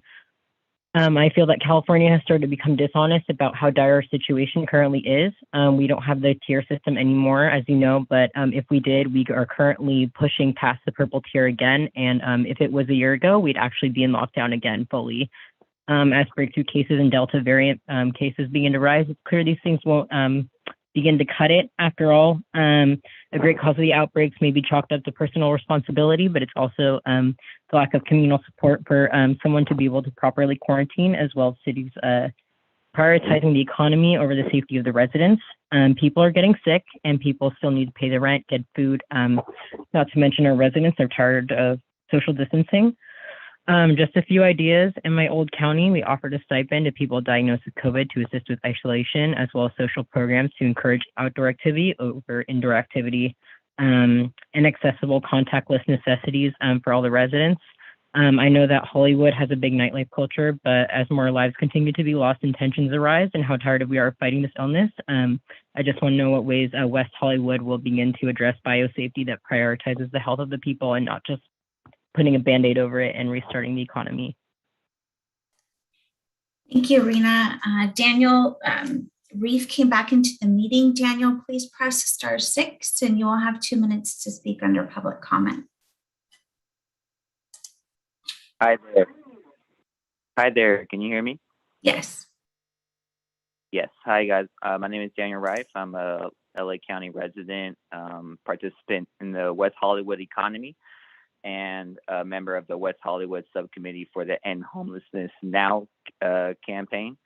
Next City Council meeting on the 16th, we will begin to have a conversation addressing and reimagining public safety. I do echo comments from the beginning of this meeting and say that the idea of public safety is something that's very inclusive, total, that includes housing, that includes services, that includes a top-to-down, top-to-bottom approach towards preventing crime, towards preventing the most vulnerable citizens of West Hollywood from poverty, from a lack of health. And so please understand that the conversation is already happening. It's happening everywhere. We need to do things such as defunding and de-investing from, divesting, from the Sheriff's Department, as well as any other governmental body that's oppressing citizens, and begin to invest in those citizens and their future. Thank you so much for your time. Thank you, Daniel. Our final speaker this evening is West Siegmiller. West, please press *6 and you'll have 2 minutes to speak.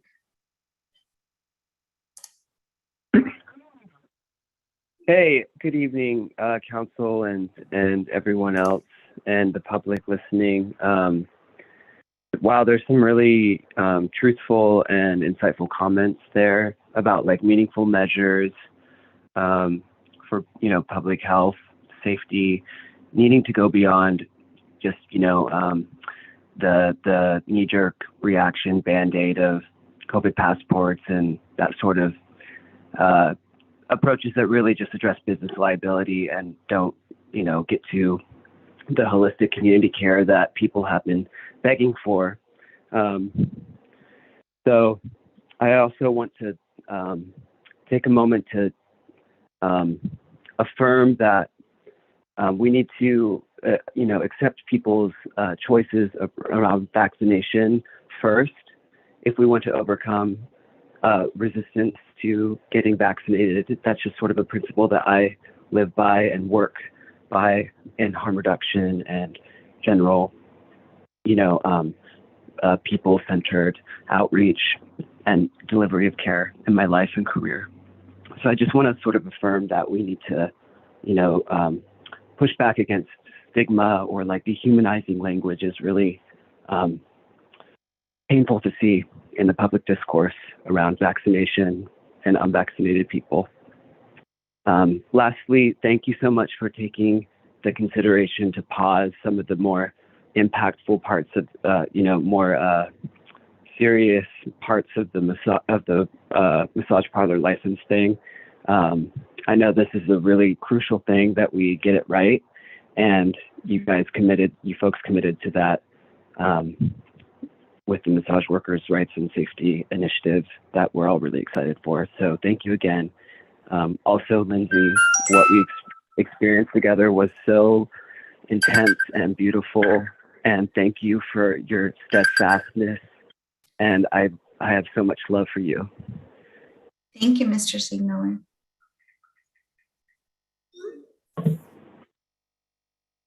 Any further comments from council? We are adjourned. Thank you very much.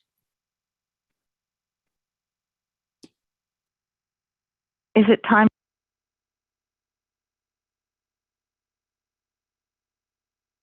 Is it time to speak now at the end of the meeting? The city council meeting is over. They have adjourned. Oh. I will call you offline, so because I'm going to end the meeting shortly, so I will call you. I was supposed to be able to add my comments. Ma'am, how do I do that? I will call you so that you can tell me. How do you mean? I will call you on the phone because I can see your phone number. No, don't call me on this number. Would you call me on another number? Okay, well, I don't want you to give everyone your phone number because this is televised. All right, but I thought it says the meeting is over now. I thought I was going to be in the meeting. You can, again, can I call you? Because at this point, it's silly for us to have a back and forth when the meeting has ended. So it'd be simpler for me. All right, I'm sorry, who am I speaking with? My name is Melissa Crowder. I am the city clerk for the city of West Hollywood. So there's no one for me to talk to except you, is that correct? There are other individuals if you'd like to speak to them, but they are not in this meeting any longer. Everyone has left except for a few staff The mayor members. told me that if I stay. Okay.